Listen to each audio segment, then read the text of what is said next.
8 Cousins by Louisa May Alcott. Recording by Clarica. Preface. The author is quite aware of the defects of this little story, many of which were unavoidable, as it first appeared serially. But, as Uncle Alec's experiment was intended to amuse the young folks, rather than suggest educational improvements for the consideration of the elders, she trusts that these shortcomings will be overlooked by the friends of the 8 Cousins, and she will try to make amends in a second volume, which shall attempt to show the rose in bloom. Louisa May Alcott. Chapter 1. 2 Girls. Rose sat all alone in the big best parlor, with her little handkerchief laid ready to catch the first tear, for she was thinking of her troubles, and a shower was expected. She had retired to this room as a good place in which to be miserable, for it was dark and still, full of ancient furniture, sombre curtains, and hung all around with portraits of solemn old gentlemen in wigs, severe-nosed ladies in top-heavy caps, and staring children in little bob-tailed coats or short-waisted frocks. It was an excellent place for woe, and the fitful spring rain that pattered on the window-pane seemed to sob, "Cry away, I'm with you." Rose really did have some cause to be sad, for she had no mother and had lately lost her father also, which left her no home but this with her great-aunts. She had been with them only a week, and though the dear old ladies had tried their best to make her happy, they had not succeeded very well, for she was unlike any child they had ever seen, and they felt very much as if they had the care of a low-spirited butterfly. They had given her the freedom of the house, and for a day or two she had amused herself roaming all over it, for it was a capital old mansion and was full of all manner of odd nooks, charming rooms, and mysterious passages. Windows broke out in unexpected places, little balconies overhung the garden most romantically, and there was a long upper hall full of curiosities from all parts of the world, for the Campbells had been sea captains for generations. Aunt Plenty had even allowed Rose to rummage in her great china closet as a spicy retreat, rich in all the goodies that children love. But Rose seemed to care little for these toothsome temptations, and when that hope failed, Aunt Plenty gave up in despair. Gentle Aunt Peace had tried all sorts of pretty needlework, and planned a doll's wardrobe that would have won the heart of even an older child. But Rose took little interest in pink satin hats and tiny hose, though she sewed dutifully till her aunt caught her wiping tears away with the train of a wedding dress, and that discovery put an end to the sewing society.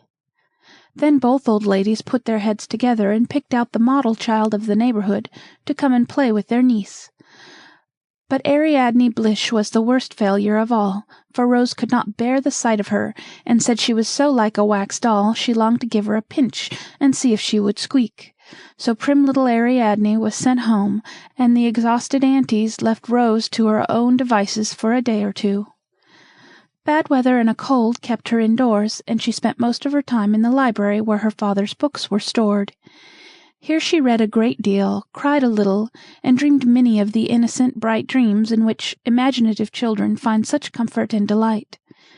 This suited her better than anything else, but it was not good for her, and she grew pale, heavy-eyed, and listless, though Aunt Plenty gave her iron enough to make a cooking stove, and Aunt Peace petted her like a poodle.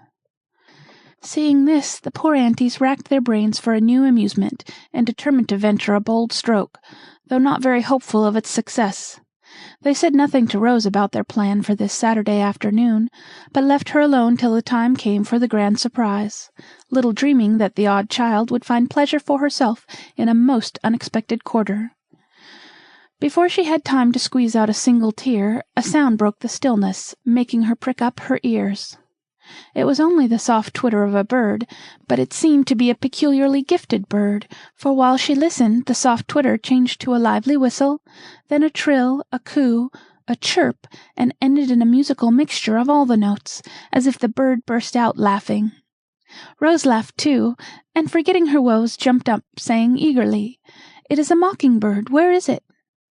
Running down the long hall, she peeped out at both doors, but saw nothing feathered except a draggle-tailed chicken under a burdock leaf. She listened again, and the sound seemed to be in the house. Away she went, much excited by the chase, and following the changeful song, it led her to the china closet door. "In there? How funny!" she said. But when she entered, not a bird appeared except the everlastingly kissing swallows on the Canton china that lined the shelves. All of a sudden Rose's face brightened, and, softly opening the slide, she peered into the kitchen. But the music had stopped, and all she saw was a girl in a blue apron scrubbing the hearth. Rose stared about her for a minute, and then asked abruptly, "Did you hear that mockingbird?" "I should call it a Phebe bird," answered the girl, looking up with a twinkle in her black eyes. "Where did it go?" "It is here still." "Where?" "In my throat. Do you want to hear it?" "Oh, yes, I'll come in." And Rose crept through the slide to the wide shelf on the other side, being too hurried and puzzled to go round by the door. The girl wiped her hands, crossed her feet on the little island of carpet where she was stranded in a sea of soapsuds, and then, sure enough, out of her slender throat came the swallow's twitter, the robin's whistle, the blue jay's call, the thrush's song, the wood dove's coo, and many another familiar note, all ending as before with the musical ecstasy of a bobolink singing and swinging among the meadow grass on a bright June day. Rose was so astonished that she nearly fell off her perch, and when the little concert was over, clapped her hands delightedly. "Oh, it was lovely! Who taught you?" "The birds," answered the girl, with a smile, as she fell to work again. "It is very wonderful. I can sing, but nothing half so fine as that. What is your name, please?" "Phoebe Moore." "I've heard of Phoebe birds, but I don't believe the real ones could do that," laughed Rose, adding as she watched with interest the scattering of dabs of soft soap over the bricks. "May I stay and see you work? It is very lonely in the parlor." "Yes, indeed, if you want to," answered Phoebe, wringing out her cloth in a capable sort of way that impressed Rose very much. "It must be fun to swash the water round and dig out the soap. I'd love to do it, only Aunt wouldn't like it, I suppose," said Rose, quite taken with the new employment. "You'd soon get tired, so you'd better keep tidy and look on." "I suppose you help your mother a good deal?" "I haven't got any folks." "Why, where do you live, then?" "I'm going to live here, I hope. Debbie wants someone to help round, and I've come to try for a week." "I hope you will stay, for it is very dull," said Rose, who had taken a sudden fancy to this girl, who sung like a bird and worked like a woman. "Hope I shall, for I'm 15 now and old enough to earn my own living.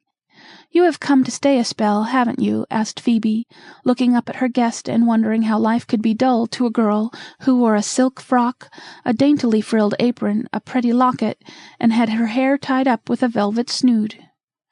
"Yes, I shall stay till my uncle comes. He is my guardian now, and I don't know what he will do with me. Have you a guardian?" "My sakes, no. I was left on the poorhouse steps a little mite of a baby, and Miss Rogers took a liking to me, so I've been there ever since. But she is dead now, and I take care of myself." "How interesting! It is like Arabella Montgomery in The Gypsy's Child. Did you ever read that sweet story?" asked Rose, who was fond of tales of foundlings, and had read many. "I don't have any books to read, and all the spare time I get I run off into the woods. That rests me better than stories," answered Phoebe, as she finished one job and began on another. Rose watched her as she got out a great pan of beans to look over, and wondered how it would seem to have life all work and no play. Presently Phoebe seemed to think it was her turn to ask questions, and said, wistfully, "You've had lots of schooling, I suppose?" "Oh, dear me, yes. I've been at boarding school nearly a year, and I'm almost dead with lessons. The more I got, the more Miss Power gave me, and I was so miserable that I most cried my eyes out. Papa never gave me hard things to do, and he always taught me so pleasantly I love to study. Oh, we were so happy and so fond of one another, but now he is gone, and I am left all alone." The tear that would not come when Rose sat waiting for it came now of its own accord, 2 of them in fact, and rolled down her cheeks, telling the tale of love and sorrow better than any words could do it. For a minute there was no sound in the kitchen but the little daughter's sobbing and the sympathetic patter of the rain. Phoebe stopped rattling her beans from one pan to the other, and her eyes were full of pity as they rested on the curly head bent down on Rose's knee, for she saw that the heart under the pretty locket ached with its loss, and the dainty apron was used to dry sadder tears than any she had ever shed. Somehow she felt more contented with her brown calico gown and blue-checked pinafore. Envy changed to compassion, and if she had dared she would have gone and hugged her afflicted guest. Fearing that might not be considered proper, she said in her cheery voice, "I'm sure you ain't all alone with such a lot of folks belonging to you, and also rich and clever. You'll be petted to pieces, Debbie says, because you are the only girl in the family." Phoebe's last words made Rose smile in spite of her tears, and she looked out from behind her apron with an April face, saying in a tone of comic distress, "That's one of my troubles. I've got 6 aunts, and they all want me, and I don't know any of them very well. Papa named this place the Ant Hill, and now I see why." Phoebe laughed with her as she said encouragingly, "Everyone calls it so, and it's a real good name, for all the Mrs. Campbells live handy by, and keep coming up to see the old ladies." "I could stand the aunts, but there are dozens of cousins, dreadful boys all of them, and I detest boys. Some of them came to see me last Wednesday, but I was lying down, and when Auntie came to call me I went under the quilt and pretended to be asleep. I shall have to see them sometime, but I do dread it so."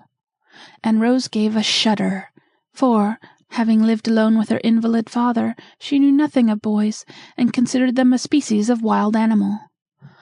"Oh, I guess you'll like 'em. I've seen 'em flying around when they come over from the Point, sometimes in their boats and sometimes on horseback. If you like boats and horses, you'll enjoy yourself first rate." "But I don't.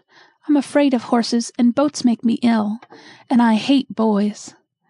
And poor Rose wrung her hands at the awful prospect before her. One of these horrors alone she could have borne, but all together were too much for her, and she began to think of a speedy return to the detested school. Phoebe laughed at her woe till the beans danced in the pan, but tried to comfort her by suggesting a means of relief. "Perhaps your uncle will take you away where there ain't any boys.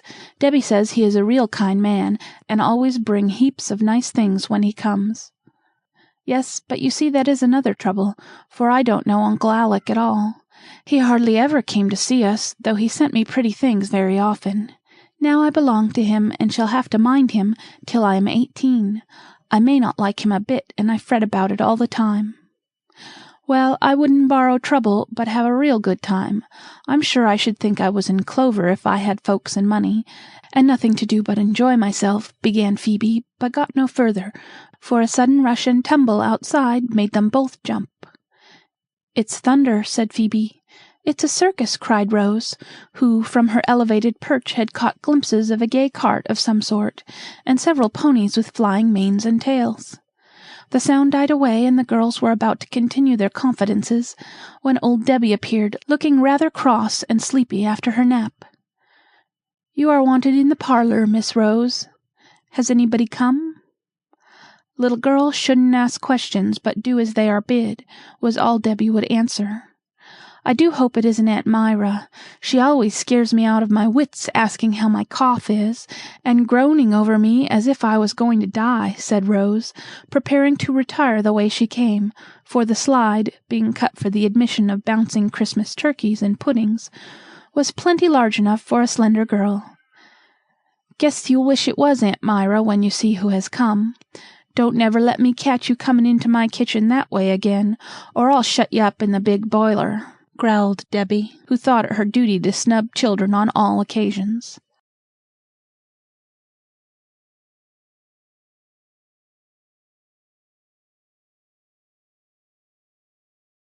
Chapter 2. The Clan.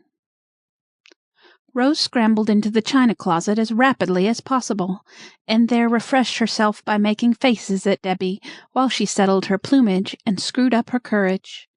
Then she crept softly down the hall and peeped into the parlor. No one appeared, and all was so still she felt sure the company was upstairs.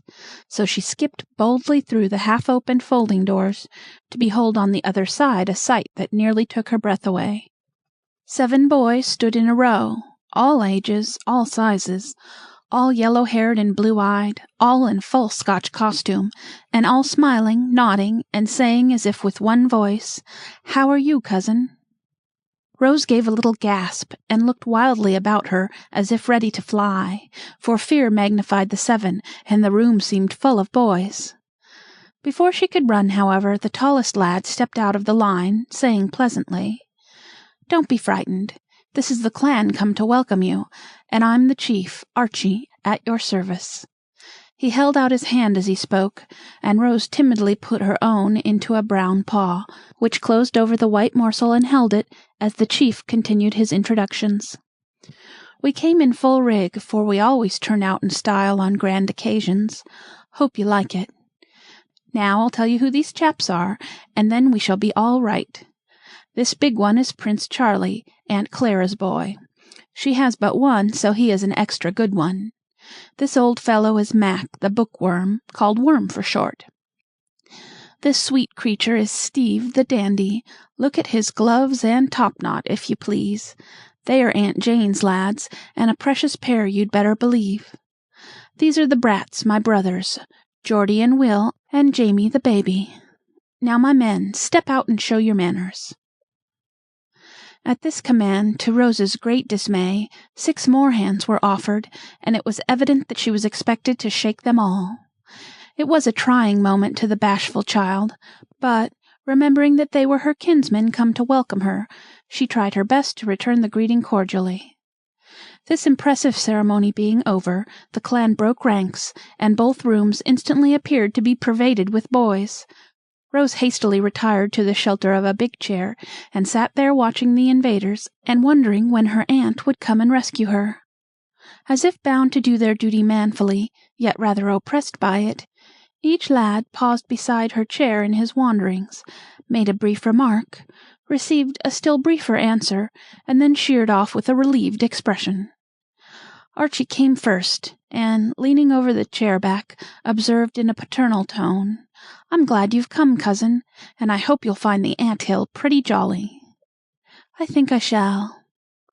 Mac shook his hair out of his eyes, stumbled over a stool, and asked abruptly, "Did you bring any books with you?" "4 boxes full. They are in the library." Mac vanished from the room, and Steve, striking an attitude which displayed his costume effectively, said with an affable smile, "We were sorry not to see you last Wednesday. I hope your cold is better." "Yes, thank you." And a smile began to dimple about Rose's mouth as she remembered her retreat under the bed-cover. Feeling that he had been received with distinguished marks of attention, Steve strolled away with his topknot higher than ever, and Prince Charlie pranced across the room, saying in a free and easy tone, "Mamma sent her love and hopes you will be well enough to come over for a day next week. It must be desperately dull here for a little thing like you." "I'm 13½ though I do look small," cried Rose, forgetting her shyness in indignation at this insult to her newly acquired teens. "Beg pardon, ma'am, never should have guessed it," and Charlie went off with a laugh, glad to have struck a spark out of his meek cousin. Geordie and Will came together, 2 sturdy 11 and 12-year-olders, and, fixing their round blue eyes on Rose, fired off a question apiece, as if it was a shooting match and she the target. "Did you bring your monkey?" "No, he is dead." "Are you going to have a boat?" "I hope not." Here the 2, with a right-about-face movement, abruptly marched away, and little Jamie demanded with childish frankness, "Did you bring me anything nice?" "Yes, lots of candy," answered Rose, whereupon Jamie ascended into her lap with a sounding kiss and the announcement that he liked her very much. This proceeding rather startled Rose, for the other lads looked and laughed, and in her confusion she said hastily to the young usurper, "Did you see the circus go by?" "When? Where?" cried all the boys in great excitement at once. "Just before you came. At least, I thought it was a circus, for I saw a red and black sort of cart and ever so many little ponies, and—" She got no farther, for a general shout made her pause suddenly as Archie explained the joke by saying in the middle of his laugh, "It was our new dog-cart and the Shetland ponies. You'll never hear the last of your circus, cousin." "But there were so many, and they went so fast, and the cart was so very red," began Rose, trying to explain her mistake. "Come and see them all," cried the prince, and before she knew what was happening she was borne away to the barn and tumultuously introduced to 3 shaggy ponies and the gay new dog-cart. She had never visited these regions before, and had her doubts as to the propriety of her being there now, but when she suggested that Auntie might not like it, there was a general cry of, "She told us to amuse you, and we can do it ever so much better out here than poking round in the house." "I'm afraid I shall get cold without my sack," began Rose, who wanted to stay, but felt rather out of her element. "No, you won't. We'll fix you," cried the lads, as one clapped his cap on her head, another tied a rough jacket round her neck by the sleeves, a third neatly smothered her in a carriage blanket, and a fourth threw open the door of the old barouche that stood there, saying with a flourish, "Step in, ma'am, and make yourself comfortable while we show you some fun." So Rose sat in a state of enjoying herself very much, for the lads proceeded to dance a Highland fling with a spirit and skill that made her clap her hands and laugh as she had not done for weeks. "How is that, my lassie?" asked the prince, coming up all flushed and breathless when the ballet was over. "It was splendid. I never went to the theatre but once, and the dancing was not half so pretty as this. What clever boys you must be," said Rose, smiling upon her kinsmen like a little queen upon her subjects. "Ah, we're a fine lot, and that is only the beginning of our larks. We haven't got the pipes here, or we'd sing for you, play for you a dulcie melody," answered Charlie, looking much elated at her praise. "I did not know we were Scotch. Papa never said anything about it, or seemed to care about Scotland, except to have me sing the old ballads," said Rose, beginning to feel as if she had left America behind her somewhere. "Neither did we till lately. We've been reading Scots novels, and all of a sudden we remembered that our grandfather was a Scotchman, so we hunted up the old stories, got a bagpipe, put on our plaids, and went in, heart and soul, for the glory of the clan. We've been at it some time now, and it's great fun. Our people like it, and I think we are a pretty canny set." Archie said this from the other coach step, where he had perched, while the rest climbed up before and behind to join the chat as they rested. "I'm Fitzjames, and he's Roderick Dhu, and we'll give you the broadsword combat one day. It's a great thing, you'd better believe," added the prince. "Yes, and you should hear Steve play the pipes. He makes 'em skirl like a good one," cried Will from the box, eager to air the accomplishments of his race. "Mac's the fellow to hunt up the old stories and tell us how to dress right, and pick out rousing bits for us to speak and sing," put in Geordie, saying a good word for the absent Worm. "And what do you and Will do?" asked Rose of Jamie, who sat beside her as if bound to keep her in sight till the promised gift had been handed over. "Oh, I'm the little foot page and do errands, and Will and Geordie are the troops when we march, and the stags when we hunt, and the traders when we want to cut any heads off." "They are very obliging, I'm sure," said Rose, whereat the utility men beamed with modest pride, and resolved to enact Wallace and Montrose as soon as possible for their cousin's special benefit. "Let's have a game of tag," cried the prince, swinging himself up to a beam with a sounding slap on Stevie's shoulder.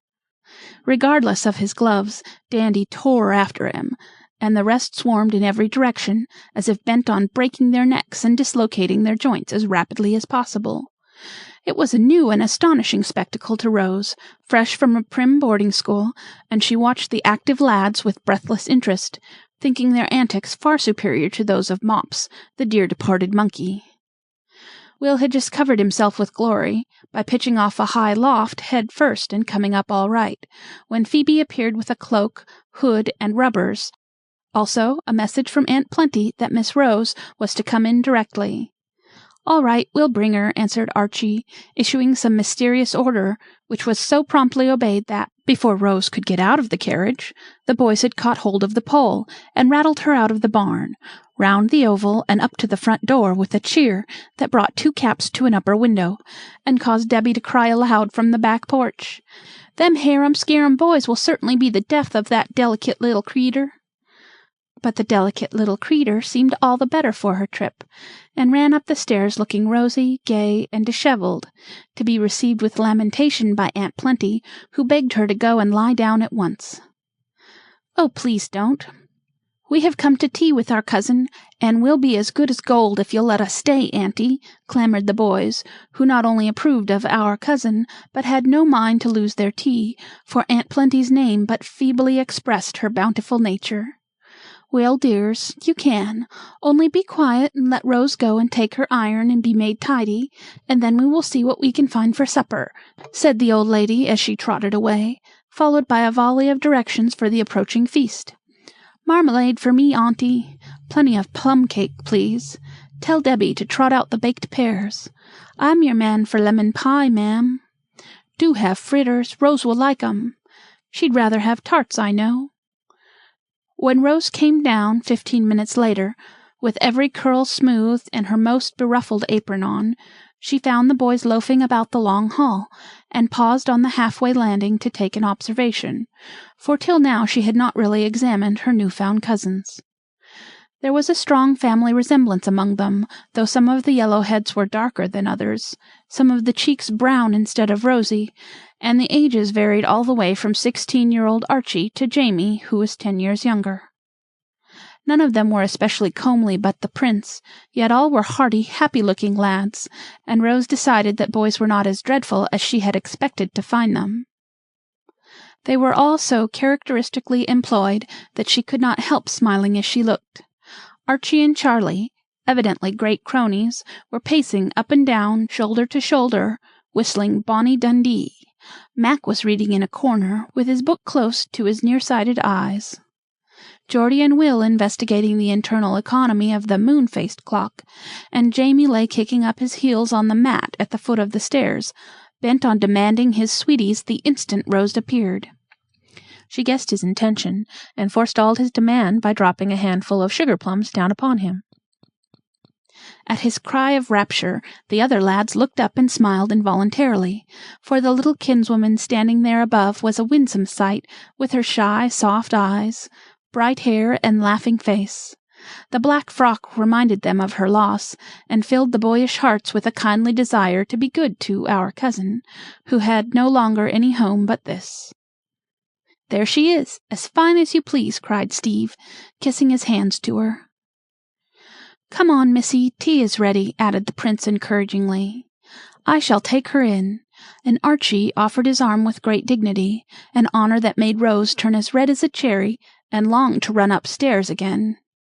It was a merry supper, and the 2 elder boys added much fun by tormenting the rest with dark hints of some interesting event which was about to occur. Something uncommonly fine, they declared it was, but enveloped in the deepest mystery for the present.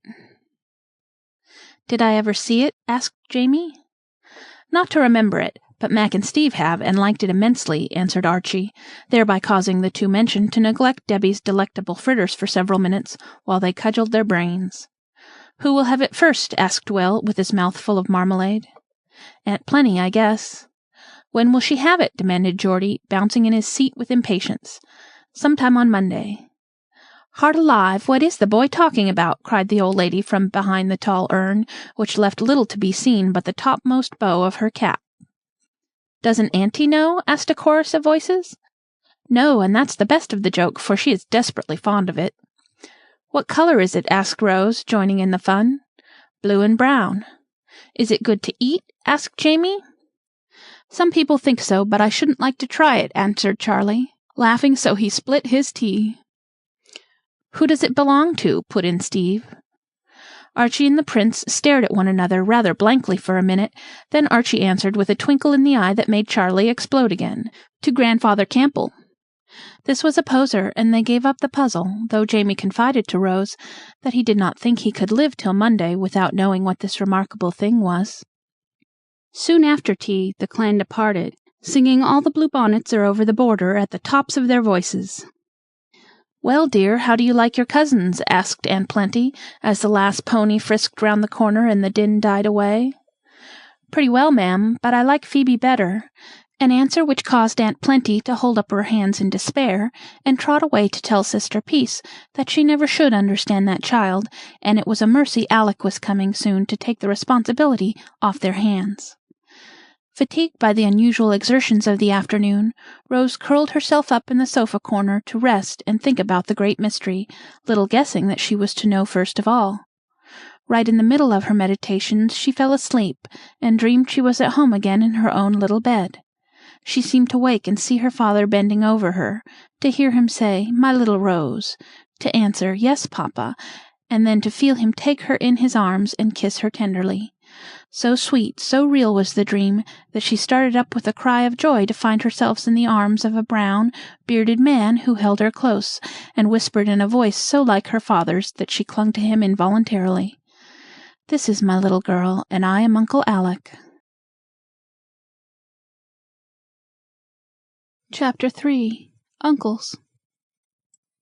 When Rose woke next morning, she was not sure whether she had dreamed what occurred the night before, or it had actually happened, so she hopped up and dressed, although it was an hour earlier than she usually rose, for she could not sleep any more, being possessed with a strong desire to slip down and see if the big portmanteau and packing cases were really in the hall.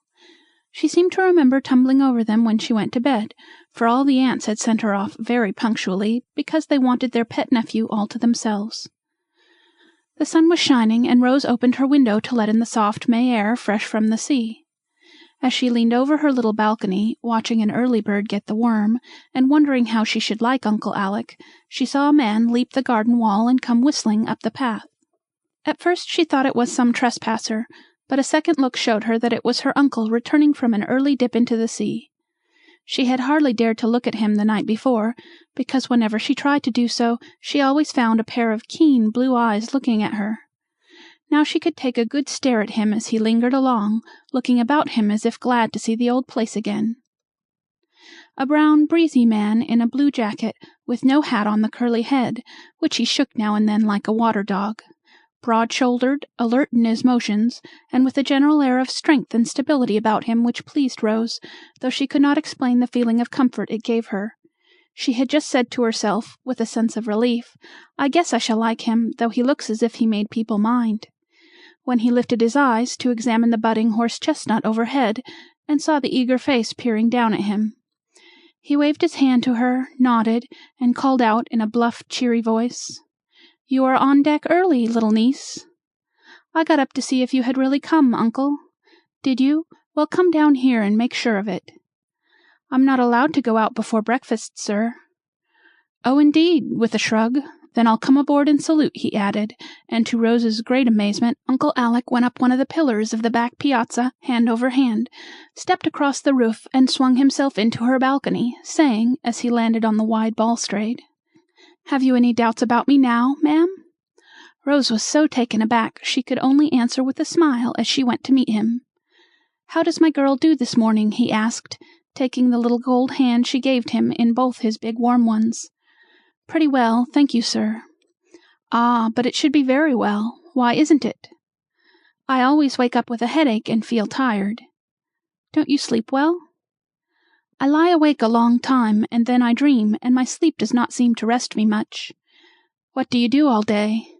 "Oh, I read, and sew a little, and take naps, and sit with auntie." "No running about out of doors, or housework, or riding, hey?" "Aunt Plenty says I'm not strong enough for much exercise. I drive out with her sometimes, but I don't care for it." "I'm not surprised at that," said Uncle Alec, half to himself, adding, in his quick way, "Who have you had to play with?" "No one but Ariadne Blish, and she was such a goose I couldn't bear her. The boys came yesterday and seemed rather nice, but of course I couldn't play with them." "Why not?"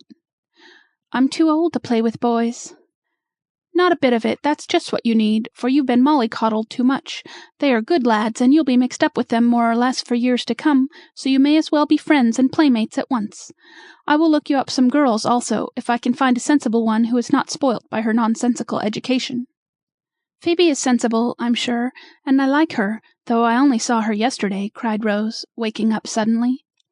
"And who is Phoebe, if you please?" Rose eagerly told all she knew, and Uncle Alec listened with an odd smile lurking about his mouth, though his eyes were quite sober as he watched the face before him. "I'm glad to see that you are not aristocratic in your tastes, but I don't quite make out why you like this young lady from the poorhouse." "You may laugh at me, but I do. I can't tell why, only she seems so happy and busy, and sings so beautifully, and is strong enough to scrub and sweep, and hasn't any troubles to plague her," said Rose, making a funny jumble of reasons in her efforts to explain. "How do you know that?" "Oh, I was telling her about mine, and asked if she had any, and she said no, only I'd like to go to school, and I mean to some day." "So she doesn't call desertion, poverty, and hard work troubles? She's a brave little girl, and I shall be proud to know her," and Uncle Alec gave an approving nod that made Rose wish she had been the one to earn it. "But what are these troubles of yours, child?" he asked after a minute of silence. "Please don't ask me, Uncle." "Can't you tell them to me as well as to Phoebe?" Something in his tone made Rose feel that it would be better to speak out and be done with it, so she answered, with sudden color and averted eyes. "The greatest one was losing dear papa." As she said that, Uncle Alec's arm came gently round her, and he drew her to him, saying, in the voice so like papa's, "That is a trouble which I cannot cure, my child, but I shall try to make you feel it less." "What else, dear?" "I am so tired and poorly all the time. I can't do anything I want to, and it makes me cross," sighed Rose, rubbing the aching head like a fretful child. "That we can cure, and we will," said her uncle, with a decided nod that made the curls bob on his head, so that Rose saw the gray ones underneath the brown. "Aunt Myra says I have no constitution, and never shall be strong," observed Rose in a pensive tone, as if it was rather a nice thing to be an invalid. "Aunt Myra is an excellent woman, but it is her hobby to believe that every one is tottering on the brink of the grave, and upon my life I believe she is offended if people don't fall into it. We will show her how to make constitutions and turn pale-faced little ghosts into rosy, hearty girls. That's my business, you know," he added more quietly, for his sudden outburst had rather startled Rose. "I had forgotten you were a doctor. I'm glad of it, for I do want to be well. Only I hope you won't give me much medicine, for I've taken quarts already, and it does me no good." As she spoke, Rose pointed to a little table just inside the window, on which appeared a regiment of bottles. "Aha! Now we'll see what mischief these blessed women have been at." And, making a long arm, Dr. Alec set the bottles on the wide railing before him, examined each carefully, smiled over some, frowned over others, and said, as he put down the last, "Now I'll show you the best way to take these messes." And, quick as a flash, he sent one after another smashing down into the posy beds below.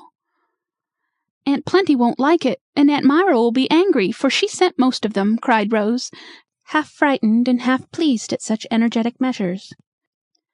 "You are my patient now, and I'll take the responsibility. My way of giving physic is evidently the best, for you look better already," he said, laughing so infectiously that Rose followed suit, saying saucily, "If I don't like your medicines any better than those, I shall throw them into the garden, and then what will you do? When I prescribe such rubbish, I'll give you leave to pitch it overboard as soon as you like. Now what is the next trouble?" "I hoped you would forget to ask." "But how can I help you if I don't know them? Come, let us have number 3. "It is very wrong, I suppose, but I do sometimes wish I had not quite so many aunts. They are all very good to me, and I want to please them, but they are so different, I feel sort of pulled to pieces among them," said Rose, trying to express the emotions of a stray chicken with 6 hens all clucking over it at once.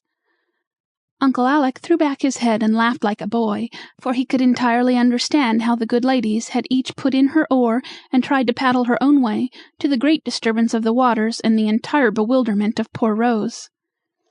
"I intend to try a course of uncles now, and see how that suits your constitution. I'm going to have you all to myself, and no one is to give a word of advice unless I ask it. There is no other way to keep order aboard, and I am captain of this little craft, for a time at least. What comes next?" But Rose stuck there, and grew so red her uncle guessed what the trouble was. "I don't think I can tell this one. It wouldn't be polite, and I feel pretty sure that it isn't going to be a trouble any more." As she blushed and stammered over these words, Dr. Alec turned his eyes away to the distant sea, and said, so seriously, so tenderly, that she felt every word and long remembered them, My child, I don't expect you to love and trust me all at once, but I do want you to believe that I shall give my whole heart to this new duty, and if I make mistakes, as I probably shall, no one will grieve over them more bitterly than I. It is my fault that I am a stranger to you when I want to be your best friend. That is one of my mistakes, and I never repented it more deeply than I do now. Your father and I had a trouble once, and I thought I could never forgive him, so I kept away for years. Thank God, we made it all up the last time I saw him, and he told me then that if he was forced to leave her, he should bequeath his little girl to me as a token of his love. I can't fill his place, but I shall try to be a father to her, and if she learns to love me half as well as she did the good one she has lost, I shall be a proud and happy man. Will she believe this and try?" Something in Uncle Alec's face touched Rose to the heart, and when he held out his hand with that anxious, troubled look in his eyes, she was moved to put up her innocent lips and seal the contract with a confiding kiss. The strong arm held her close a minute, and she felt the broad chest heave once, as if with a great sigh of relief, but not a word was spoken till a tap at the door made both start. Rose popped her head through the window to say, "Come in," while Dr. Alec hastily rubbed the sleeve of his jacket across his eyes and began to whistle again. Phoebe appeared with a cup of coffee.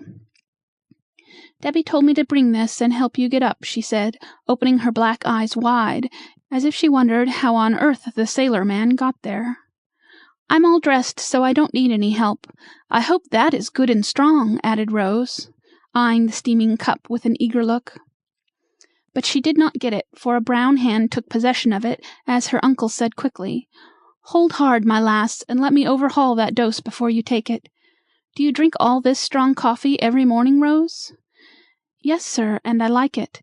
Auntie says it tones me up, and I always feel better after it." "This accounts for the sleepless nights, the flutter your heart gets into at the least start, and this is why that cheek of yours is pale yellow instead of rosy red.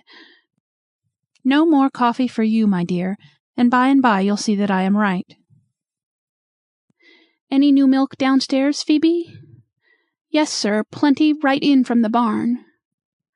"That's the drink for my patient. Go bring me a pitcherful, and another cup. I want a draught myself. This won't hurt the honeysuckles, for they have no nerves to speak of, and, to Rose's great discomfort, the coffee went after the medicine." Dr. Alec saw the injured look she put on, but took no notice, and presently banished it by saying pleasantly, "I've got a capital little cup among my traps, and I'll give it to you to drink your milk in, as it is made of wood that is supposed to improve whatever is put into it, something like a quassia cup. That reminds me, one of the boxes Phoebe wanted to lug upstairs last night is for you." Knowing that I was coming home to find a ready-made daughter, I picked up all sorts of odd and pretty trifles along the way, hoping she would be able to find something she liked among them all. Early tomorrow we'll have a grand rummage. Here's our milk. I propose the health of Miss Rose Campbell, and drink it with all my heart." It was impossible for Rose to pout with the prospect of a delightful box full of gifts dancing before her eyes, so, in spite of herself, she smiled as she drank her own health, and found that fresh milk was not a hard dose to take. "Now I must be off before I am caught again with my wig in a toss," said Dr. Alec, preparing to descend the way he came. "Do you always go in and out like a cat, uncle?" asked Rose, much amused at his odd ways. "I used to sneak out of my window when I was a boy, so I need not disturb the ants, and now I rather like it, for it's the shortest road, and it keeps me limber when I have no rigging to climb. Good-bye till breakfast." And away he went down the waterspout, over the roof, and vanished among the budding honeysuckles below. "Ain't he a funny Gardine?" exclaimed Phoebe, as she went off with the cups. "He is a very kind one, I think," answered Rose, following, to prowl around the big boxes and try to guess which was hers. When her uncle appeared at the sound of the bell, he found her surveying with an anxious face a new dish that smoked on the table. "Got a fresh trouble, Rosie?" he asked, stroking her smooth head. "Uncle, are you going to make me eat oatmeal?" asked Rose in a tragic tone. "Don't you like it?" "I detest it," answered Rose, with all the emphasis which a turned-up nose, a shudder, and a groan could give to the 3 words. "You are not a true Scotchwoman if you don't like the parritch. It's a pity, for I made it myself, and thought we'd have such a good time with all that cream to float it in. Well, never mind." And he sat down with a disappointed air. Rose had made up her mind to be obstinate about it, because she did heartily detest the dish, but as Uncle Alec did not attempt to make her obey, she suddenly changed her mind and thought she would. "I'll try to eat it to please you, Uncle, but people are always saying how wholesome it is, and that makes me hate it," she said, half ashamed at her silly excuse. "I do want you to like it, because I wish my girl to be as well and strong as Jessie's boys, who are brought up on this in the good old fashion. No hot bread and fried stuff for them, and they are the biggest and bonniest lads of the lot. Bless you, Auntie, and good morning." Dr. Alec turned to greet the old lady, and, with a firm resolve to eat or die in the attempt, Rose sat down. In 5 minutes she forgot what she was eating, so interested was she in the chat that went on. It amused her very much to hear Aunt Plenty call her 40-year-old nephew "my dear boy," and Uncle Alec was so full of lively gossip about all creation in general, and the ant hill in particular, that the detested porridge vanished without a murmur. "You will go to church with us, I hope, Alec, if you are not too tired," said the old lady when breakfast was over. "I came all the way from Calcutta for that express purpose, ma'am. Only I must send the sisters word of my arrival, for they don't expect me till tomorrow, you know, and there will be a row in church if those boys see me without warning. I'll send Ben up the hill, and you can step over to Myra's yourself. It will please her, and you have plenty of time." Dr. Alec was off at once, and they saw no more of him till the old barouche was at the door, and Aunt Plenty just rustling downstairs in her Sunday best, with Rose like a little black shadow behind her. Away they drove in state, and all the way Uncle Alec's hat was more off his head than on, for everyone they met smiled and bowed, and gave him as blithe a greeting as the day permitted. It was evident that the warning had been a wise one, for, in spite of time and place, the lads were in such a ferment that their elders sat in momentary dread of an unseemly outbreak somewhere. It was simply impossible to keep those 14 eyes off Uncle Alec, and the dreadful things that were done during sermon time will hardly be believed. Rose dared not look up after a while, for these bad boys vented their emotions upon her till she was ready to laugh and cry with mingled amusement and vexation. Charlie winked rapturously at her behind his mother's fan. Mac openly pointed to the tall figure beside her. Jamie stared fixedly over the back of his pew, till Rose thought his round eyes would drop out of his head. George fell over a stool and dropped 3 books in his excitement. Will drew sailors and Chinamen on his clean cuffs and displayed them, to Rose's great tribulation. Steve nearly upset the whole party by burning his nose with salts, as he pretended to be overcome by his joy. Even dignified Archie disgraced himself by writing in his hymn book, "Isn't he blue and brown?" and passing it politely to Rose. Her only salvation was trying to fix her attention upon Uncle Mac, a portly, placid gentleman, who seemed entirely unconscious of the iniquities of the clan, and dozed peacefully in his pew corner. This was the only Uncle Rose had met for years, for Uncle Jem and Uncle Steve, the husbands of Aunt Jessie and Aunt Clara, were at sea, and Aunt Myra was a widow.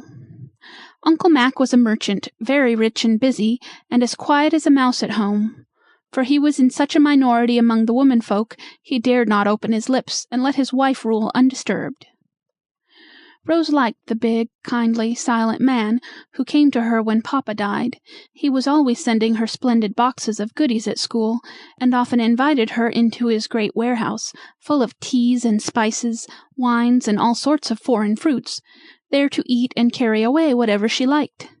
She had secretly regretted that he was not to be her guardian, but since she had seen Uncle Alec she felt better about it, for she did not particularly admire Aunt Jane. When church was over, Dr. Alec got into the porch as quickly as possible, and there the young bears had a hug all round, while the sisters shook hands and welcomed him with bright faces and glad hearts. Rose was nearly crushed flat behind a door, in that dangerous passage from pew to porch, but Uncle Mac rescued her and put her into the carriage for safe keeping. "Now, girls, I want you to come and dine with Alec. Mac also, of course. But I cannot ask the boys, for we did not expect this dear fellow until tomorrow, you know, so I made no preparations. Send the lads home, and let them wait till Monday, for really I was shocked at their behavior in church," said Aunt Plenty, as she followed Rose. In any other place the defrauded boys would have set up a howl. As it was, they growled and protested till Dr. Alec settled the matter by saying, "Never mind, old chaps. I'll make it up to you tomorrow, if you sheer off quietly. If you don't, not a blessed thing shall you have out of my big boxes." Chapter 4. Ants. All dinner time, Rose felt that she was going to be talked about, and afterwards she was sure of it, for Aunt Plenty whispered to her as they went into the parlor, "Run up and sit a while with Sister Peace, my dear. She likes to have you read while she rests, and we are going to be busy."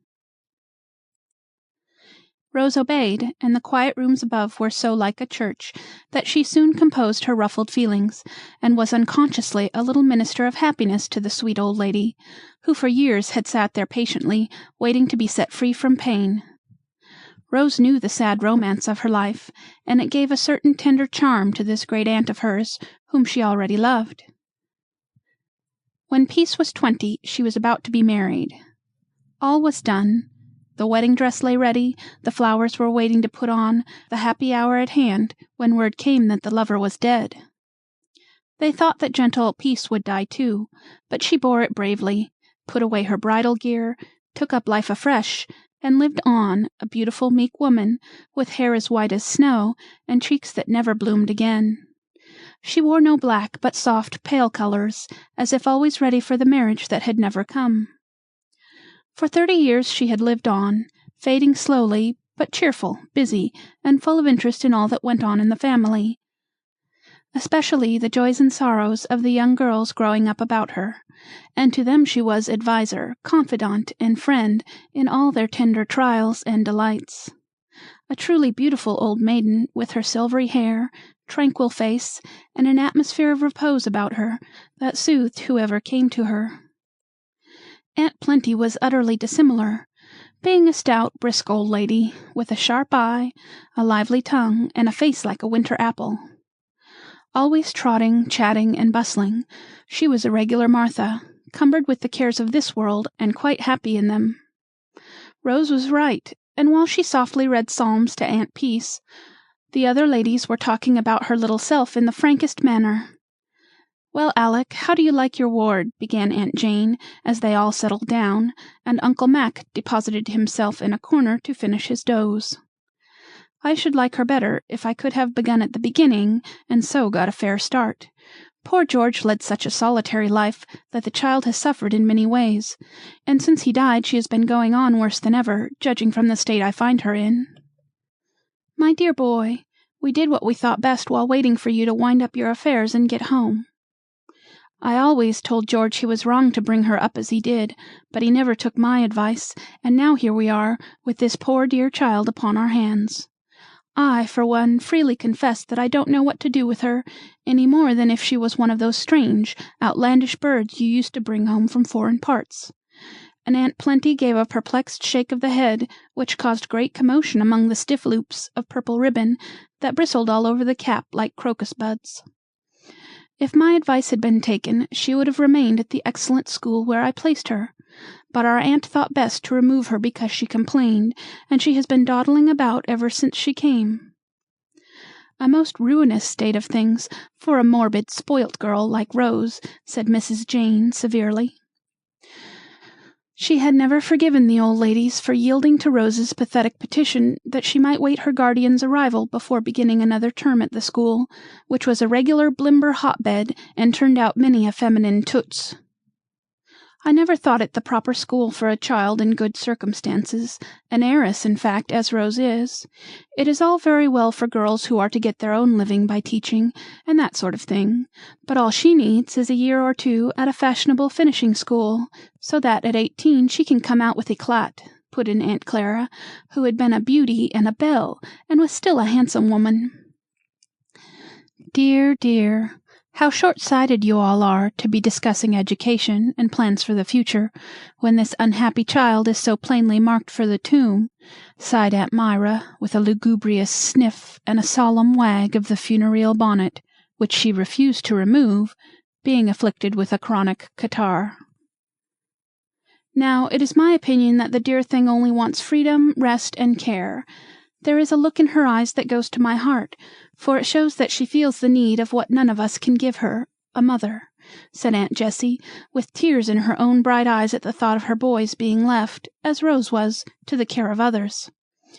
Uncle Alec, who had listened silently as each spoke, turned quickly towards the last sister, and said, with a decided nod of approval, "You've got it, Jessie, and with you to help me, I hope to make the child feel that she is not quite fatherless and motherless."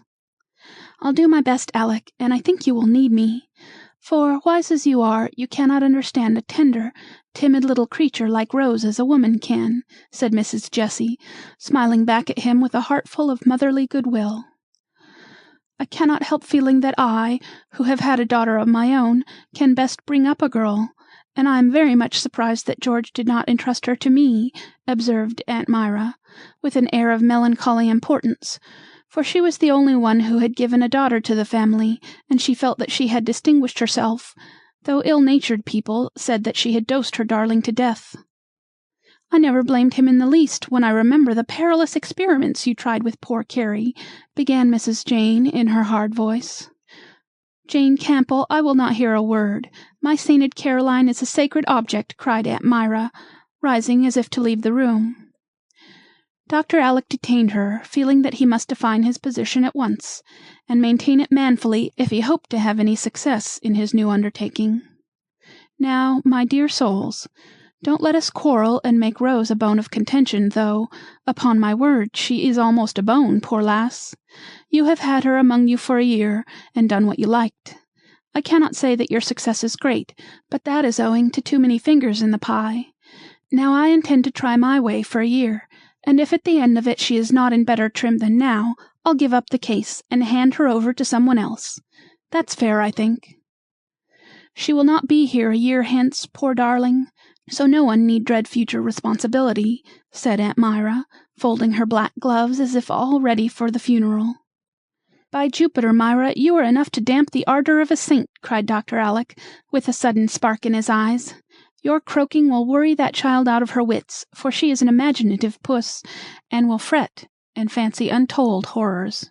You have put it into her head that she has no constitution, and she rather likes the idea. If she had not had a pretty good one, she would have been marked for the tomb by this time, at the rate you have been going on with her. I will not have any interference, please understand that, so just wash your hands of her, and let me manage till I want help. Then I'll ask for it." "Hear, hear," came from the corner where Uncle Mac was apparently wrapped in slumber. "You were appointed guardian, so we can do nothing. But I predict that the girl will be spoilt, utterly spoilt," answered Mrs. Jane, grimly. "Thank you, sister. I have an idea that if a woman can bring up 2 boys as perfectly as you do yours, a man, if he devotes his whole mind to it, may at least attempt as much with 1 girl," replied Dr. Alec, with a humorous look that tickled the others immensely, for it was a well-known fact in the family that Jane's boys were more indulged than all the other lads put together. "I am quite easy, for I really do think that Alec will improve the child's health, and by the time his year is out it will be quite soon enough for her to go to Madame Roccabella's and be finished off," said Aunt Clara, settling her rings, and thinking, with languid satisfaction, of the time when she could bring out a pretty and accomplished niece. "I suppose you will stay here in the old place, unless you think of marrying, and it's high time you did," put in Mrs. Jane, much nettled at her brother's last hit. "No, thank you. Come and have a cigar, Mac," said Dr. Alec, abruptly. "Don't marry. Women enough in the family already," muttered Uncle Mac, and then the gentleman hastily fled. "Aunt Peace would like to see you all, she says," was the message Rose brought before the ladies could begin again.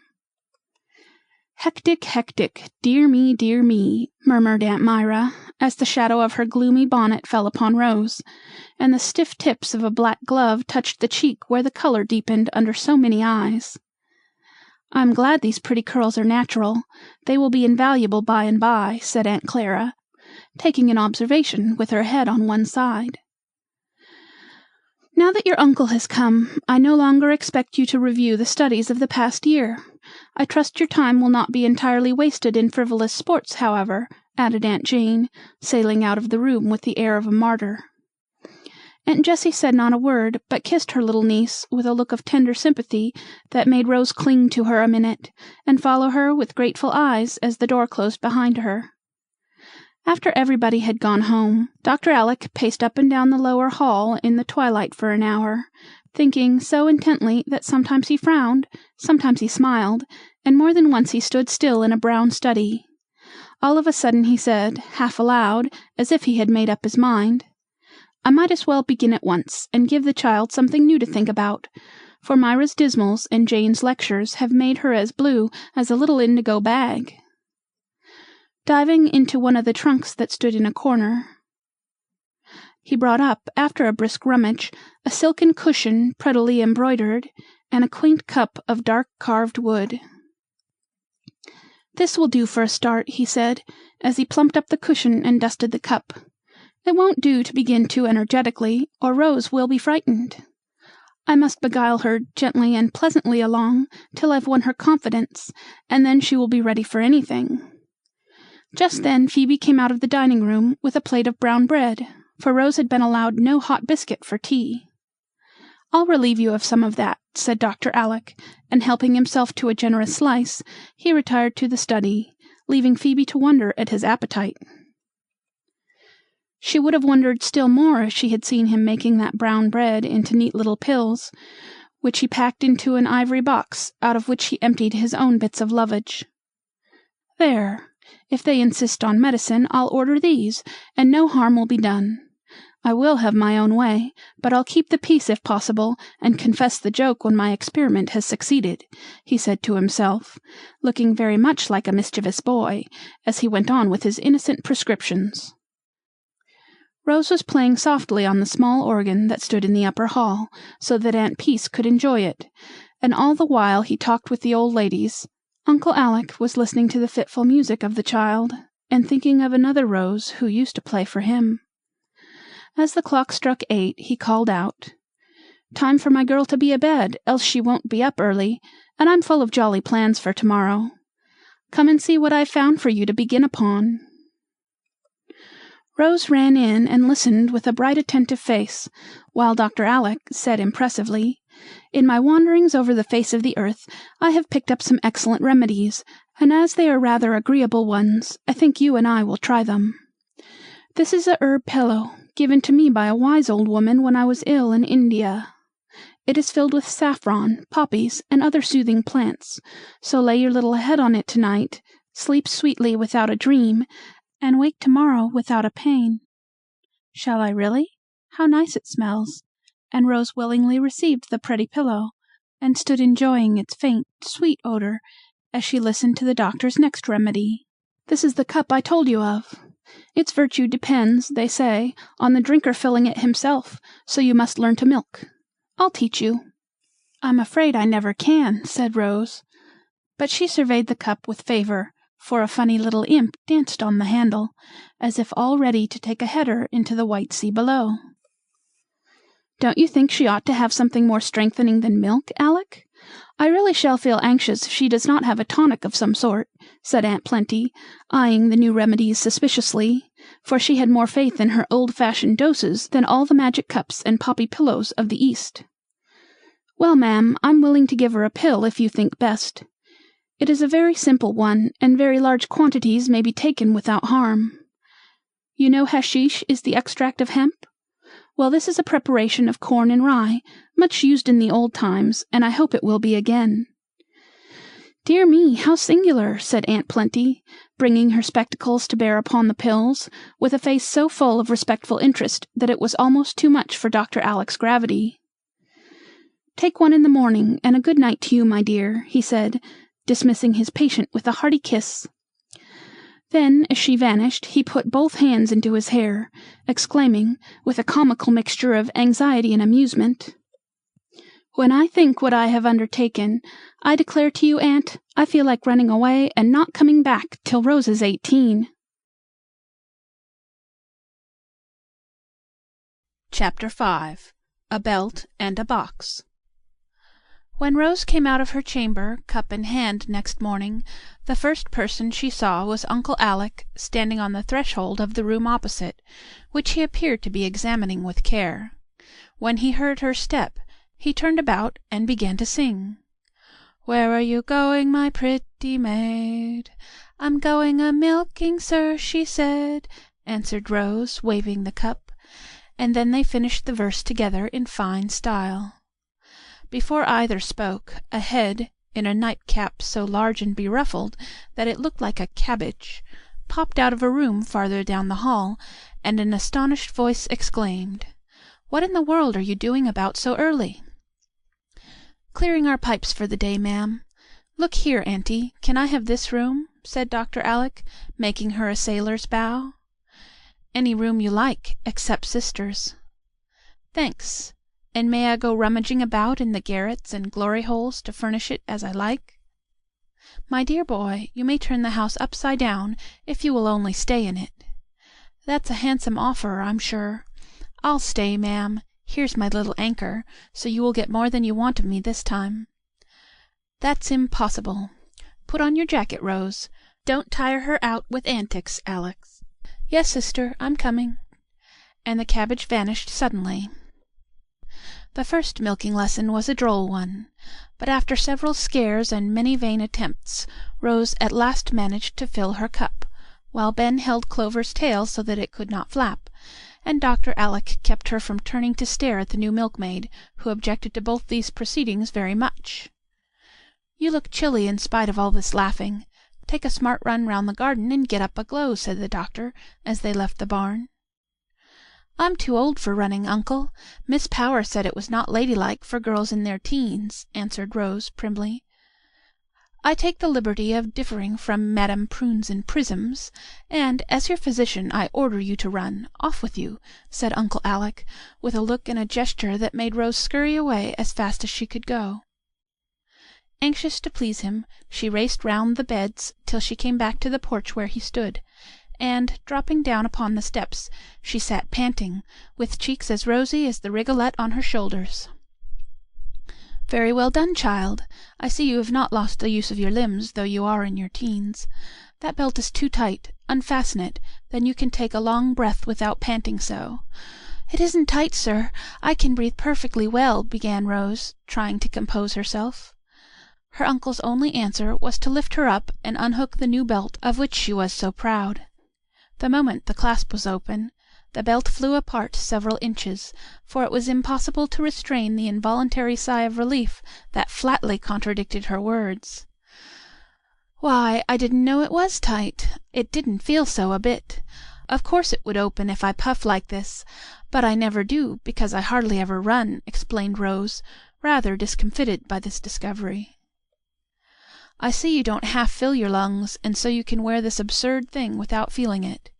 The idea of cramping a tender little waist in a stiff band of leather and steel, just when it ought to be growing," said Dr. Alec, surveying the belt with great disfavor as he put the clasp forward several holes, to Rose's secret dismay, for she was proud of her slender figure, and daily rejoiced that she wasn't as stout as Luly Miller, a former classmate who vainly tried to repress her plumpness.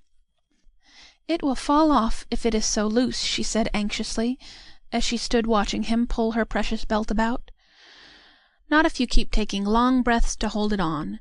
This is what I want you to do, and when you have filled this out we will go on enlarging it, till your waist is more like that of Hebe, goddess of health, and less like that of a fashion plate, the ugliest thing imaginable." "How it does look!" and Rose gave a glance of scorn at the loose belt hanging round her trim little waist. "It will be lost, and then I shall feel badly, for it cost ever so much, and is real steel and Russia leather. Just smell how nice." "If it is lost, I'll give you a better one. A soft silken sash is much fitter for a pretty child like you than a plaited harness like this, and I've got no end of Italian scarves and Turkish sashes among my traps. Ah, that makes you feel better, doesn't it?" and he pinched the cheek that had suddenly dimpled with a smile. "It is very silly of me, but I can't help liking to know that—" Here she stopped and blushed, and held down her head, ashamed to add, "You think I am pretty." Dr. Alec's eyes twinkled, but he said very soberly, "Rose, are you vain?" "I'm afraid I am," answered a very meek voice from behind the veil of hair that hid the red face. "That is a sad fault," and he sighed as if grieved at the confession. "I know it is, and I try not to be, but people praise me, and I can't help liking it, for I really don't think I'm repulsive." The last word, and the funny tone in which it was uttered, were too much for Dr. Alec, and he laughed in spite of himself, to Rose's great relief. "I quite agree with you, and in order that you may be still less repulsive, I want you to grow as fine a girl as Phoebe." "Phoebe!" and Rose looked so amazed that her uncle nearly went off again. "Yes, Phoebe, for she has what you need, health. If you dear little girls would only learn what real beauty is, and not pinch and starve and bleach yourselves out so, you'd save an immense deal of time and money and pain. A happy soul in a healthy body makes the best sort of beauty for man or woman. Do you understand that, my dear?" "Yes, sir," answered Rose, much taken down by this comparison with the girl from the poorhouse. It nettled her sadly, and she showed that it did, by saying quickly, "I suppose you would like to have me sweep and scrub, and wear an old brown dress, and go round with my sleeves rolled up, as Phoebe does?" "I should very much if you could work as well as she does, and show as strong a pair of arms as she can. I haven't seen a prettier picture for some time than she made of herself this morning, up to the elbows in suds, singing like a blackbird whilst she scrubbed on the back stoop." "Well, I do think you are the queerest man that ever lived," was all Rose could find to say after this display of bad taste. "I haven't begun to show you my oddities yet, so you must make up your mind to worse shocks than this," he said, with such a whimsical look that she was glad the sound of a bell prevented her showing more plainly what a blow her little vanities had already received. "You will find your box all open up in Auntie's parlor, and there you can amuse her and yourself by rummaging to your heart's content. I've got to be cruising round all the morning getting my room to rights," said Dr. Alec, as they rose from breakfast. "Can't I help you, uncle?" asked Rose, quite burning to be useful. "No, thank you. I'm going to borrow Phoebe for a while, if Aunt Plenty can spare her." "Anybody, anything, Alec. You will want me, I know, so I'll give orders about dinner and be all ready to lend a hand," and the old lady bustled away, full of interest and goodwill. "Uncle will find that I can do some things that Phoebe can't, so now," thought Rose, with a toss of her head as she flew to Aunt Peace and the long-desired box. Every little girl can easily imagine what an extra good time she had diving into a sea of treasures and fishing up one pretty thing after another, till the air was full of the mingled odors of musk and sandalwood, the room gay with bright colors, and Rose in a rapture of delight. She began to forgive Dr. Alec for the oatmeal diet when she saw a lovely ivory work-box, became resigned to the state of her belt when she found a pile of rainbow-colored sashes, and when she came to some distractingly pretty bottles of attar of rose, she felt that they almost atoned for the great sin of thinking Phoebe the finer girl of the two. Dr. Alec, meanwhile, had apparently taken Aunt Plenty at her word, and was turning the house upside down. A general revolution was evidently going on in the green room, for the dark damask curtains were seen bundling away in Phoebe's arms, the air-tight stove retiring to the cellar on Ben's shoulder, and the great bedstead going up garret in a fragmentary state, escorted by 3 bearers. Aunt Plenty was constantly on the trot among her storerooms, camphor chests, and linen closets, looking as if the new order of things both amazed and amused her. Half the peculiar performances of Dr. Alec cannot be revealed, but as Rose glanced up from her box, now and then she caught glimpses of him striding by, bearing a bamboo chair, a pair of ancient andirons, a queer Japanese screen, a rug or two, and finally a large bathing pan upon his head. "What a curious room it will be," she said, as she sat resting and refreshing herself with lumps of delight all the way from Cairo. "I fancy you will like it, dearie," answered Aunt Peace, looking up with a smile from some pretty trifle she was making, with blue silk and white muslin. Rose did not see the smile, for just at that moment her uncle paused at the door, and she sprang up to dance before him, saying, with a face full of childish happiness, "Look at me! Look at me! I'm splendid I don't know myself. I haven't put these things on right, I dare say, but I do like them so much." You look as gay as a parrot in your fez and cabaja, and it does my heart good to see the little black shadow turned into a rainbow," said Uncle Alec, surveying the bright figure before him with great approbation.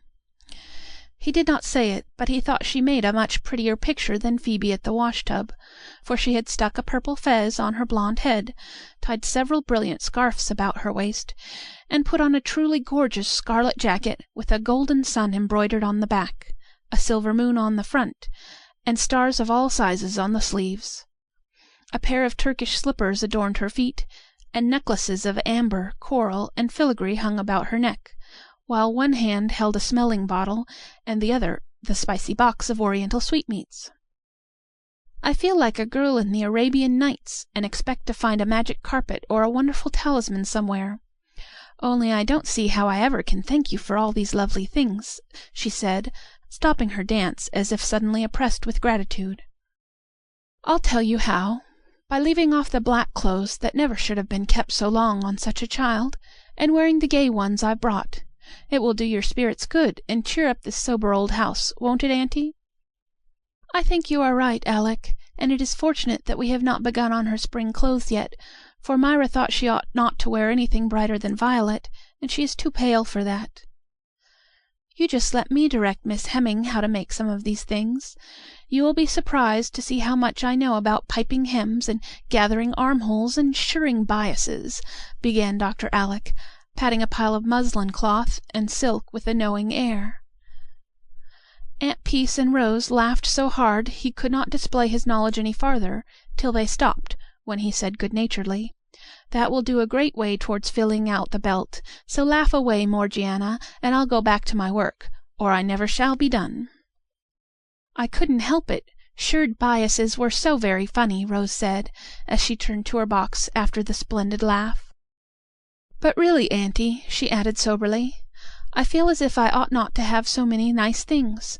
I suppose it wouldn't do to give Phoebe some of them. Uncle might not like it." "He would not mind, but they are not suitable for Phoebe.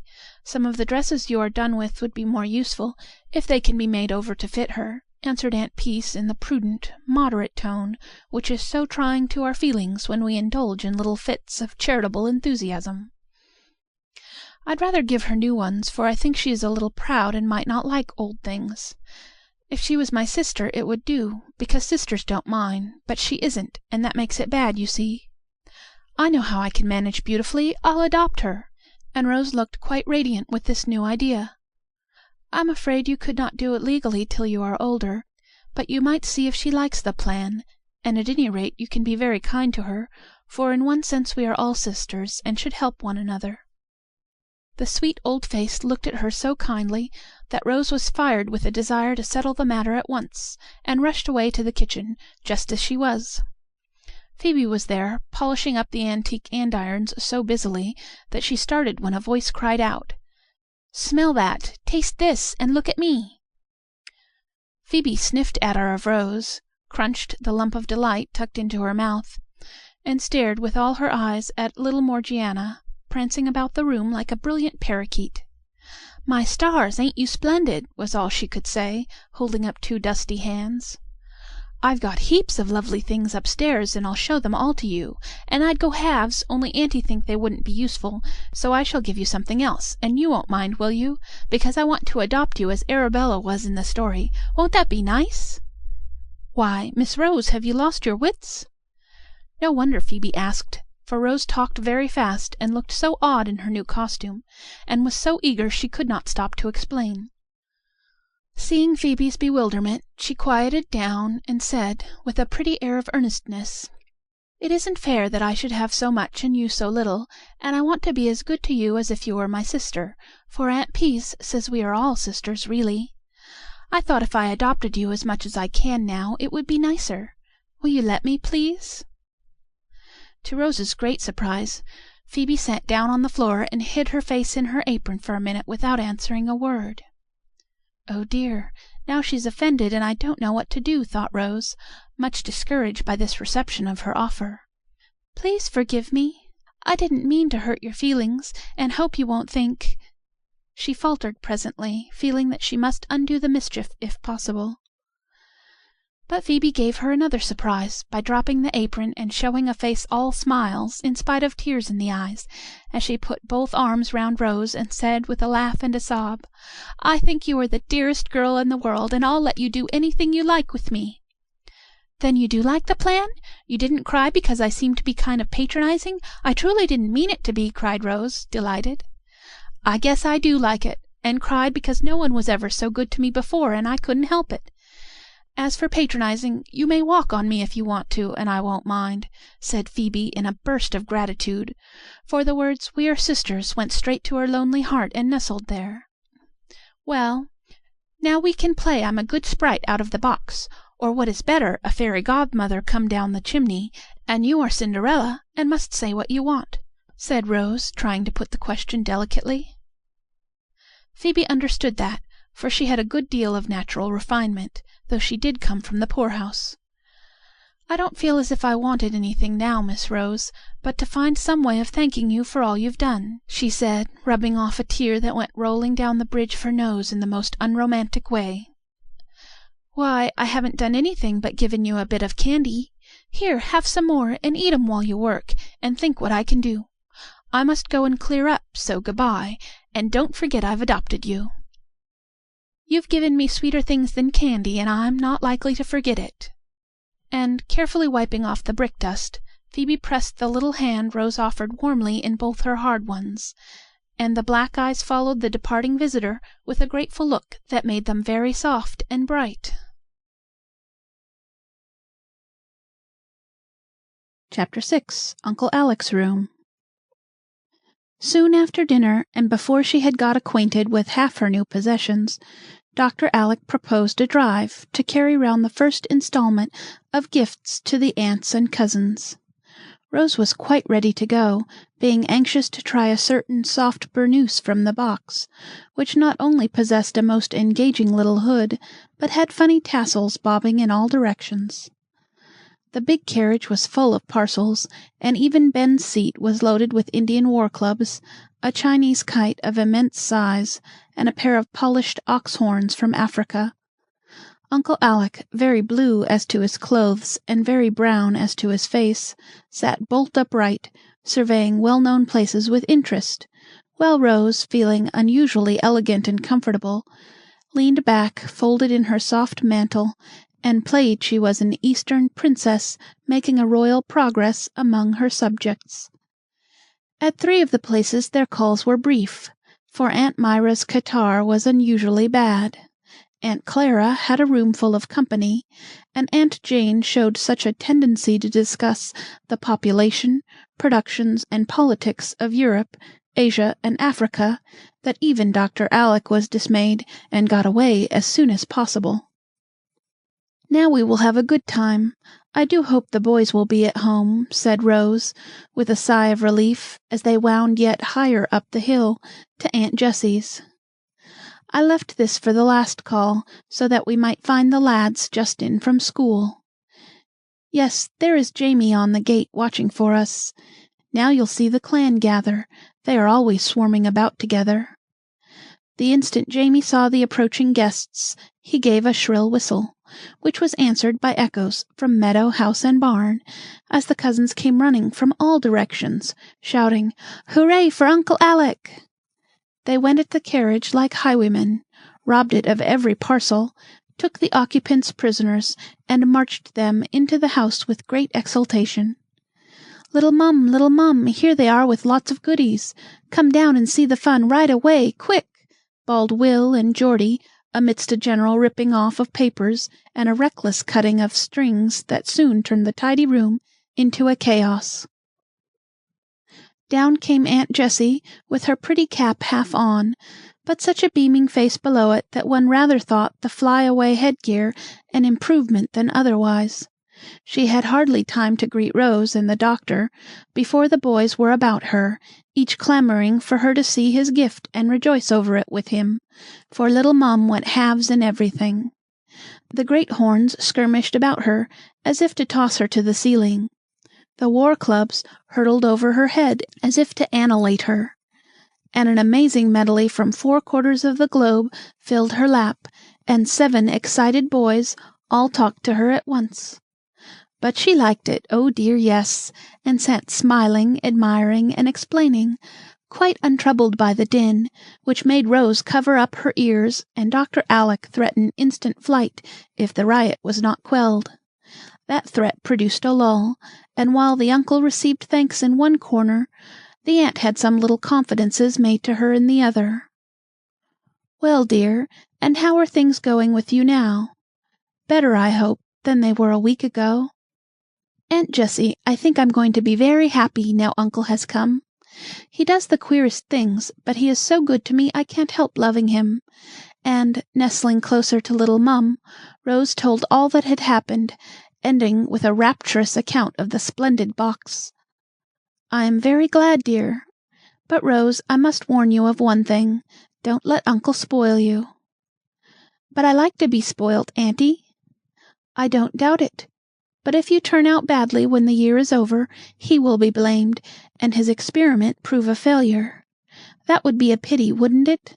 When he wants to do so much for you, and can do it if his kind heart does not get in the way of his good judgment." "I never thought of that, and I'll try not to be spoilt. But how can I help it?" asked Rose anxiously. "By not complaining of the wholesome things he wants you to do, by giving him cheerful obedience as well as love, and even making some small sacrifices for his sake." "I will, I truly will, and when I get in a worry about things, may I come to you? Uncle told me to, and I feel as if I shouldn't be afraid." "You may, darling. This is the place where little troubles are best cured, and this is what mothers are for, I fancy." And Aunt Jessie drew the curly head to her shoulder with a tender look that proved how well she knew what medicine the child most needed. It was so sweet and comfortable that Rose sat still enjoying it till a little voice said, "Mamma, don't you think Pokey would like some of my shells? Rose gave Phoebe some of her nice things, and it was very good of her. Can I?" "Who is Pokey?" asked Rose, popping up her head, attracted by the odd name. "My dolly, do you want to see her?" asked Jamie, who had been much impressed by the tale of adoption he had overheard. "Yes, I'm fond of dollies, only don't tell the boys, or they will laugh at me." "They don't laugh at me, and they play with my dolly a great deal, but she likes me best." And Jamie ran away to produce his pet. "I brought my old doll, but I keep her hidden because I am too big to play with her, and yet I can't bear to throw her away, I'm so fond of her," said Rose, continuing her confidences in a whisper. "You can come and play with Jamie's whenever you like, for we believe in dollies up here," began Aunt Jessie, smiling to herself as if something amused her.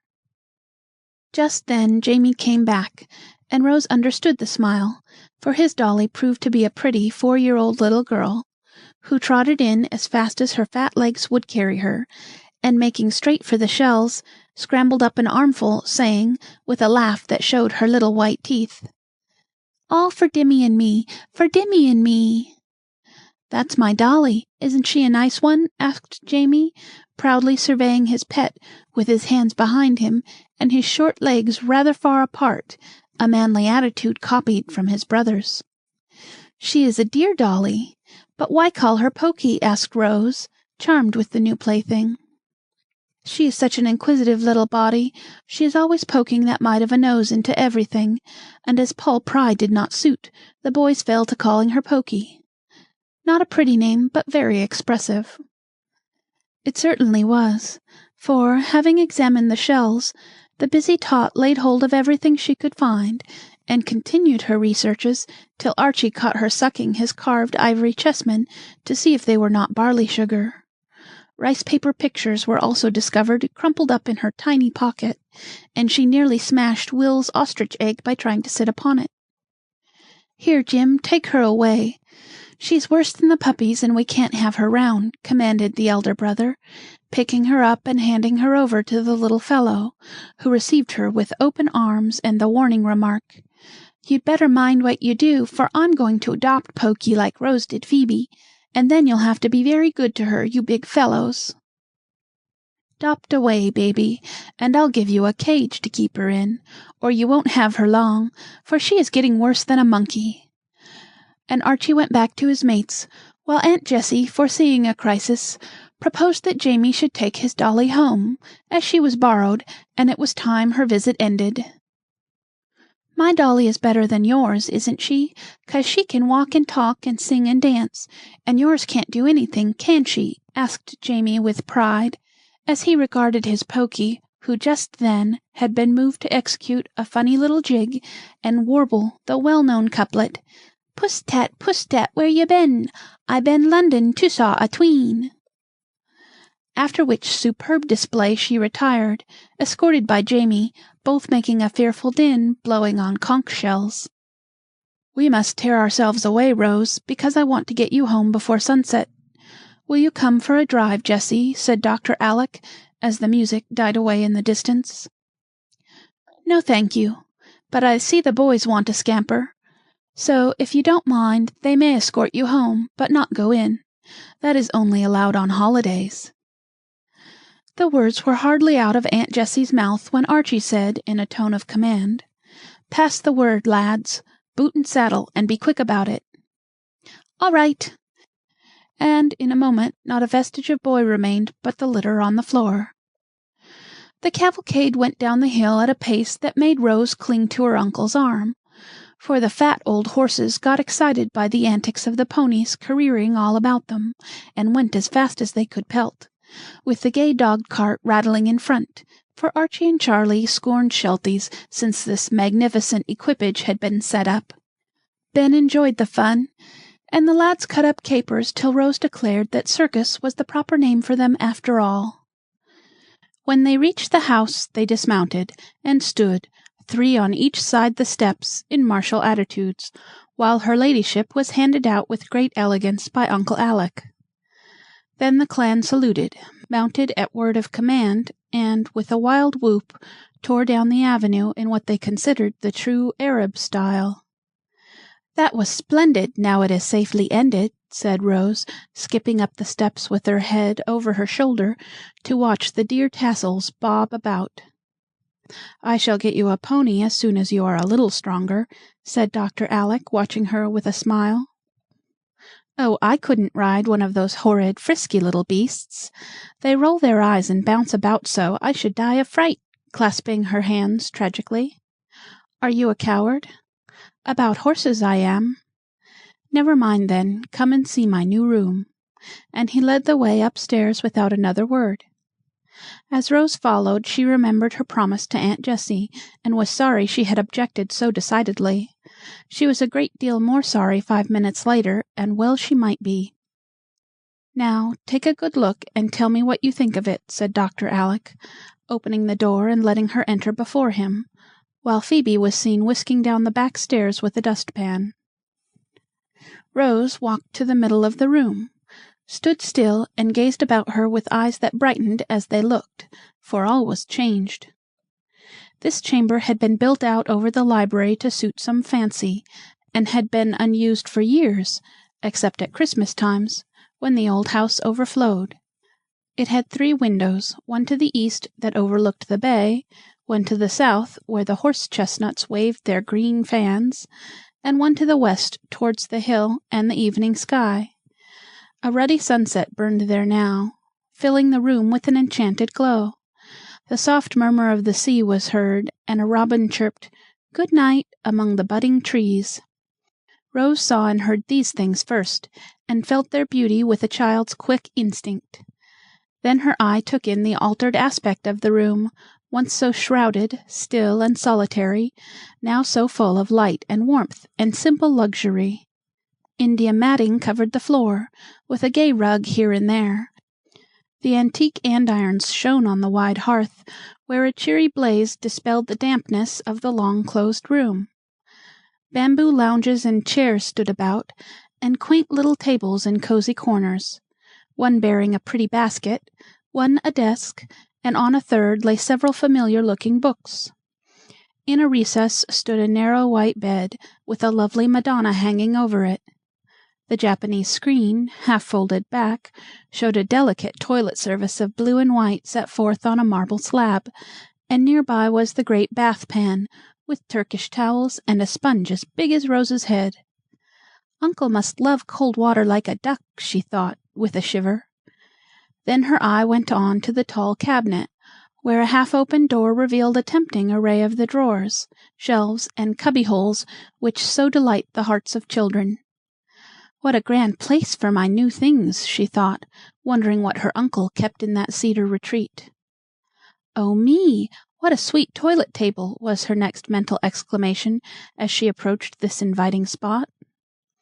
A round, old-fashioned mirror hung over it, with a gilt eagle atop, holding in his beak the knot of blue ribbon that tied up a curtain of muslin falling on either side of the table, where appeared little ivory-handled brushes, 2 slender silver candlesticks, a porcelain matchbox, several pretty trays for small matters, and most imposing of all, a plump blue silk cushion, coquettishly trimmed with lace, and pink rosebuds at the corners.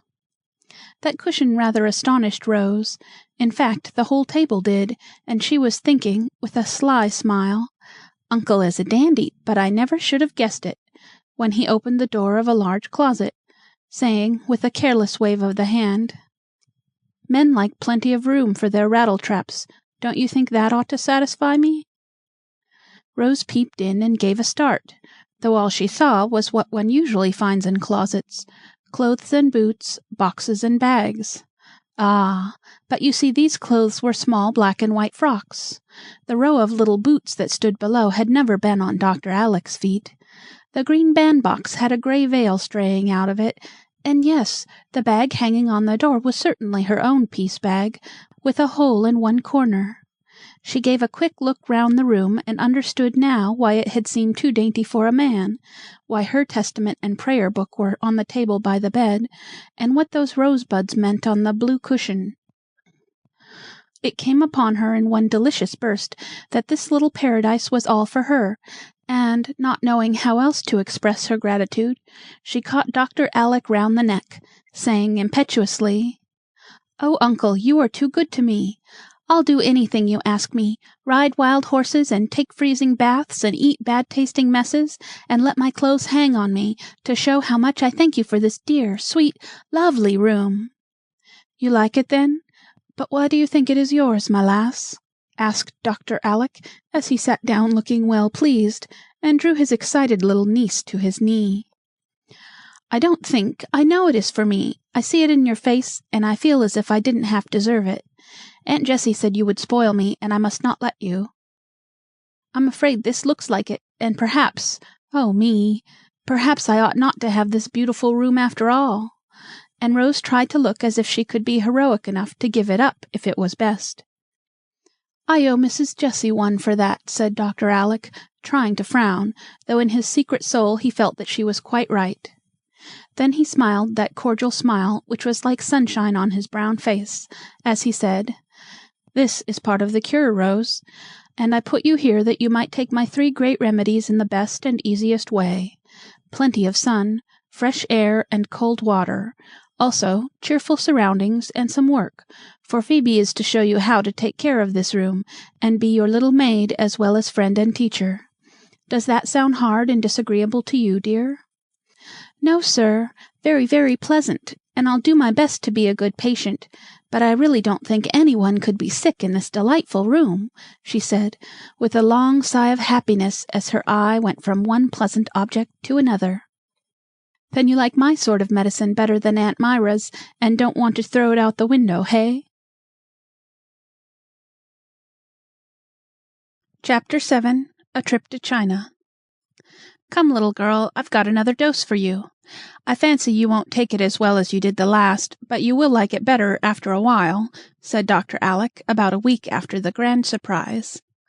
Rose was sitting in her pretty room, where she would gladly have spent all her time, if it had been allowed. But she looked up with a smile, for she had ceased to fear her uncle's remedies, and was always ready to try a new one. The last had been a set of light gardening tools, with which she had helped him put the flower beds in order, learning all sorts of new and pleasant things about the plants as she worked. For, though she had studied botany in school, it seemed very dry stuff, compared with Uncle Alec's lively lesson. "What is it now?" she asked, shutting her work-box without a murmur. "Salt water." How must I take it?"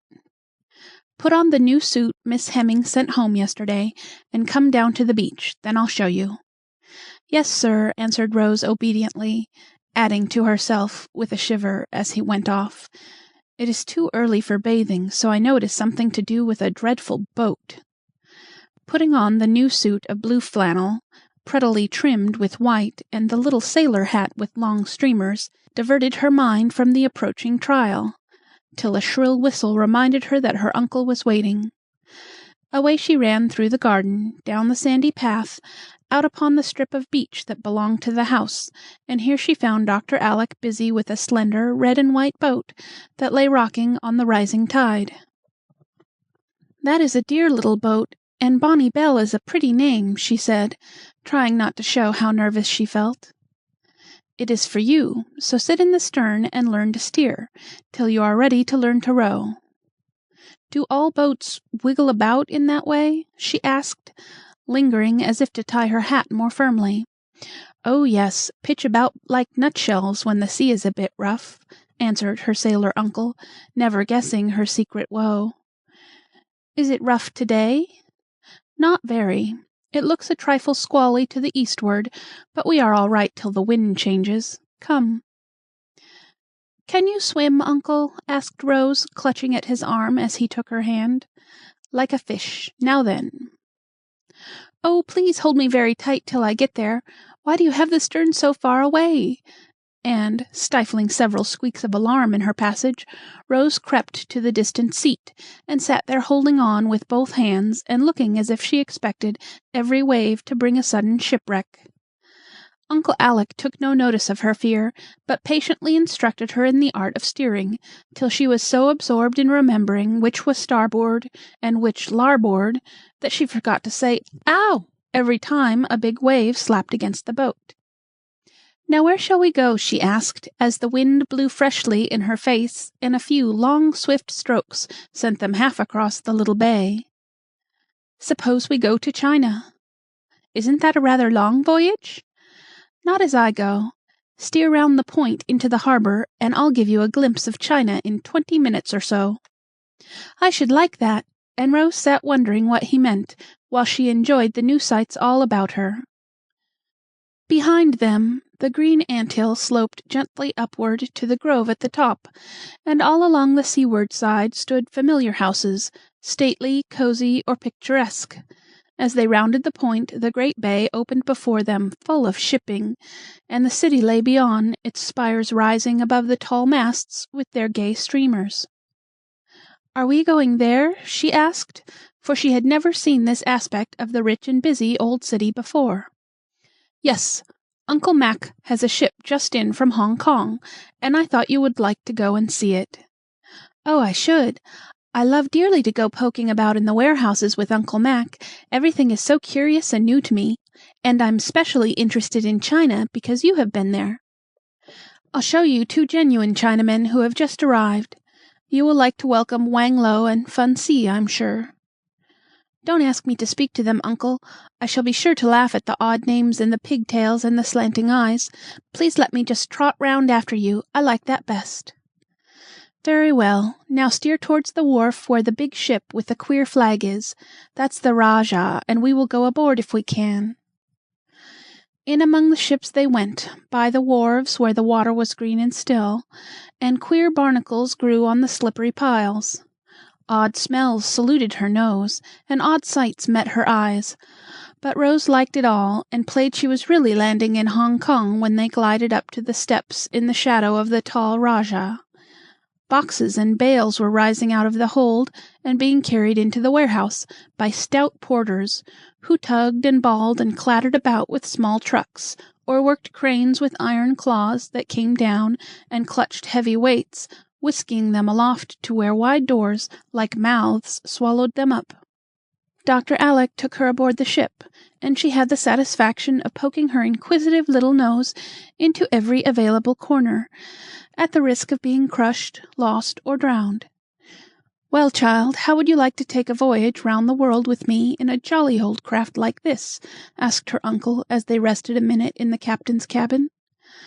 I should like to see the world, but not in such a small, untidy, smelly place as this. We would go in a yacht, all clean and comfortable. Charlie says that is the proper way," answered Rose, surveying the close quarters with little favor. "You are not a true Campbell if you don't like the smell of tar and salt water, nor Charlie either with his luxurious yacht. Now come ashore and chin-chin with the Celestials." After a delightful progress through the great warehouse, peeping and picking as they went, they found Uncle Mac and the yellow gentleman in his private room, where samples, gifts, curiosities, and newly arrived treasures of all sorts were piled up in pleasing profusion and confusion. As soon as possible, Rose retired to a corner, with a porcelain god on one side, a green dragon on the other, and what was still more embarrassing, Fun-See sat on a tea-chest in front, and stared at her with his beady black eyes till she did not know where to look. Mr. Wang-Lo was an elderly gentleman in American costume, with his pigtail neatly wound round his head. He spoke English and was talking busily with Uncle Mac in the most commonplace way, so Rose considered him a failure. But Fun-See was delightfully Chinese, from his junk-like shoes to the button on his pagoda hat, for he had got himself up in style, and was a mass of silk jackets and slouchy trousers. He was short and fat, and waddled comically. His eyes were very slanting, as Rose said. His queue was long, and so were his nails. His yellow face was plump and shiny, and he was altogether a highly satisfactory Chinaman. Uncle Alec told her that Fun-See had come out to be educated, and could only speak a little pidgin English. So she must be kind to the poor fellow, for he was only a lad, though he looked nearly as old as Mr. Wang-Lo. Rose said she would be kind, but had not the least idea how to entertain the queer guest, who looked as if he had walked out of one of the rice-paper landscapes on the wall, and sat nodding at her so like a toy mandarin that she could hardly keep sober. In the midst of her polite perplexity, Uncle Mac saw the two young people gazing wistfully at one another, and seemed to enjoy the joke of this making acquaintance under difficulties. Taking a box from his table, he gave it to Fun-See, with an order that seemed to please him very much. Descending from his perch, he fell to unpacking it with great neatness and dispatch, while Rose watched him, wondering what was going to happen. Presently, out from the wrappings came a teapot, which caused her to clasp her hands with delight, for it was made in the likeness of a plump little Chinaman. His hat was the cover, his cue the handle, and his pipe the nose. It stood upon feet, in shoes turned up at the toes, and the smile on the fat, sleepy face was so like that on Fun's when he displayed the teapot that Rose couldn't help laughing, which pleased him very much. 2 pretty cups with covers, and a fine scarlet tray completed the set, and made one long to have a dish of tea, even in Chinese style, without cream or sugar. When he had arranged them on a little table before her, Fun signified in pantomime that they were hers from her uncle. She returned her thanks in the same way, whereupon he returned to his tea-chest, and, having no other means of communication, they sat smiling and nodding at one another in an absurd sort of way till a new idea seemed to strike Fun. Tumbling off his seat, he waddled away as fast as his petticoats permitted, leaving Rose hoping that he had not gone to get a roasted rat, a stewed puppy, or any other foreign mess which civility would oblige her to eat. While she waited for her funny new friend, she improved her mind in a way that would have charmed Aunt Jane. The gentlemen were talking over all sorts of things, and she listened attentively, storing up much of what she heard, for she had an excellent memory, and longed to distinguish herself by being able to produce some useful information when reproached with her ignorance. She was just trying to impress upon her mind that Amoy was 280 miles from Hong Kong, when Fun came scuffling back, bearing what she thought was a small sword, till he unfurled an immense fan, and presented it with a string of Chinese compliments, the meaning of which would have amused her even more than the sound, if she could have understood it. She had never seen such an astonishing fan, and at once became absorbed in examining it. Of course, there was no perspective whatever, which only gave it a peculiar charm to Rose, for in one place a lovely lady, with blue knitting needles in her hair, sat directly upon the spire of a stately pagoda. In another charming view a brook appeared to flow in at the front door of a stout gentleman's house, and out at his chimney. In a third, a zigzag wall went up into the sky like a flash of lightning, and a bird with two tails was apparently brooding over a fisherman whose boat was just going aground upon the moon.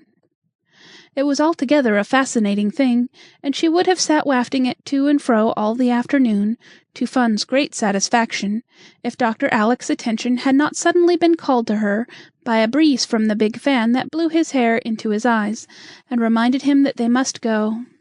So the pretty china was repacked, Rose furled her fan, and with several parcels of choice tea for the old ladies stowed away in Dr. Alec's pockets, they took their leave, after Fun had saluted them with the 3 bendings and the 9 knockings, as they salute the Emperor or Son of Heaven at home. "I feel as if I had really bended china, and I'm sure I look so," said Rose, as they glided out of the shadow of the Rajah. She certainly did, for Mr. Wang Lo had given her a Chinese umbrella, Uncle Alec had got some lanterns to light up her balcony, the great fan lay in her lap, and the tea set reposed at her feet. "This is not a bad way to study geography, is it?" asked her uncle, who had observed her attention to the talk. "It is a very pleasant way, and I really think I have learned more about China today than in all the lessons I had at school, though I used to rattle off the answers as fast as I could go. No one explained anything to us, so all I remember is that tea and silk come from there, and the women have little bits of feet. I saw Fun looking at mine, and he must have thought them perfectly immense," answered Rose, surveying her stout boots with sudden contempt. "We will have out the maps and the globe, and I'll show you some of my journeys, telling stories as we go. That will be the next best to doing it actually." "You are so fond of traveling, I should think it would be very dull for you here, uncle. Do you know, Aunt Plenty says she is sure you will be off in a year or 2. "Very likely." "Oh me, what shall I do then?" sighed Rose, in a tone of despair that made Uncle Alec's face brighten with a look of genuine pleasure, as he said significantly, "Next time I go, I shall take my little anchor with me. How will that suit?" "Really, uncle?" "Really, niece." Rose gave a little bounce of rapture, which caused the boat to wiggle in a way that speedily quieted her down. But she sat beaming joyfully and trying to think which of some 100 questions she would ask first, when Dr. Alec said, pointing to a boat that was coming up behind them in great style, "How well those fellows row! Look at them and take notes for your own use by and by." The Stormy Petrel was manned by half a dozen jaunty-looking sailors, who made a fine display of blue shirts and shiny hats, with stars and anchors in every direction. "How beautifully they go, and they are only boys. Why, I do believe they are our boys. Yes, I see Charlie laughing over his shoulder. Row, uncle, row. Oh, please do, and not let them catch up with us," cried Rose, in such a state of excitement that the new umbrella nearly went overboard. "All right, here we go." And away they did go, with a long, steady sweep of the oars that carried the Bonnie Belle through the water with a rush. The lads pulled their prettiest, but Dr. Alec would have reached the point first, if Rose, in her flurry, had not retarded him by jerking the rudder ropes in a most unseamanlike way, and just as she got right again, her hat blew off. That put an end to the race, and while they were still fishing for the hat, the other boat came alongside, with all the oars in the air, and the jolly young tars ready for a frolic. "Did you catch a crab, uncle?" "No, a bluefish," he answered, as the dripping hat was landed on a seat to dry. "What have you been doing?" "Seeing Fun." "Good for you, Rose. I know what you mean. We are going to have him up to show us how to fly the big kite, for we can't get the hang of it. Isn't he great fun, though?" "No, little fun." "Come, stop joking, and show us what you've got." "You'd better hoist that fan for a sail."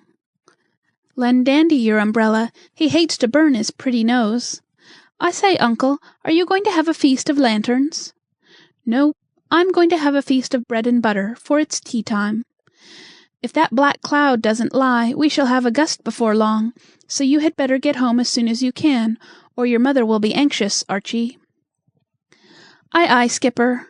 Good night, Rose. Come out often, and we'll teach you all there is to know about rowing," was Charlie's modest invitation.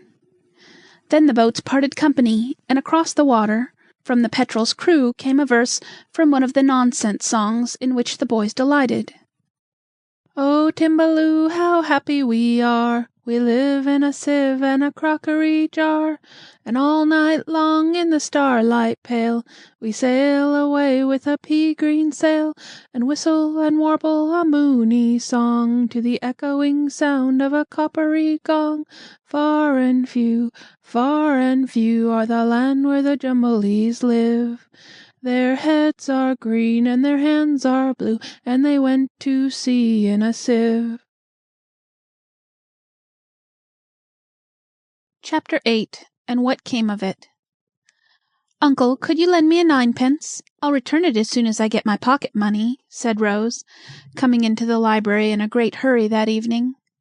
"I think I could, and I won't charge any interest for it, so you need not be in any hurry to repay me."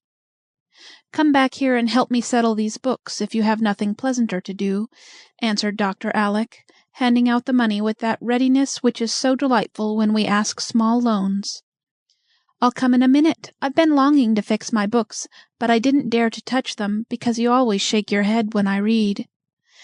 "I shall shake my head when you write, if you don't do it better than you did in making out this catalogue." "I know it's bad, but I was in a hurry when I did it, and I am in one now." And away went Rose, glad to escape a lecture. But she got it when she came back, for Uncle Alec was still knitting his brows over the list of books, and sternly demanded, pointing to a tipsy-looking title staggering down the page, "Is that meant for pulverized bones, ma'am?" "No, sir, it's Paradise Lost." "Well, I'm glad to know it, for I began to think you were planning to study surgery or farming. And what is this, if you please? Babies' aprons is all I can make of it."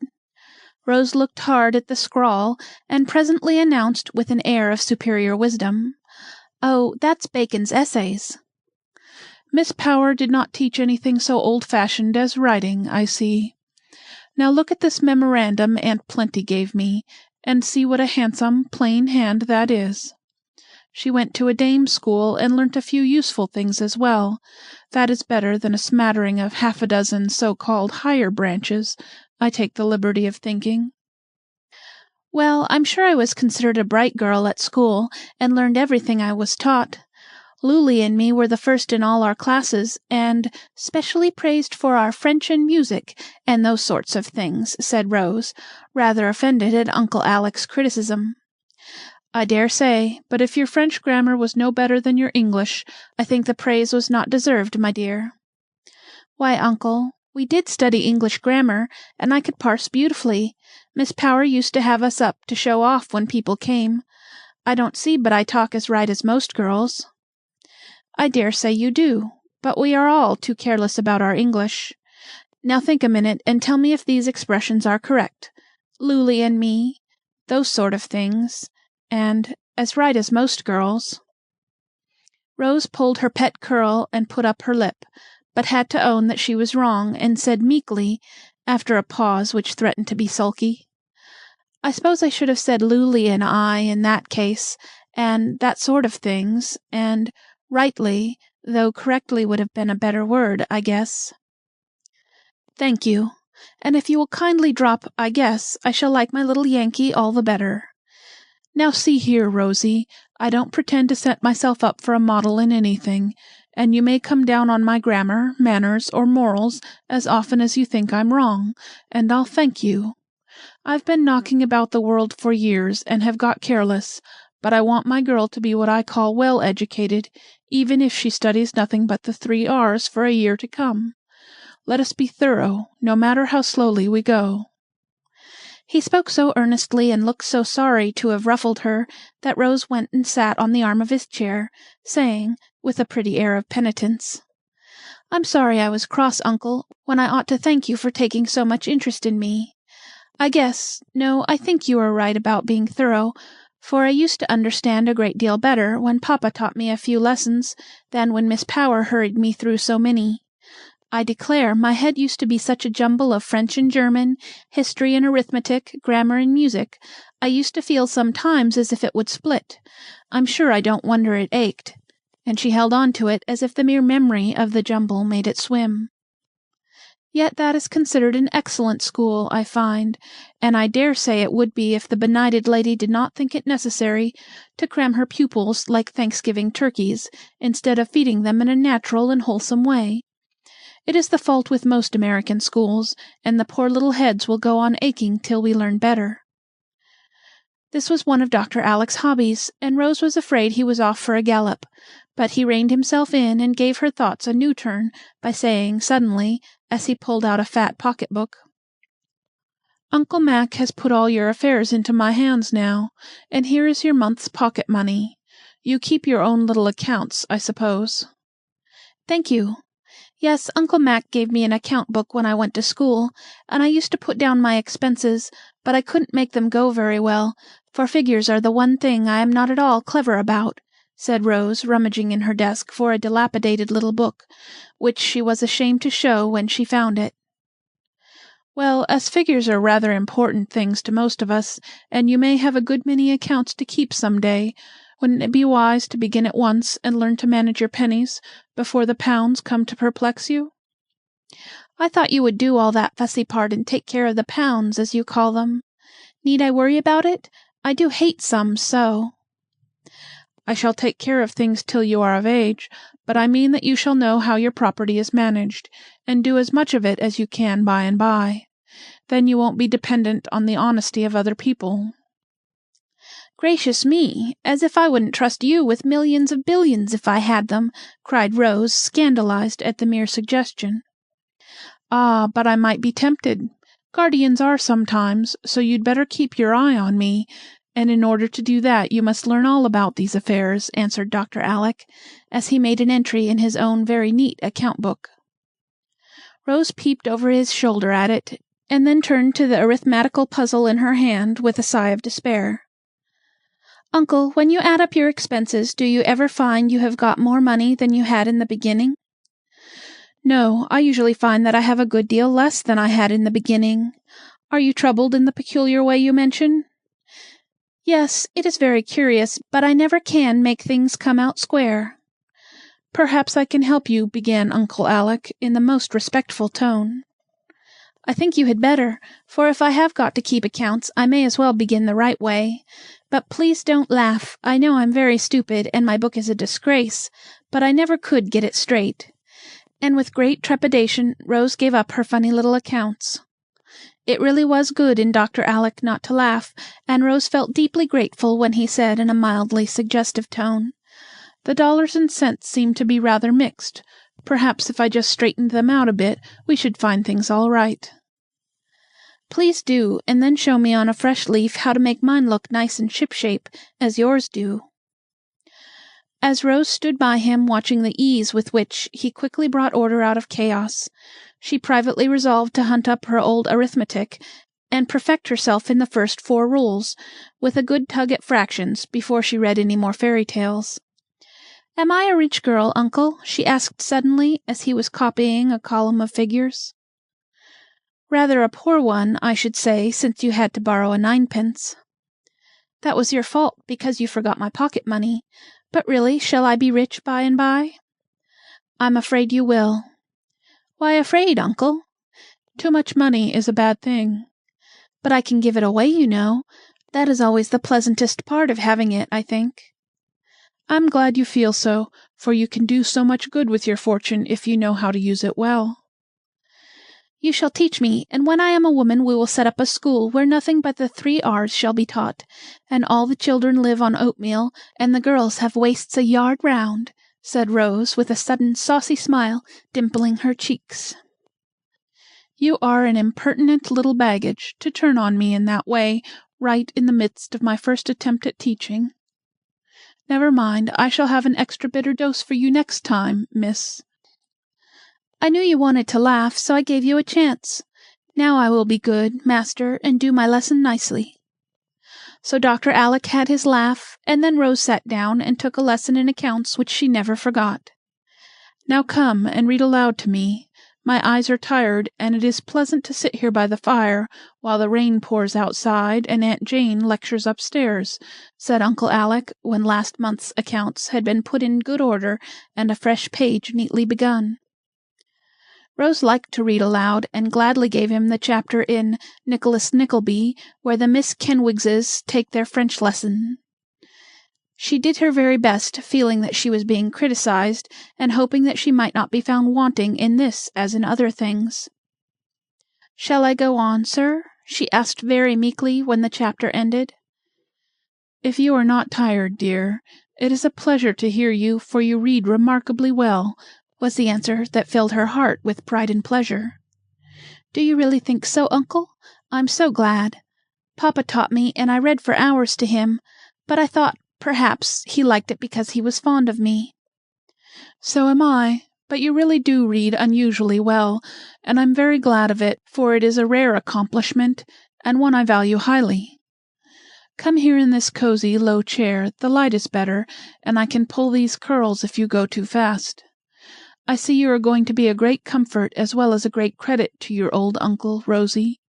And Dr. Alec drew her close beside him with such a fatherly look and tone that she felt it would be very easy to love and obey him, since he knew how to mix praise and blame so pleasantly together.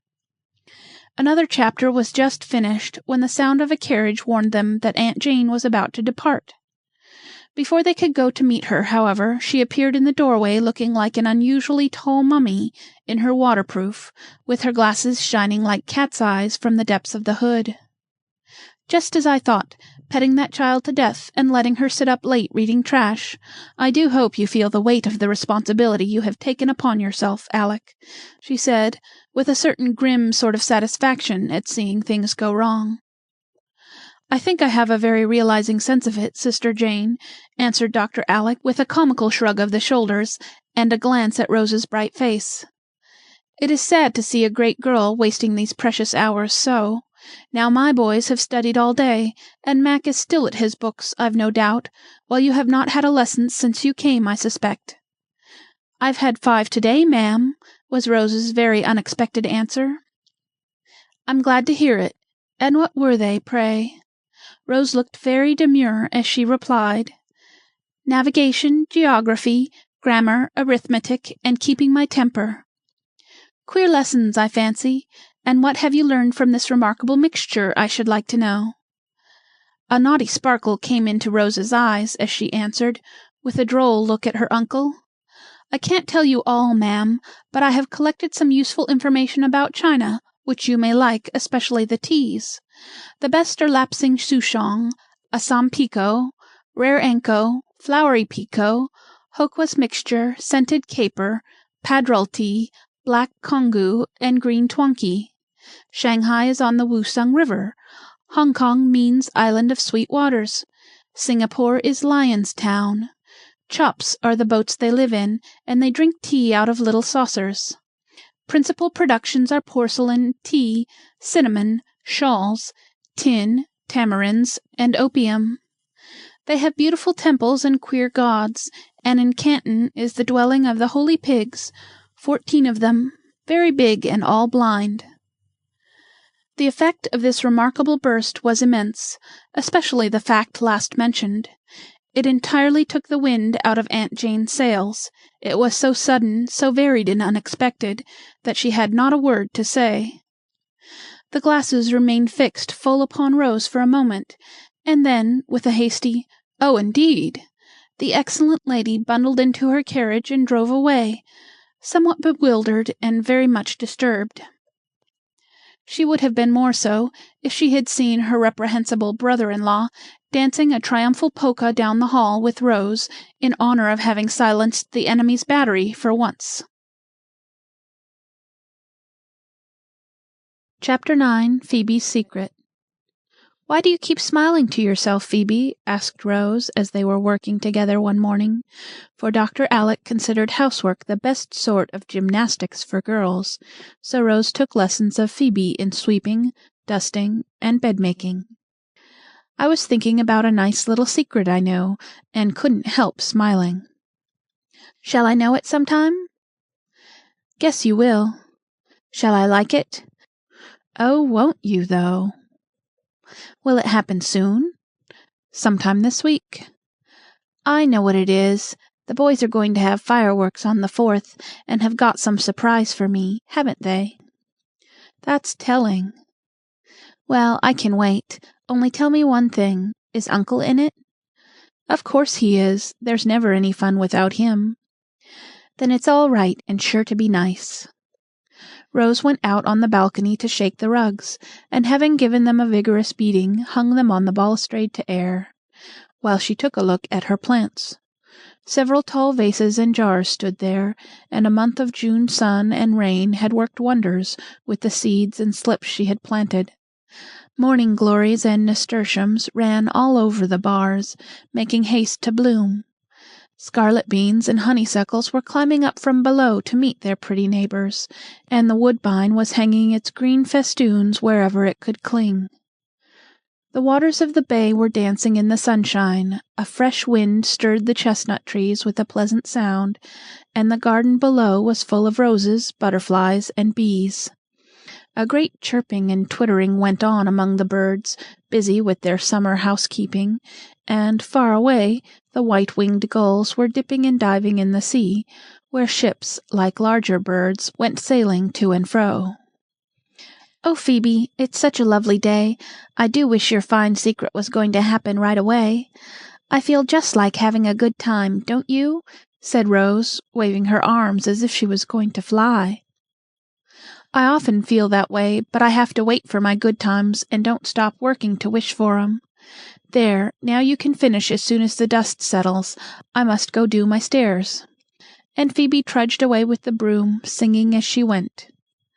Rose leaned where she was and fell into thinking how many good times she had had lately, for the gardening had prospered finely, and she was learning how to swim and row, and there were drives and walks and quiet hours of reading and talk with Uncle Alec. And, best of all, the old pain and ennui seldom troubled her now. She could work and play all day, sleep sweetly at night, and enjoy life with the zest of a healthy, happy child. She was far from being as strong and hearty as Phoebe, but she was getting on. The once pale cheeks had color in them now, the hands were growing plump and brown, and the belt was not much too loose. No one talked to her about her health, and she forgot that she had no constitution. She took no medicine but Dr. Alec's 3 great remedies, and they seemed to suit her excellently. Aunt Plenty said it was the pills, but, as no second batch had ever followed the first, I think the old lady was mistaken. Rose looked worthy of her name as she stood smiling to herself over a happier secret than any Phoebe had. A secret which she did not know herself till she found out, some years later, the magic of good health. "Look only," said the brownie, "at the pretty gown of blue, at the kerchief pinned about her head, and at her little shoe," said a voice from below, as a great cabbage rose came flying against her cheek. "What is the princess dreaming about up here in her hanging garden?" added Dr. Alec, as she flung back a morning glory. "I was wishing I could do something pleasant this fine day, something very new and interesting, for the wind makes me feel frisky and gay." "Suppose we take a pull over to the island. I intended to go this afternoon, but if you feel more like it now, we can be off at once." I do. I'll come in 15 minutes, Uncle. I must just scrabble my room to rights, for Phoebe has got a great deal to do."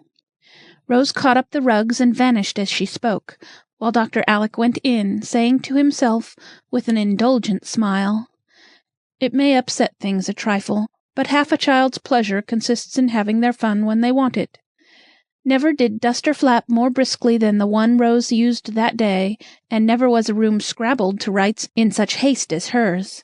Tables and chairs flew to their places as if alive, curtains shook as if a gale was blowing, china rattled, and small articles tumbled about as if a young earthquake was playing with them.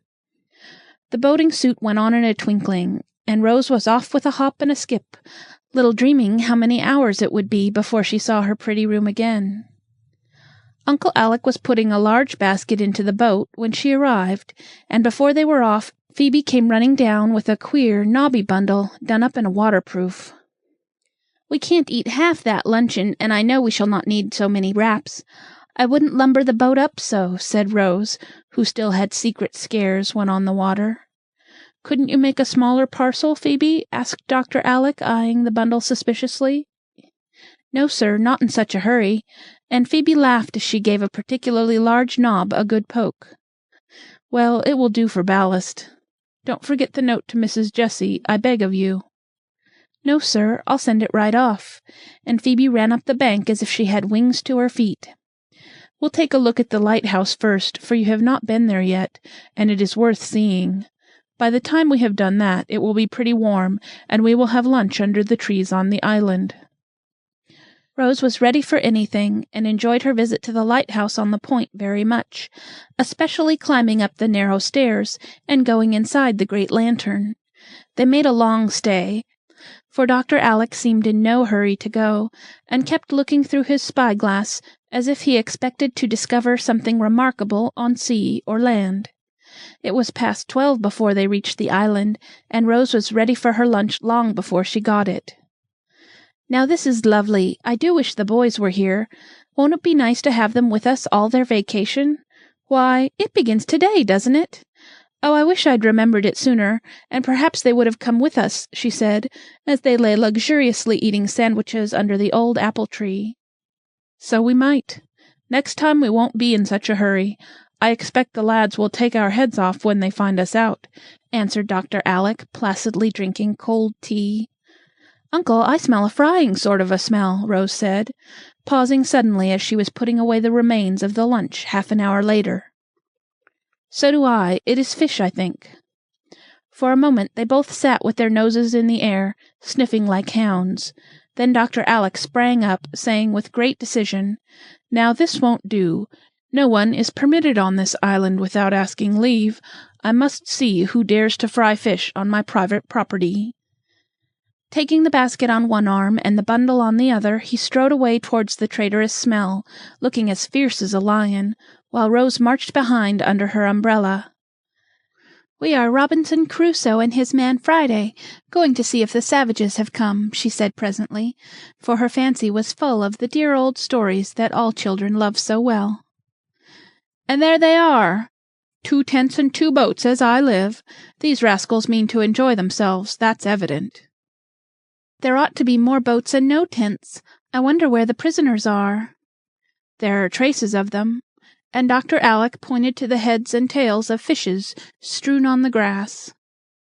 "And there are more," said Rose, laughing, as she pointed to a scarlet heap of what looked like lobsters. "The savages are probably eating their victims now. Don't you hear the knives rattle in that tent?" "We ought to creep up and peep. Crusoe was cautious, you know, and Friday scared out of his wits," added Rose, still keeping up the joke. "But this Crusoe is going to pounce upon them, regardless of consequences. If I am killed and eaten, you seize the basket and run for the boat. There are provisions enough for your voyage home." With that, Uncle Alec slipped round the front of the tent, and, casting in the big bundle like a bombshell, roared out in a voice of thunder, "Pirates, surrender!" A crash, a shout, a laugh, and out came the savages, brandishing knives and forks, chicken bones and tin mugs, and all fell upon the intruder, pommeling him unmercifully as they cried, "You came too soon! We're not half ready! You've spoilt it all! Where's Rose?" "Here I am," answered a half-stifled voice, and Rose was discovered sitting on the pile of red flannel bathing clothes, which she had mistaken for lobsters, and where she had fallen in a fit of merriment when she discovered that the cannibals were her merry cousins. "You good-for-nothing boys, you are always bursting out upon me in some ridiculous way, and I always get taken in because I'm not used to such pranks. Uncle is as bad as the rest, and it's great fun," she said, as the lads came round her, half scolding, half welcoming, and wholly enjoying the double surprise. "You were not to come till afternoon, and mamma was to be here to receive you. Everything is in a mess now, except your tent. We got that in order the first thing, and you can sit there and see us work," said Archie, doing the honors as usual. Rose felt it in her bones, as Dolly says, that something was in the wind, and wanted to be off at once, so I let her come, and should have kept her away an hour longer, if your fish had not betrayed you," explained Uncle Alec, subsiding from a ferocious Crusoe into his good-natured self again. "As this seat is rather damp, I think I'll rise," said Rose, as the excitement lessened a little. Several fishy hands helped her up, and Charlie said, as he scattered the scarlet garments over the grass with an oar, "We had a jolly good swim before dinner, and I told the brats to spread these to dry. Hope you brought your things, Rose, for you belong to the lobsters, you know, and we can have no end of fun teaching you to dive and float and tread water." "I didn't bring anything," began Rose, but was interrupted by the brats, otherwise Will and Geordie, who appeared bearing the big bundle, so much demoralized by its fall that a red flannel tunic trailed out at one end and a little blue dressing-gown at the other, while the knobs proved to be a toilet case, rubbers, and a silver mug. "Oh, that sly Phebe! This was the secret, and she bundled up those things after I went down to the boat," cried Rose with sparkling eyes. "Guess something is smashed up inside, for a bit of glass fell out," observed Will, as they deposited the bundle at her feet. "Catch a girl going anywhere without a looking-glass. We haven't got one among the whole lot of us," added Mac, with masculine scorn. "Dandy has. I caught him touching up his wig behind the trees after our swim," cut in Geordie, wagging a derisive figure at Steve, who promptly silenced him by a smart rap on the head with the drumstick he had just polished off. "Come, come, you lazy lubbers, fall to work, or we shall not be ready for mamma. Take Rose's things to her tent, and tell her all about it, Prince. Mac and Steve, you cut away and bring up the rest of the straw. And you small chaps clear off the table if you have stuffed all you can. Please, uncle, I'd like your advice about the boundary lines and the best place for the kitchen." Everyone obeyed the chief, and Rose was escorted to her tent by Charlie, who devoted himself to her service. She was charmed with her quarters, and still more so with the program which he unfolded before her as they worked. "We always camp out somewhere in vacation, and this year we thought we'd try the island. It is handy, and our fireworks will show off well from here." "Shall we stay over the 4th? 3 whole days! Oh me, what a frolic it will be!" "Bless your heart, we often camp for a week, we big fellows, but this year the small chaps wanted to come, so we let them. We have great larks, as you'll see, for we have a cave and play Captain Kidd, and have shipwrecks and races and all sorts of games. Arch and I are rather past that kind of thing now, but we do it to please the children," added Charlie, with a sudden recollection of his 16 years. "I had no idea boys had such good times. Their plays never seemed a bit interesting before, but I suppose that was because I never knew any boys very well, or perhaps you are unusually nice ones," observed Rose, with an artless air of appreciation that was very flattering. "We are a pretty clever set, I fancy, but we have a good many advantages, you see. There are a tribe of us to begin with. Then our family has been here for ages, and we have plenty of spondulics, so we can rather lord it over the other fellows, and do as we like. There, ma'am, you can hang your smashed glass on that nail, and do up your back hair as fine as you please. You can have a blue blanket or a red one, and a straw pillow or an air cushion for your head, whichever you like. You can trim up to any extent, and be as free and easy as squaws in a wigwam, for this corner is set apart for you ladies, and we never cross the line uncle is drawing until we ask leave. Anything more I can do for you, cousin?" "No, thank you. I think I'll leave the rest till auntie comes, and go and help you somewhere, if I may." "Yes, indeed. Come on and see to the kitchen. Can you cook?" asked Charlie, as he led the way to a rocky nook, where Archie was putting up a sailcloth awning. "I can make tea and toast bread." "Well, we'll show you how to fry fish and make chowder. Now you just set these pots and pans round tastefully, and sort of tidy up a bit, for Aunt Jessie insists on doing some of the work, and I want it to be decent here." By 4 o'clock the camp was in order, and the weary workers settled down on Lookout Rock to watch for Mrs. Jessie and Jamie, who was never far from Mamma's apron string. They looked like a flock of bluebirds, all being in sailor rig, with blue ribbon enough flying from the 7 hats to have set up a milliner. Very tuneful bluebirds they were, too, for all the lads sang, and the echo of their happy voices reached Mrs. Jessie long before she saw them. The moment the boat hove in sight, up went the island flag, and the bluejackets cheered lustily, as they did on every possible occasion, like true young Americans. This welcome was answered by the flapping of a handkerchief, and the shrill "rah, rah, rah" of the one small tar who stood in the stern, waving his hat manfully, while a maternal hand clutched him firmly in the rear. Cleopatra, landing from her golden galley, never received a heartier greeting than little Mum, as she was borne to her tent by the young folk, for love of whom she smilingly resigned herself to 3 days of discomfort, while Jamie immediately attached himself to Rose, assuring her of his protection from the manifold perils which might assail them. Taught by long experience that boys are always hungry, Aunt Jessie soon proposed supper and proceeded to get it, enveloped in an immense apron, with an old hat of Archie's stuck atop of her cap.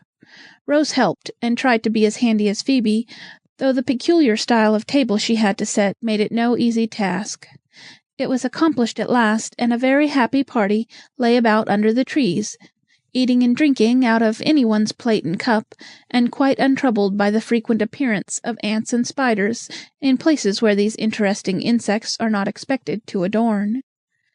"I never thought I should like to wash dishes, but I do," said Rose, as she sat in a boat after supper, lazily rinsing plates in the sea, and rocking luxuriously as she wiped them. "Mum is mighty particular. We just give 'em a scrub with sand, and dust 'em off with a bit of paper. It's much the best way, I think," replied Geordie, who reposed in another boat alongside. "How Phoebe would like this! I wonder uncle did not have her come." "I believe he tried to, but Dolly was as cross as 2 sticks, and said she couldn't spare her. I'm sorry, for we all like the Phoebe bird, and she'd chirp like a good one out here, wouldn't she? She ought to have a holiday like the rest of us. It's too bad to leave her out." This thought came back to Rose several times that evening, for Phoebe would have added much to the little concert they had in the moonlight, would have enjoyed the stories told, been quick at guessing the conundrums, and laughed with all her heart at the fun. The merry going to bed would have been the best of all, for Rose wanted someone to cuddle under the blue blanket with her, there to whisper and giggle and tell secrets, as girls delight to do. Long after the rest were asleep, Rose lay wide awake, excited by the novelty of all about her, and a thought that had come into her mind. Far away she heard a city clock strike 12.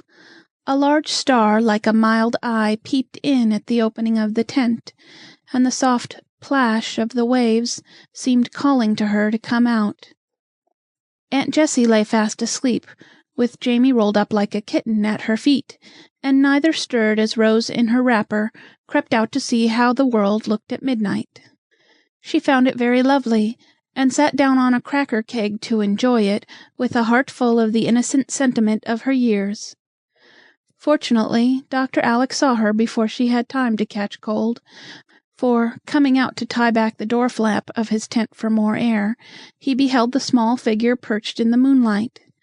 Having no fear of ghosts, he quietly approached, and, seeing that she was wide awake, said, with a hand on her shining hair, "What is my girl doing here?" "Having a good time," answered Rose, not at all startled. "I wonder what she was thinking about with such a sober look." "The story you told us of the brave sailor who gave up his place on the raft to the woman, and the last drop of water to the poor baby. People who make sacrifices are very much loved and admired, aren't they?" she asked earnestly. "If the sacrifice is a true one. But many of the bravest never are known, and get no praise. That does not lessen their beauty, though perhaps it makes them harder, for we all like sympathy," and Dr. Alec sighed a patient sort of sigh. "I suppose you have made a great many? Would you mind telling me one of them?" asked Rose, arrested by the sigh. "My last was to give up smoking," was the very unromantic answer to her pensive question. "Why did you?" "Bad example for the boys." "That was very good of you, uncle. Was it hard?" "I'm ashamed to say it was. But as a wise old fellow once said, it is necessary to do right. It is not necessary to be happy." Rose pondered over the saying as if it pleased her, and then said, with a clear, bright look, "A real sacrifice is giving up something you want or enjoy very much, isn't it?" "Yes." Doing it one's own self because one loves another person very much and wants her to be happy? Yes. And doing it pleasantly, and being glad about it, and not minding the praise if it doesn't come? Yes, dear, that is the true spirit of self-sacrifice. You seem to understand it, and I dare say you will have many chances in your life to try the real thing. I hope they won't be very hard ones. I think they will, began Rose, and there stopped short. Well, make one now and go to sleep, or my girl will be ill tomorrow, and then the aunts will say camping out was bad for her. I'll go. Good night. And throwing him a kiss, the little ghost vanished, leaving Uncle Alec to pace the shore, and think about some of the unsuspected sacrifices that had made him what he was. Chapter 10. Rose's Sacrifice. There certainly were larks on Campbell's Island next day, as Charlie had foretold, and Rose took her part in them like one intent on enjoying every minute to the utmost. There was a merry breakfast, a successful fishing expedition, and then the lobsters came out in full force, for even Aunt Jessie appeared in red flannel. There was nothing Uncle Alec could not do in the water, and the boys tried their best to equal him in strength and skill, so there was a great diving and ducking, for every one was bent on distinguishing himself. Rose swam out far beyond her depth, with her uncle to float her back. Aunt Jessie splashed placidly in the shallow pools, with Jamie paddling near by like a little whale beside its mother, while the lads careered about, looking like a flock of distracted flamingos, and acting like the famous dancing party in Alice's Adventures in Wonderland. Nothing but chowder would have lured them from their gambols in the briny deep. That time-honored dish demanded the concentrated action of several mighty minds, so the water babies came ashore and fell to cooking. It is unnecessary to say that, when done, it was the most remarkable chowder ever cooked, and the quantity eaten would have amazed the world if the secret had been divulged. After this exertion a siesta was considered the thing, and people lay about in tents or out as they pleased, the boys looking like warriors, slumbering where they fell. The elders had just settled to a comfortable nap when the youngsters rose, refreshed and ready for further exploits. A hint sent them all off to the cave, and there were discovered bows and arrows, battle clubs, old swords, and various relics of an interesting nature. Perched upon a commanding rock, with Jamie to splain things to her, Rose beheld a series of stirring scenes enacted with great vigor and historical accuracy by her gifted relatives. Captain Cook was murdered by the natives of Hawaii in the most thrilling manner. Captain Kidd buried untold wealth in the chowder kettle at the dead of night, and shot both the trusting villains who shared the secret of the hiding-place. Sinbad came ashore there and had manifold adventures, and numberless wrecks bestrewed the sands.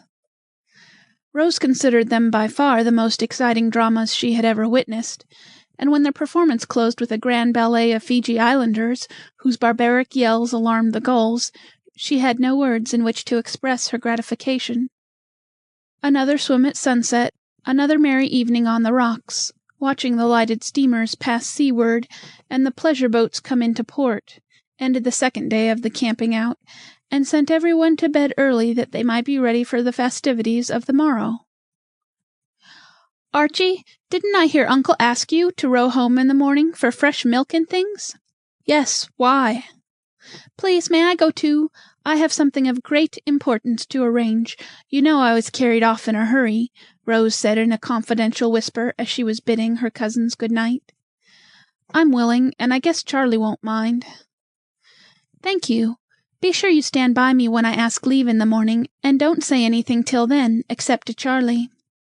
Promise, urged Rose so eagerly that Archie stuck an attitude and cried dramatically, By yonder moon, I swear. Hush! It's all right. Go along. And Rose departed as if satisfied. She's a queer little thing, isn't she, Prince? Rather a nice little thing, I think. I'm quite fond of her. Rose's quick ears caught both remarks, and she retired to her tent, saying to herself with sleepy dignity, Little thing indeed. Those boys talk as if I was a baby. They will treat me with more respect after tomorrow, I guess. Archie did stand by her in the morning, and her request was readily granted, as the lads were coming directly back. Off they went, and Rose waved her hand to the islanders with a somewhat pensive air, for an heroic purpose glowed within her, and the spirit of self-sacrifice was about to be illustrated in a new and touching manner. While the boys got the milk, Rose ran to Phoebe, ordered her to leave her dishes, to put on her hat, and take a note back to Uncle Alec, which would explain this somewhat mysterious performance. Phoebe obeyed, and when she went to the boat, Rose accompanied her, telling the boys she was not ready to go yet, but they could, some of them, come for her when she hung a white signal on her balcony. "But why not come now? What are you about, miss? Uncle won't like it," protested Charlie, in great amazement. "Just do as I tell you, little boy. Uncle will understand and explain. Obey as Phoebe does, and ask no questions. I can have secrets as well as other people." And Rose walked off with an air of lofty independence that impressed her friends immensely. "It's some plot between Uncle and herself, so we won't meddle. All right, Phoebe.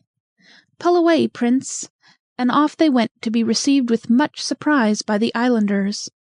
This was the note Phoebe bore.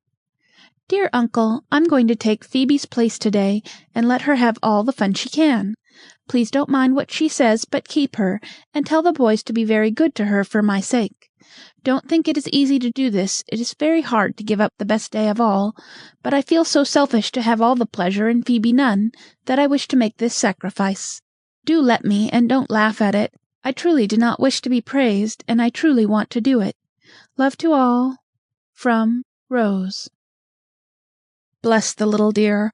What a generous heart she has!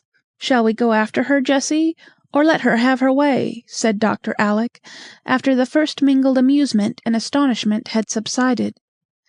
"Let her alone, and don't spoil her little sacrifice. She means it, I know, and the best way in which we can show our respect for her effort is to give Phoebe a pleasant day. I'm sure she has earned it."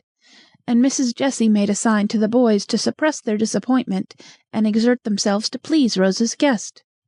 Phoebe was with difficulty kept from going straight home, and declared that she should not enjoy herself one bit without Miss Rose. "She won't hold out all day, and we shall see her paddling back before noon, I'll wager anything," said Charlie. And the rest so strongly inclined to his opinion that they resigned themselves to the loss of the little queen of the revels, sure that it would only be a temporary one. But hour after hour passed, and no signal appeared on the balcony, though Phoebe watched it hopefully. No passing boat brought the truant back, though more than one pair of eyes looked out for the bright hair under the round hat. And sunset came, bringing no rose but the lovely color in the western sky. I really did not think that the child had it in her. I fancied it was a bit of sentiment, but I see she was in earnest, and means that her sacrifice shall be a true one. Dear little soul, I'll make it up to her 1,000 times over, and beg her pardon for thinking it might be done for effect," Dr. Alec said remorsefully, as he strained his eyes through the dusk, fancying he saw a small figure sitting in the garden as it had sat on the keg the night before, laying the generous little plot that had cost more than he could guess. "Well, she can't help seeing the fireworks, anyway, unless she is goose enough to think she must hide in a dark closet and not look," said Archie, who was rather disgusted at Rose's seeming ingratitude. "She will see ours capitally, but miss the big ones on the hill, unless papa has forgotten all about them," added Steve, cutting short the harangue Mac had begun upon the festivals of the ancients. "I'm sure the sight of her will be better than the finest fireworks that ever went off," said Phoebe, meditating an elopement with one of the boats if she could get a chance. "Let things work. If she resists a brilliant invitation we give her, she will be a heroine," added Uncle Alec, secretly hoping that she would not. Meanwhile, Rose had spent a quiet, busy day helping Dolly, waiting on Aunt Peace, and steadily resisting Aunt Plenty's attempts to send her back to the happy island. It had been hard in the morning to come in from the bright world outside, with flags flying, cannon booming, crackers popping, and everyone making ready for a holiday, and to go to washing cups while Dolly grumbled and the aunts lamented. It was very hard to see the day go by, knowing how gay each hour must have been across the water, and how a word from her would take her where she longed to be with all her heart. But it was hardest of all when evening came and Aunt Peace was asleep, Aunt Plenty seeing a gossip in the parlor, Dolly established in the porch to enjoy the show, and nothing left for the little maid to do but sit alone in her balcony and watch the gay rockets whiz up from island, hill, and city, while bands played and boats laden with happy people went to and fro in the fitful light.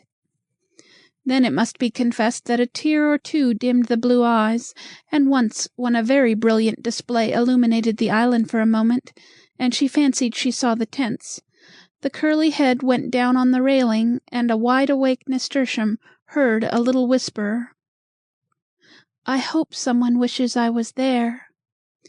The tears were all gone, however, and she was watching the hill and island answer each other with what Jamie called whizzers, whirligigs, and busters, and smiling as she thought how hard the boys must be working to keep up such a steady fire, when Uncle Mac came walking in upon her, saying hurriedly, "Come, child, put on your tippet, pelisse, or whatever you call it, and run off with me.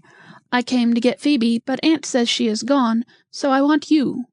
I've got fun down in the boat, and I want you to go with us and see my fireworks. Got them up for you, and you mustn't miss them, or I shall be disappointed." But Uncle, feeling as if she ought to refuse even a glimpse of bliss, perhaps "I know, my dear, I know. Aunt told me. But no one needs you now so much as I do, and I insist on your coming," said Uncle Mac, who seemed in a great hurry to be off, yet was unusually kind. So Rose went and found the little Chinaman with a funny lantern waiting to help her in and convulse her with laughter trying to express his emotions in pidgin English. The city clocks were striking 9 as they got out into the bay, and the island fireworks seemed to be over, for no rocket answered the last Roman candle that shone on the ant-hill. "Ours are done, I see, but they are going up all round the city, and how pretty they are," said Rose, folding her mantle about her and surveying the scene with pensive interest. "Hope my fellows have not got into trouble up there," muttered Uncle Mac, adding with a satisfied chuckle as the spark shone out, "No, there it goes. Look, Rosie, and see how you like this one. It was ordered especially in honor of your coming." Rose looked with all her eyes, and saw the spark grow into the likeness of a golden vase. Then green leaves came out, and then a crimson flower glowing on the darkness with a splendid lustre. "Is it a rose, uncle?" she asked, clasping her hands with delight as she recognized the handsome flower. "Of course it is. Look again, and guess what those are," answered Uncle Mac, chuckling and enjoying it all like a boy. A wreath of what looked at first like purple brooms appeared below the vase, but Rose guessed what they were meant for, and stood straight up, holding by his shoulder, and crying excitedly, "Thistles, uncle, Scotch thistles! There are 7 of them, one for each boy. Oh, what a joke!" And she laughed so that she plumped into the bottom of the boat, and stayed there till the brilliant spectacle was quite gone. "That was rather a neat thing, I flatter myself," said Uncle Mac, in high glee at the success of his illumination. "Now shall I leave you on the island, or take you home again, my good little girl?" he added, lifting her up with such a tone of approbation in his voice that Rose kissed him on the spot. "Home, please, uncle, and I thank you very, very much for the beautiful firework you got up for me.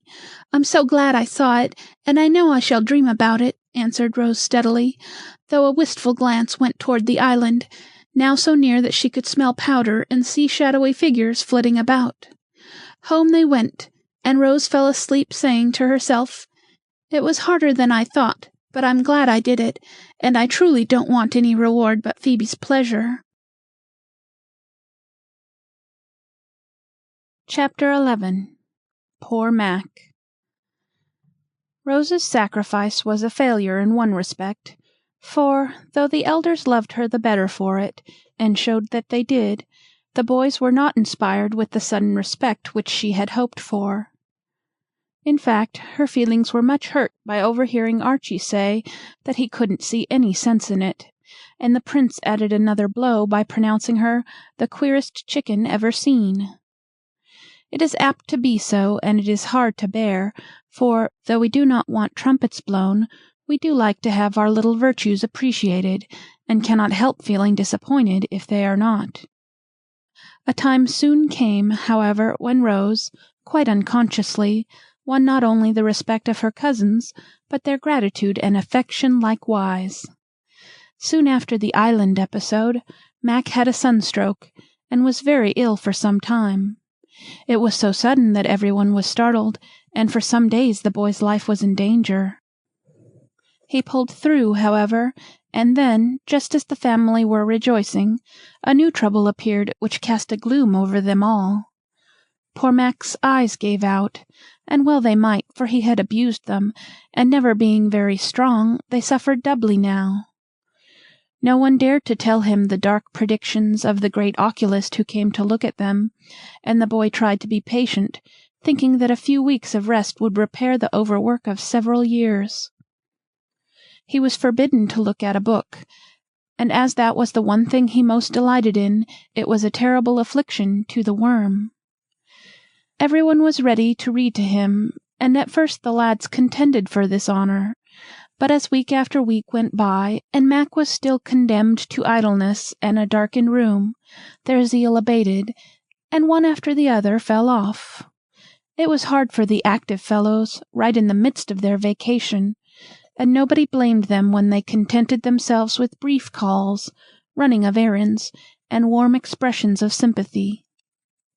The elders did their best, but Uncle Mac was a busy man. Aunt Jane's reading was of a funereal sort, impossible to listen to long. And the other aunties were all absorbed in their own cares, though they supplied the boy with every delicacy they could invent. Uncle Alec was a host in himself, but he could not give all his time to the invalid, and if it had not been for Rose, the afflicted worm would have fared ill.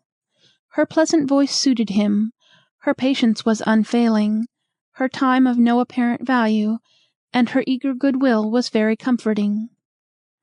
The womanly power of self-devotion was strong in the child, and she remained faithfully at her post when all the rest dropped away. Hour after hour she sat in the dusky room, with one ray of light on her book, reading to the boy, who lay with shaded eyes silently enjoying the only pleasure that lightened the weary days. Sometimes he was peevish and hard to please, sometimes he growled because his reader could not manage the dry books he wished to hear, and sometimes he was so despondent that her heart ached to see him. Through all these trials Rose persevered, using all her little arts to please him. When he fretted, she was patient. When he growled, she plowed bravely through the hard pages, not dry to her in one sense, for quiet tears dropped on them now and then.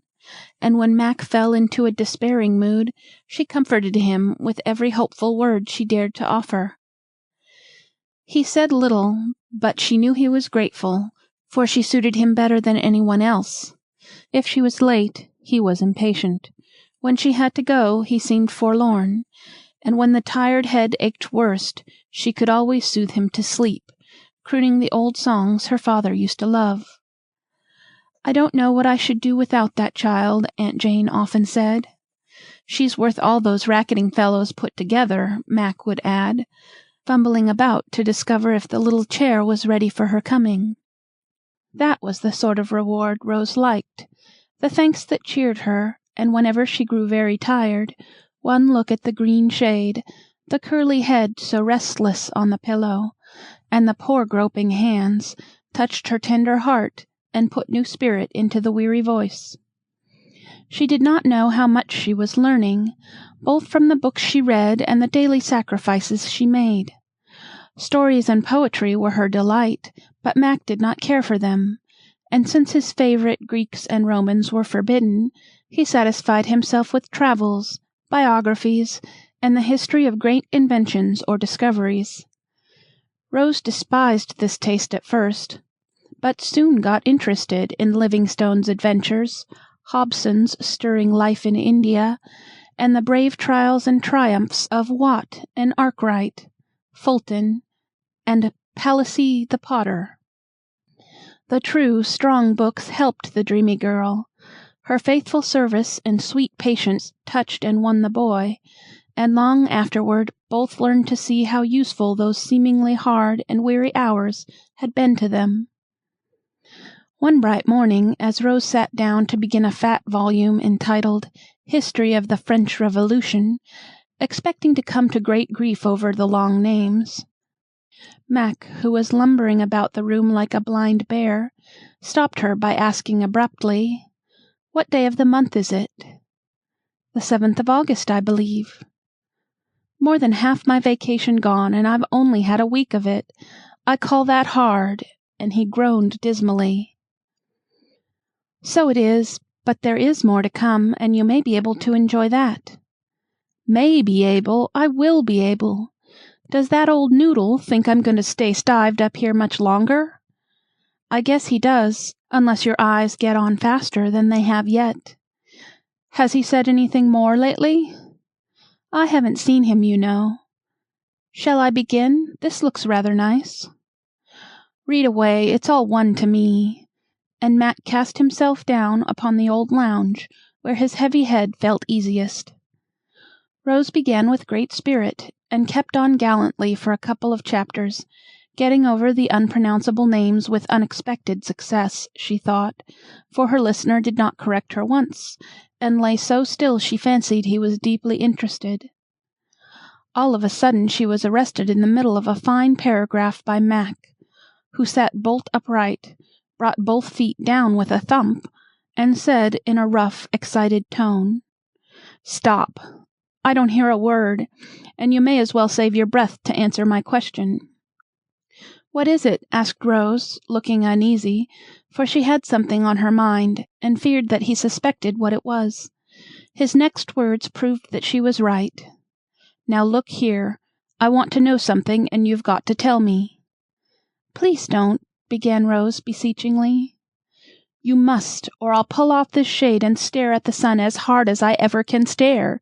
Come now." And he half rose as if ready to execute the threat. "I will, oh, I will tell if I know, but don't be reckless and do anything so crazy as that," cried Rose, in great distress. "Very well, then listen, and don't dodge as everyone else does. Didn't the doctor think my eyes worse the last time he came?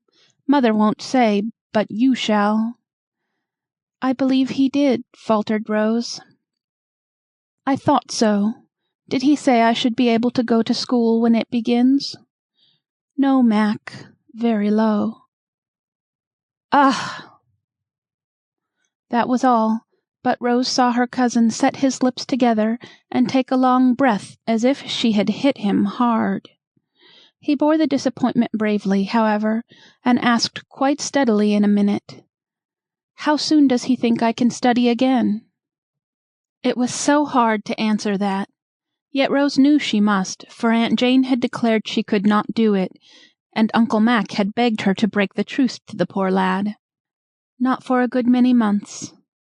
"How many?" he asked, with a pathetic sort of gruffness. "A year, perhaps." "A whole year! Why, I expected to be ready for college by that time." And, pushing up the shade, Max stared at her with startled eyes, that soon blinked and fell before the one ray of light.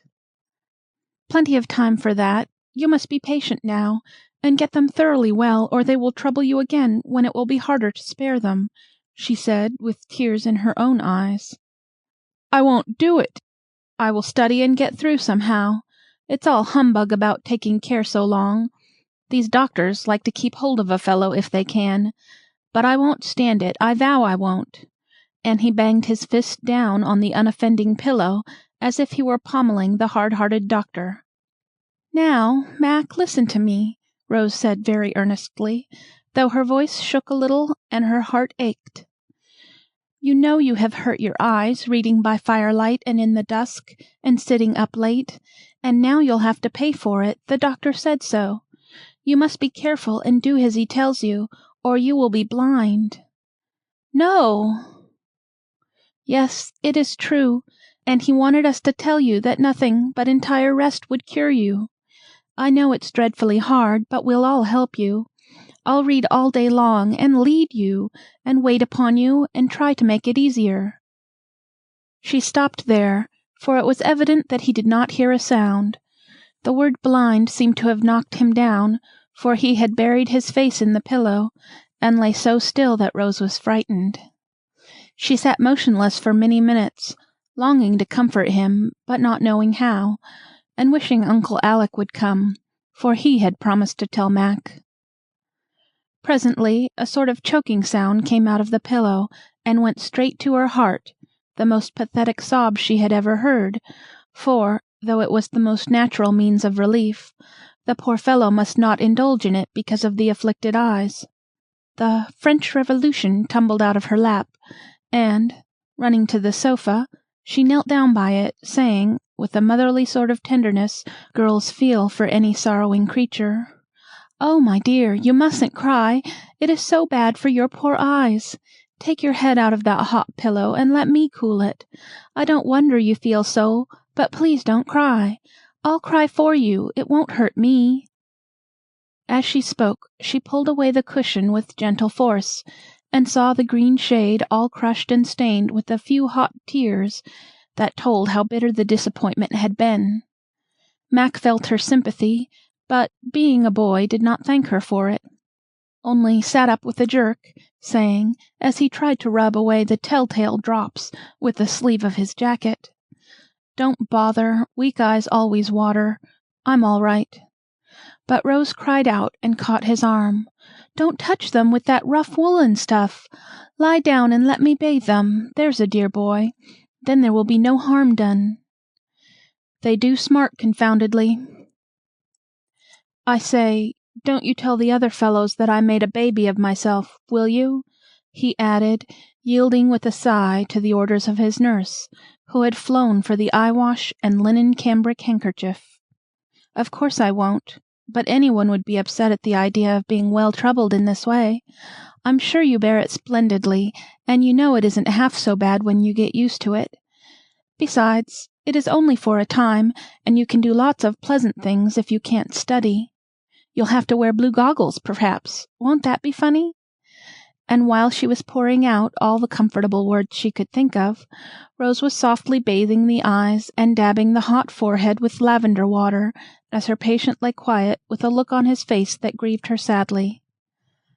Homer was blind, and so was Milton, and they did something to be remembered by in spite of it, he said, as if to himself, in a solemn tone, for even the blue goggles did not bring a smile. "Papa had a picture of Milton and his daughters writing for him. It was a very sweet picture, I thought," observed Rose in a serious voice, trying to meet the sufferer on his own ground. "Perhaps I could study if someone read and did the I part. Do you suppose I could, by and by?" he asked, with a sudden ray of hope. "I dare say, if your head is strong enough. This sunstroke, you know, is what upset you, and your brain needs rest, the doctor says. I'll have a talk with the old fellow next time he comes, and find out just what I may do. Then I shall know where I am. What a fool I was that day, to be stewing my brains and letting the sun glare on my book, till the letters danced before me. I see 'em now when I shut my eyes. Black balls bobbing round, and stars and all sorts of queer things. Wonder if all blind people do. Don't think about them. I'll go on reading, shall I? We shall come to the exciting part soon, and then you'll forget all this," suggested Rose. "No, I never shall forget. Hang the old Revolution. I don't want to hear another word of it. My head aches, and I'm hot. Oh, wouldn't I like to go for a pull in the stormy petrel!" And poor Mac tossed about as if he did not know what to do with himself. "Let me sing, and perhaps you'll drop off. Then the day will seem shorter," said Rose, taking up a fan and sitting down beside him. "Perhaps I shall. I didn't sleep much last night, and when I did I dreamed like fun. See here, you tell the people that I know, and it's all right, and I don't want them to talk about it or howl over me. That's all. Now drone away, and I'll try to sleep. Wish I could for a year, and wake up cured. Oh, I wish you could!" Rose said it so fervently that Mac was moved to grope for her apron and hold on to a corner of it, as if it was comfortable to feel her near him. But all he said was, "You are a good little soul, Rosie. Give us the Berks, that is a drowsy one that always sends me off."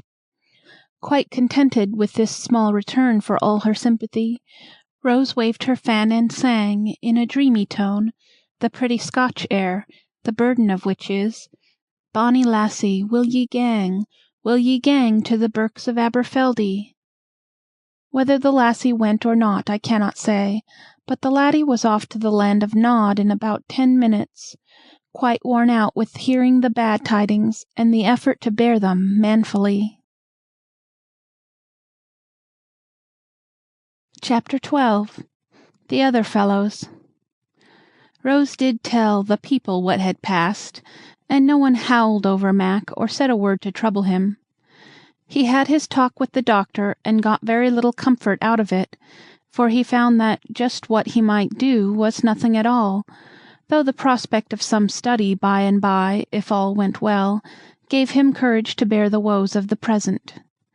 Having made up his mind to do this, he behaved so well that everyone was astonished, never having suspected so much manliness in the quiet worm. The boys were much impressed, both by the greatness of the affliction which hung over him and by his way of bearing it. They were very good to him, but not always particularly wise in their attempts to cheer and amuse, and Rose often found him much downcast after a visit of condolence from the clan. She still kept her place as head nurse and chief reader, though the boys did their best in an irregular sort of way. They were rather taken aback sometimes at finding Rose's services preferred to theirs, and privately confided to one another that old Mac was getting fond of being mollycoddled. But they could not help seeing how useful she was, and owning that she alone had remained faithful, a fact which caused some of them much secret compunction now and then.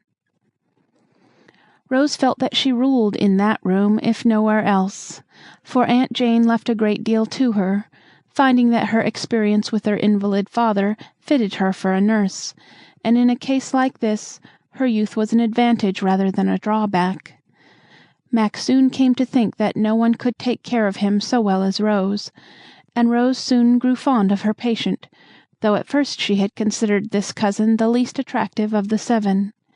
He was not polite and sensible like Archie, nor gay and handsome like Prince Charlie, nor neat and obliging like Steve, nor amusing like the Brats, nor confiding and affectionate like little Jamie. He was rough, absent-minded, careless and awkward, rather priggish, and not at all agreeable to a dainty, beauty-loving girl like Rose. But when his trouble came upon him, she discovered many good things in this cousin of hers, and learned not only to pity, but to respect and love the poor worm, who tried to be patient, brave, and cheerful, and found it a harder task than any one guessed, except the little nurse, who saw him in his gloomiest moods. She soon came to think that his friends did not appreciate him, and upon one occasion was moved to free her mind in a way that made a deep impression on the boys. Vacation was almost over, and the time drawing near when Mac would be left outside the happy school world which he so much enjoyed. This made him rather low in his mind, and his cousins exerted themselves to cheer him up, especially one afternoon, when a spasm of devotion seemed to seize them all. Jamie trudged down the hill with a basket of blackberries which he had picked all his own self, as his scratched fingers and stained lips plainly testified. Will and Geordie brought their puppies to beguile the weary hours, and the 3 elder lads called to discuss baseball, cricket, and kindred subjects, eminently fitted to remind the invalid of his privations. Rose had gone to drive with Uncle Alec, who declared she was getting as pale as a potato sprout, living so much in a dark room. But her thoughts were with her boy all the while, and she ran up to him the moment she returned, to find things in a fine state of confusion. With the best intentions in life, the lads had done more harm than good, and the spectacle that met Nurse Rose's eyes was a trying one. The puppies were yelping, the small boys romping, and the big boys all talking at once. The curtains were up, the room close, berries scattered freely about, Mac's shade half off, his cheeks flushed, his temper ruffled, and his voice loudest of all as he disputed hotly with Steve about lending certain treasured books which he could no longer use. Now Rose considered this her special kingdom, and came down upon the invaders with an energy which amazed them and quelled the riot at once. They had never seen her roused before, and the effect was tremendous, also comical, for she drove the whole flock of boys out of the room, like an indignant little hen defending her brood. They all went as meekly as sheep. The small lads fled from the house precipitately, but the 3 elder ones only retired to the next room, and remained there hoping for a chance to explain and apologize, and so appease the irate young lady, who had suddenly turned the tables and clattered them about their ears. As they waited, they observed her proceedings through the half-open door, and commented upon them briefly but expressively, feeling quite bowed down with remorse at the harm they had innocently done. "She's put the room to rights in a jiffy. What jacks we were to let those dogs in and kick up such a row," observed Steve, after a prolonged peep. "The poor old worm turns as if she was treading on him instead of cuddling him like a pussy-cat. Isn't he cross, though?" added Charlie, as Mac was heard growling about his confounded head. "She will manage him, but it's mean in us to rumple him up and then leave her to smooth him down. I'd go and help, but I don't know how," said Archie, looking much depressed, for he was a conscientious fellow, and blamed himself for his want of thought. "No more do I. Odd, isn't it, what a knack women have for taking care of sick folks?" And Charlie fell a musing over this undeniable fact. "She has been ever so good to Mac," began Steve, in a self-reproachful tone. "Better than his own brother, hey?" cut in Archie, finding relief for his own regret in the delinquencies of another. "Well, you needn't preach. You didn't any of you do any more, and you might have, for Mac likes you better than he does me. I always fret him, he says, and it isn't my fault if I am a quiddle," protested Steve in self-defense. "We have all been selfish and neglected him, so we won't fight about it, but try to do better," said Archie, generously taking more than his share of blame, for he had been less inattentive than either of the others. "Rose has stood by him like a good one, and it's no wonder he likes to have her round best. I should myself if I was down on my luck as he is," put in Charlie, feeling that he had really not done the little thing justice. "I'll tell you what it is, boys, we haven't been half good enough to Rose, and we've got to make it up to her somehow," said Archie, who had a very manly sense of honor about paying his debts, even to a girl. "I'm awfully sorry I made fun of her doll when Jamie lugged it out, and I called her Baby Bunting when she cried over the dead kitten. Girls are such geese sometimes I can't help it," said Steve, confessing his transgressions handsomely, and feeling quite ready to atone for them if he only knew how. "I'll go down on my knees and beg her pardon for treating her as if she was a child. Don't it make her mad, though? Come to think of it, she's only 2 years or so younger than I am. But she is so small and pretty, she always seems like a dolly to me," and the prince looked down from his lofty height of 5 feet 5 as if Rose was indeed a pygmy beside him. "That dolly has got a real good little heart, and a bright mind of her own, you'd better believe. Max says she understands some things quicker than he can, and mother thinks she is an uncommonly nice girl, though she don't know all creation. You needn't put on airs, Charlie, though you are a tall one, for Rose likes Archie better than you. She said she did, because he treated her respectfully." "Steve looks as fierce as a gamecock. But don't you get excited, my son, for it won't do a bit of good. Of course everybody likes the chief best. They ought to, and I'll punch their heads if they don't. So calm yourself, Dandy, and mend your own manners before you come down on other people's." Thus said the prince, with great dignity and perfect good nature, while Archie looked modestly gratified with the flattering opinions of his kinsfolk, and Steve subsided, feeling he had done his duty as a cousin and a brother. A pause ensued, during which Aunt Jane appeared in the other room, accompanied by a tea-tray sumptuously spread, and prepared to feed her big nestling, as that was a task she allowed no one to share with her. "If you have a minute to spare before you go, child, I wish you'd just make Mac a fresh shade. This has got a berry stain on it, and he must be tidy, for he is to go out to-morrow if it is a cloudy day," said Mrs. Jane, spreading toast in a stately manner, while Mac slopped his tea about without receiving a word of reproof. "Yes, aunt," answered Rose, so meekly that the boys could hardly believe it could be the same voice which had issued the stern command, "Out of this room, every one of you!" not very long ago. They had not time to retire, without unseemly haste, before she walked into the parlor and sat down at the work-table without a word. It was funny to see the look the three tall lads cast at the little person sedately threading a needle with green silk.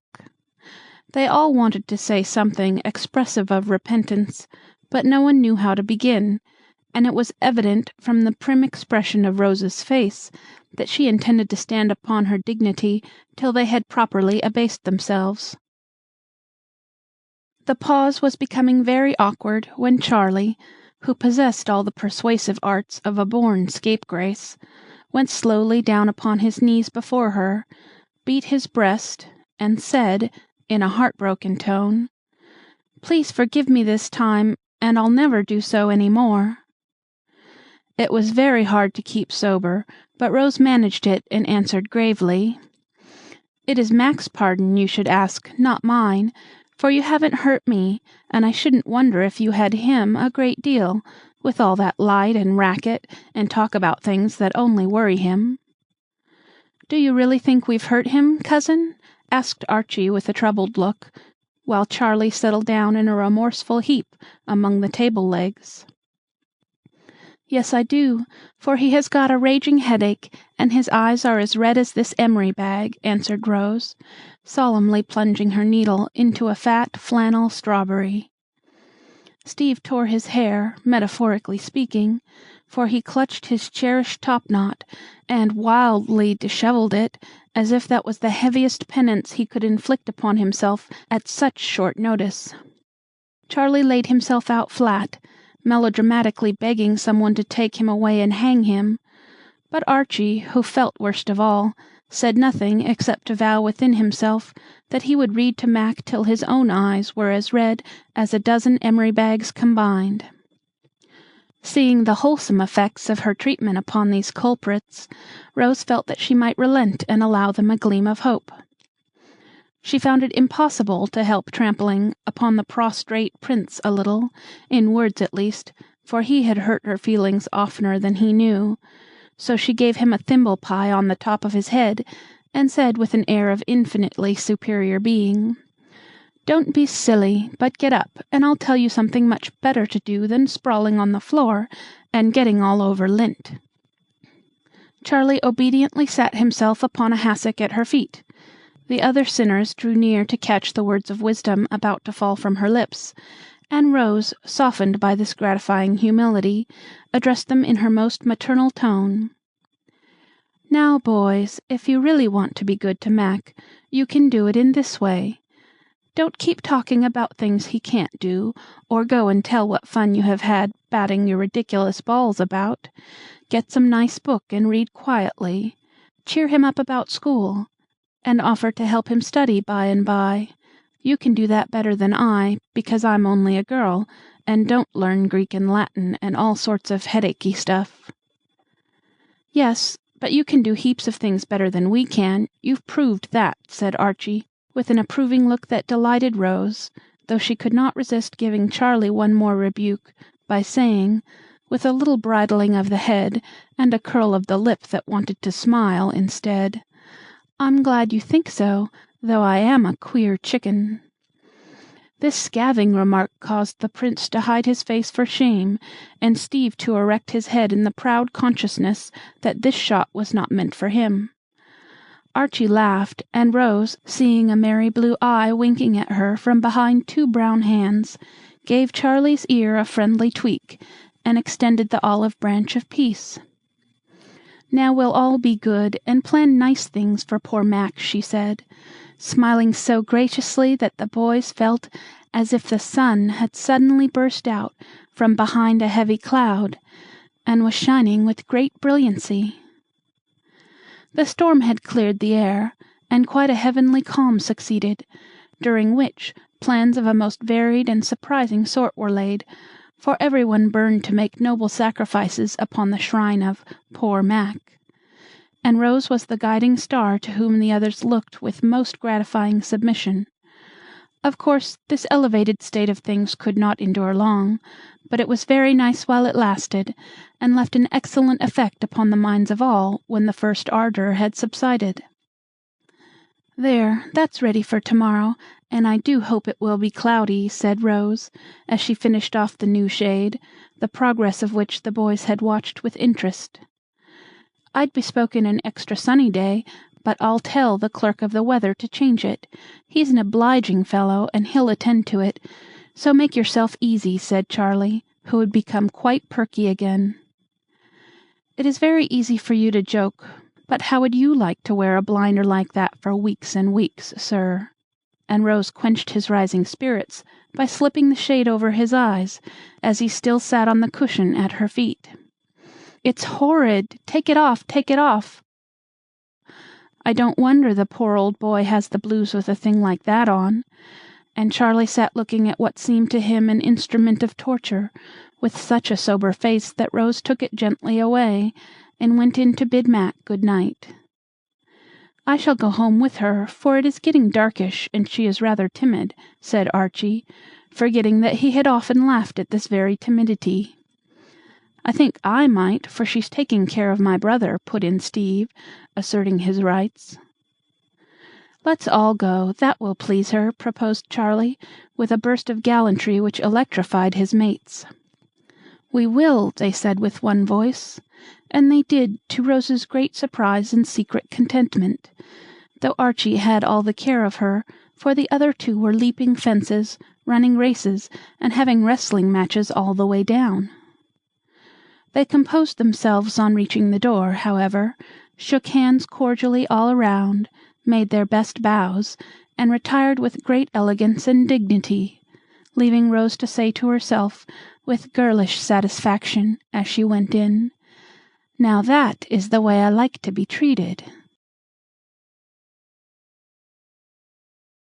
Chapter 13. Cosey Corner. Vacation was over. The boys went back to school, and poor Mac was left lamenting. He was out of the darkened room now, and promoted to blue goggles, through which he took a gloomy view of life, as might have been expected, for there was nothing he could do but wander about and try to amuse himself without using his eyes. Any one who has ever been condemned to that sort of idleness knows how irksome it is, and can understand the state of mind which caused Mac to say to Rose in a desperate tone one day, "Look here, if you don't invent some new employment or amusement for me, I shall knock myself on the head as sure as you live." Rose flew to Uncle Alec for advice, and he ordered both patient and nurse to the mountains for a month, with Aunt Jessie and Jamie as escort. Pokey and her mother joined the party, and one bright September morning 6 very happy-looking people were aboard the express train for Portland. 2 smiling mammas, laden with luncheon baskets and wraps, a pretty young girl with a bag of books on her arm, a tall, thin lad with his hat over his eyes, and 2 small children, who sat with their short legs straight out before them, and their chubby faces beaming with the first speechless delight of truly traveling. An especially splendid sunset seemed to have been prepared to welcome them, when, after a long day's journey, they drove into a wide, green dooryard, where a white colt, a red cow, 2 cats, 4 kittens, many hens, and a dozen people, old and young, were gaily disporting themselves. Every one nodded and smiled in the friendliest manner, and a lively old lady kissed the newcomers all round, as she said heartily, "Well, now, I'm proper glad to see you. Come right in and rest, and we'll have tea in less than no time, for you must be tired. Lizzie, you show the folks upstairs. Kitty, You fly round and help father in with the trunks, and Jenny and I will have the table all ready by the time you come down. Bless the dears, they want to go see the pussies, and so they shall."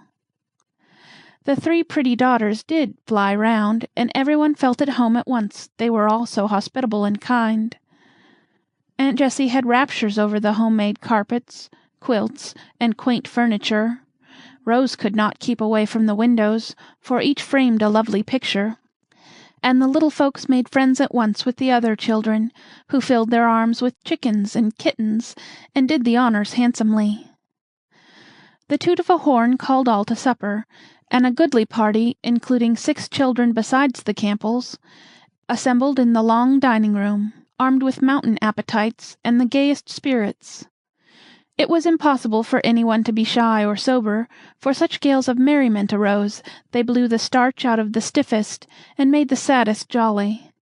Mother Atkinson, as all called their hostess, was the merriest there, and the busiest, for she kept flying up to wait on the children, to bring out some new dish, or to banish the livestock, who were of such a social turn that the colt came into the entry and demanded sugar.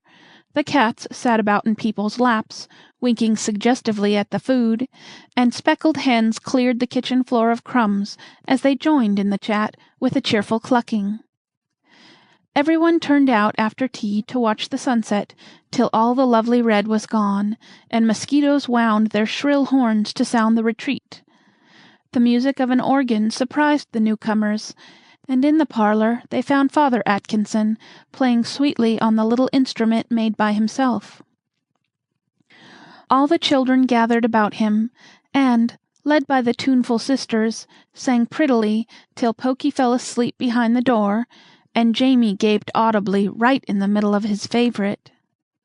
"Coo," said the little doves, "coo," said she, all in the top of the old pine tree.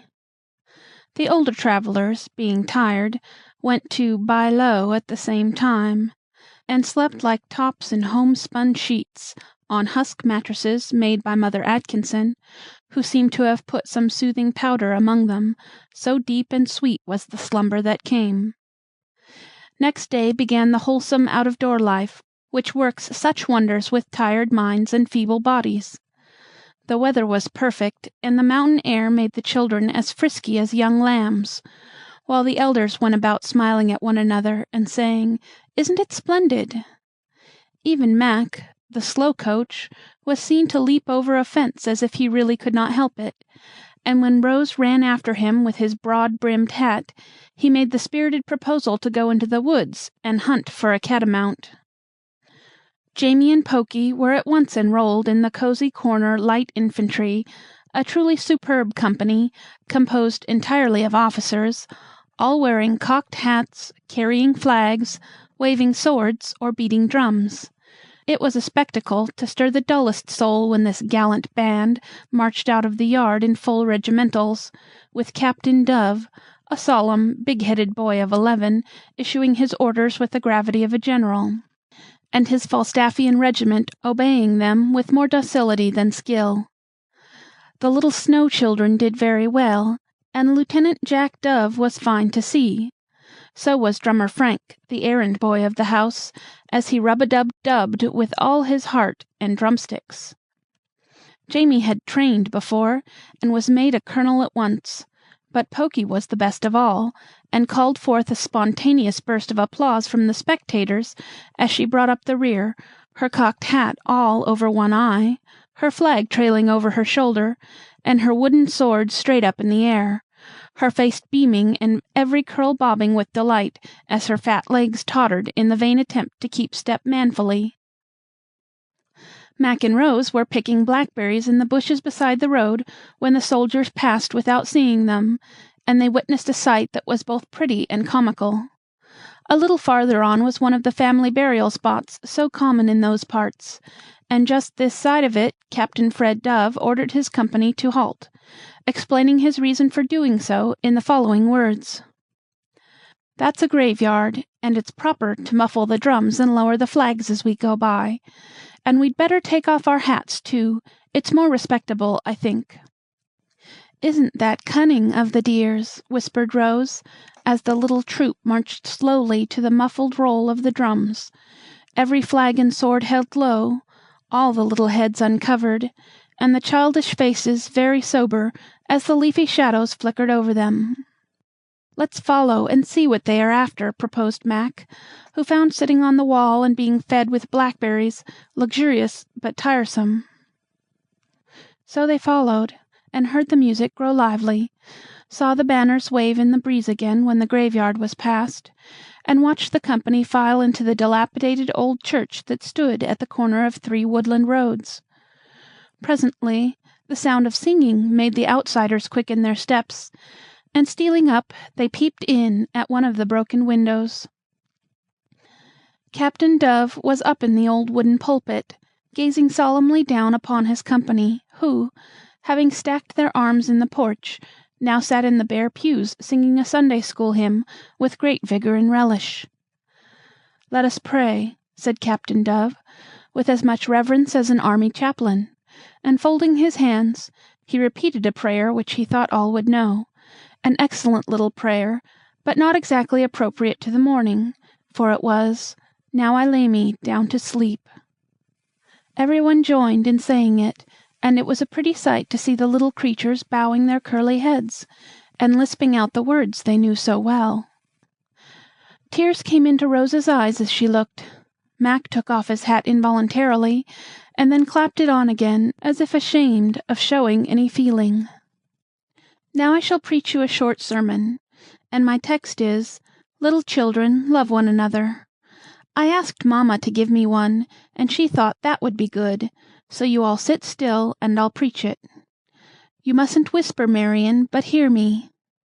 It means that we should be good to each other, and play fair, and not quarrel as we did this very day about the wagon.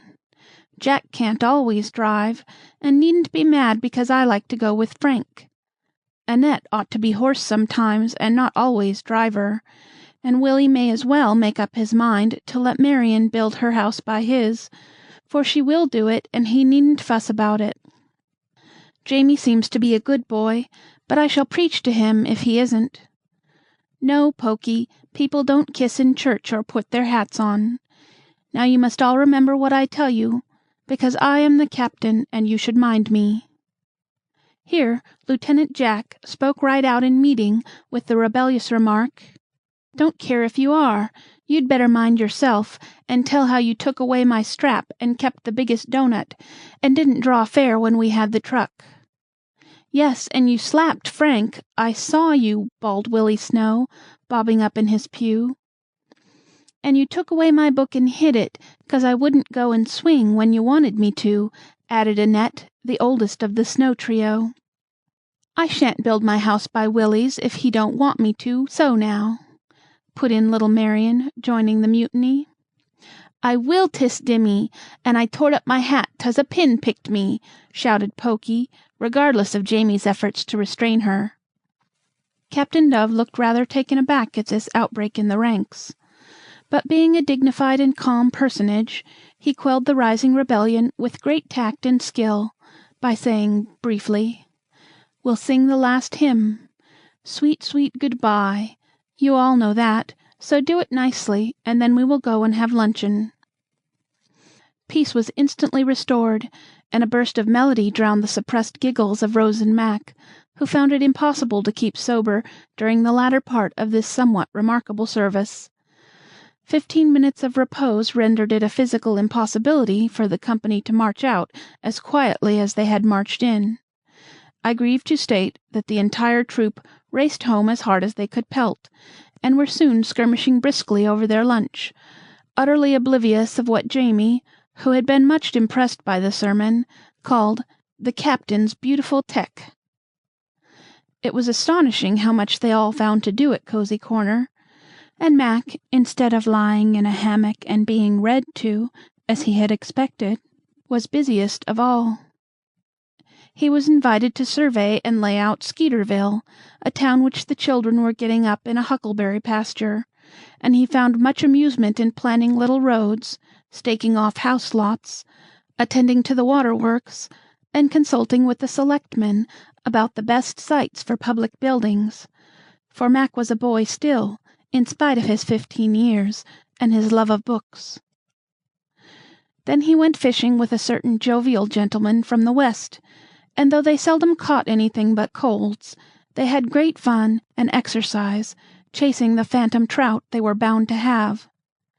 Mac also developed a geological mania, and went tapping about at rocks and stones, discoursing wisely of strata, periods, and fossil remains, while Rose picked up leaves and lichens, and gave him lessons in botany in return for his lectures on geology.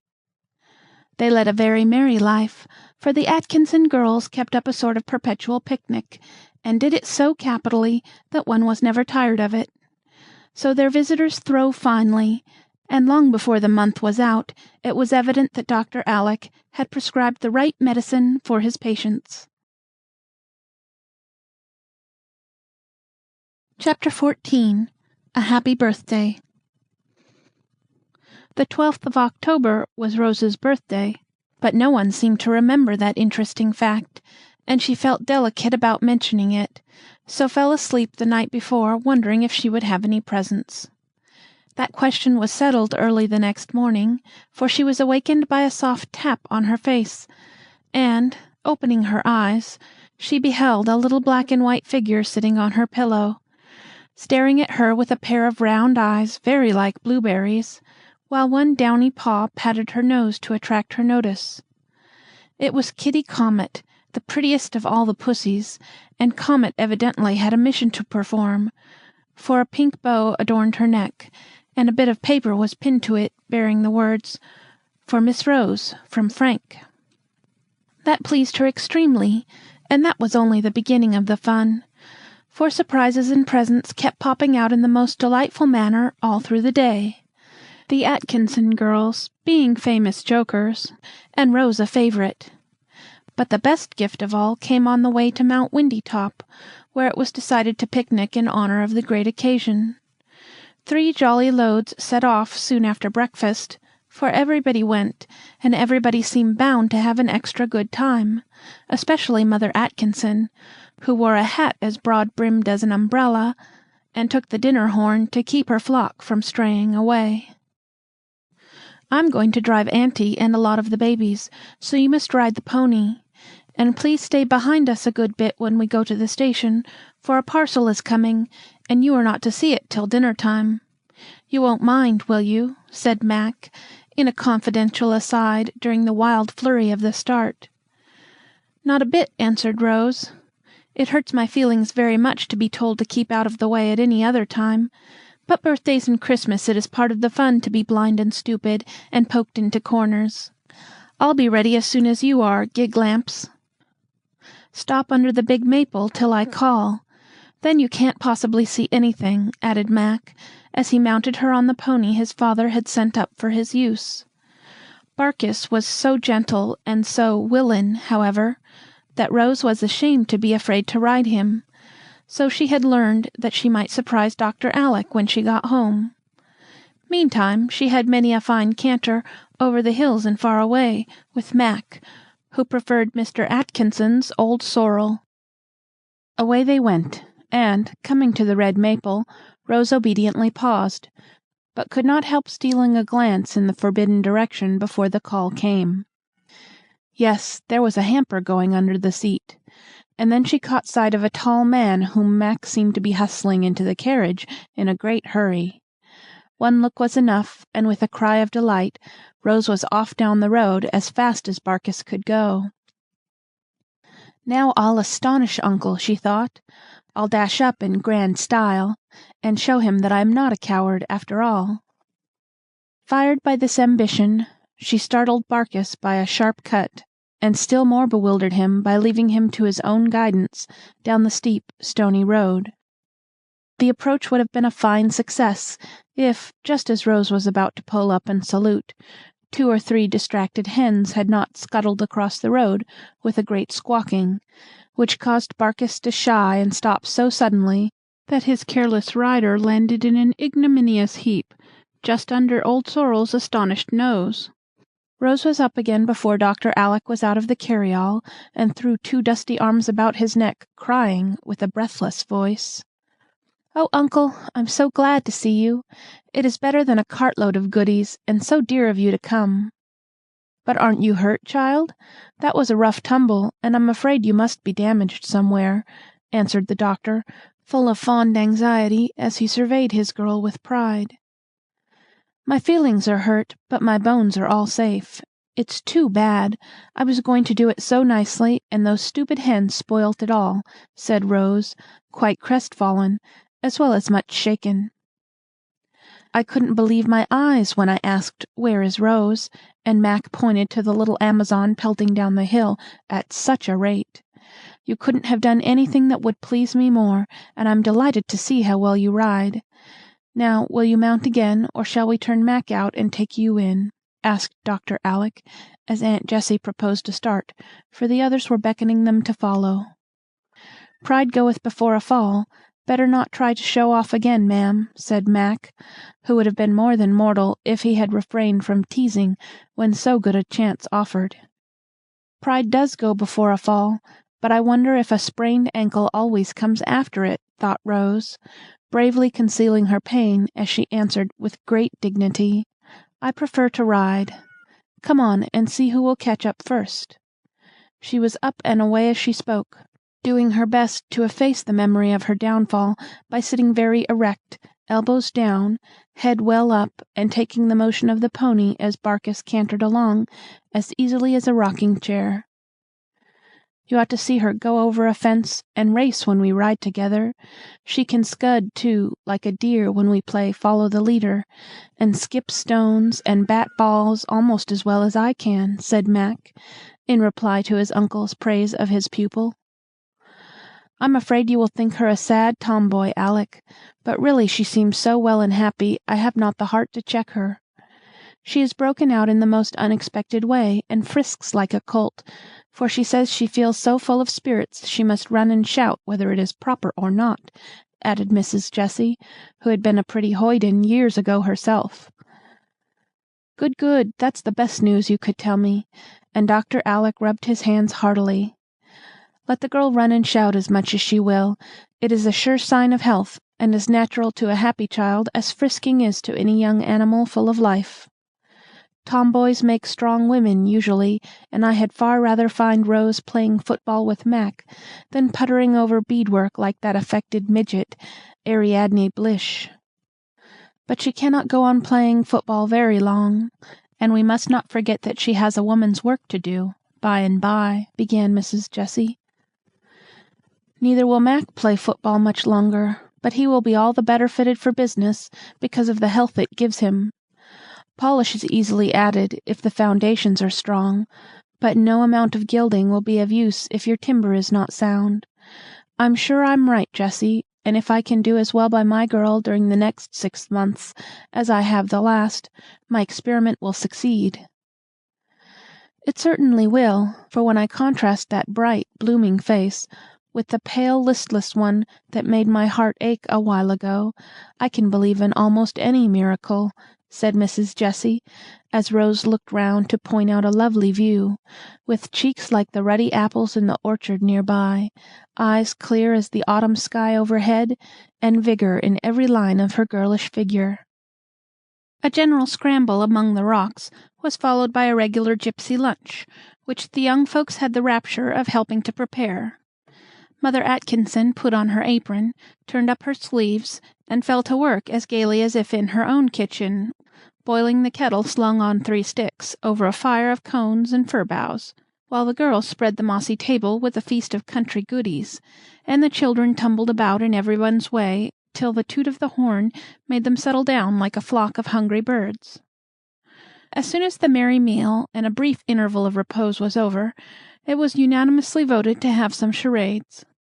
A smooth green spot between 2 stately pines was chosen for the stage, shawls hung up, properties collected, audience and actors separated, and a word quickly chosen. The first scene discovered Mac in a despondent attitude and shabby dress, evidently much troubled in mind. To him entered a remarkable creature with a brown paper bag over its head. A little pink nose peeped through one hole in the middle, white teeth through another, and above 2 eyes glared fiercely. Spires of grass stuck in each side of the mouth seemed meant to represent whiskers. The upper corners of the bag were twisted like ears, and no one could doubt for a moment that the black scarf pinned on behind was a tail. This singular animal seemed in pantomime to be comforting his master and offering advice, which was finally acted upon, for Mac pulled off his boots, helped the little beast into them, and gave him a bag. Then, kissing his paw with a hopeful gesture, the creature retired, purring so successfully that there was a general cry of "Cat, puss, boots!" "Cat is the word," replied a voice, and the curtain fell. The next scene was a puzzler, for in came another animal, on all fours this time, with a new sort of tail and long ears. A gray shawl concealed its face, but an inquisitive sunbeam betrayed the glitter as of goggles under the fringe. On its back rode a small gentleman in Eastern costume, who appeared to find some difficulty in keeping his seat as his steed jogged along. Suddenly a spirit appeared, all in white, with long newspaper wings upon its back and golden locks about its face. Singularly enough, the beast beheld this apparition and backed instantly, but the rider evidently saw nothing, and whipped up unmercifully, also unsuccessfully, for the spirit stood directly in the path, and the amiable beast would not budge a foot. A lively skirmish followed, which ended in the Eastern gentleman being upset into a sweet fern bush, while the better-bred animal abased itself before the shining one. The children were all in the dark, till Mother Atkinson said, in an inquiring tone, "If that isn't Balaam and the ass, I'd like to know what it is. Rose makes a sweet angel, doesn't she?" Ass was evidently the word, and the angel retired, smiling with mundane satisfaction over the compliment that reached her ears. The next was a pretty little scene from the immortal story of Babes in the Wood. Jamie and Pokey came trotting in, hand in hand, and, having been through the parts many times before, acted with great ease and much fluency, audibly directing each other from time to time as they went along. The berries were picked, the way lost, tears shed, baby consolation administered, and then the little pair lay down among the brakes and died with their eyes wide open, and the toes of their 4 little boots turned up to the daisies in the most pathetic manner. "Now the wobbins tum. You be twite dead, Dimmy, and I'll peep in and see 'em," one defunct innocent was heard to say. "I hope they'll be quick, for I'm lying on a stone, and ants are walking up my leg like fury," murmured the other. Here the robins came, flapping in with red scarves over their breasts and leaves in their mouths, which they carefully laid upon the babes wherever they would show best. A prickly blackberry leaf placed directly over Pokey's nose caused her to sneeze so violently that her little legs flew into the air. Jamie gave a startled "ow," and the pitying fowls fled giggling. After some discussion, it was decided that the syllable must be "strew" or "strow," and then they waited to see if it was a good guess. This scene discovered Annette Snow in bed, evidently very ill. Miss Jenny was her anxious mamma, and her merry conversation amused the audience till Mac came in as a physician, and made great fun with his big watch, pompous manner, and absurd questions. He prescribed 1 pellet with an unpronounceable name, and left after demanding $20 for his brief visit. The pellet was administered, and such awful agonies immediately set in that the distracted mamma bade a sympathetic neighbor run for Mother Know-all. The neighbor ran, and in came a brisk little old lady in a cap and specs, with a bundle of herbs under her arm, which she at once applied in all sorts of funny ways, explaining their virtues as she clapped a plantain poultice here, put a pounded catnip plaster there, or tied a couple of mullein leaves around the sufferer's throat. Instant relief ensued. The dying child sat up and demanded baked beans. The grateful parent offered $50, but Mother Know-all indignantly refused it, and went smiling away, declaring that a neighborly turn needed no reward, and a doctor's fee was all a humbug. The audience were in fits of laughter over this scene, for Rose imitated Mrs. Atkins capitally, and the herb cure was a good hit at the excellent lady's belief that yarbs would save mankind, if properly applied. No one enjoyed it more than herself, and the saucy children prepared for the grand finale in high feather. This closing scene was brief but striking, for two trains of cars whizzed in from opposite sides, met with a terrible collision in the middle of the stage, and a general smash-up completed the word catastrophe. "Now let us act a proverb. I've got one all ready," said Rose, who was trying to distinguish herself in some way before Uncle Alec. So everyone but Mac, the gay Westerner, and Rose took their places on the rocky seats and discussed the late, beautiful, and varied charade, in which Pokey frankly pronounced her own scene the bestest of all. In 5 minutes the curtain was lifted. Nothing appeared but a very large sheet of brown paper pinned to a tree, and on it was drawn a clock face, the hands pointing to 4. A small note below informed the public that 4 a.m. was the time. Hardly had the audience grasped this important fact when a long waterproof serpent was seen uncoiling itself from behind a stump. An inchworm, perhaps, would be a better description, for it travelled in the same humpy way as that pleasing reptile. Suddenly a very wide-awake and active fowl advanced, pecking, chirping, and scratching vigorously.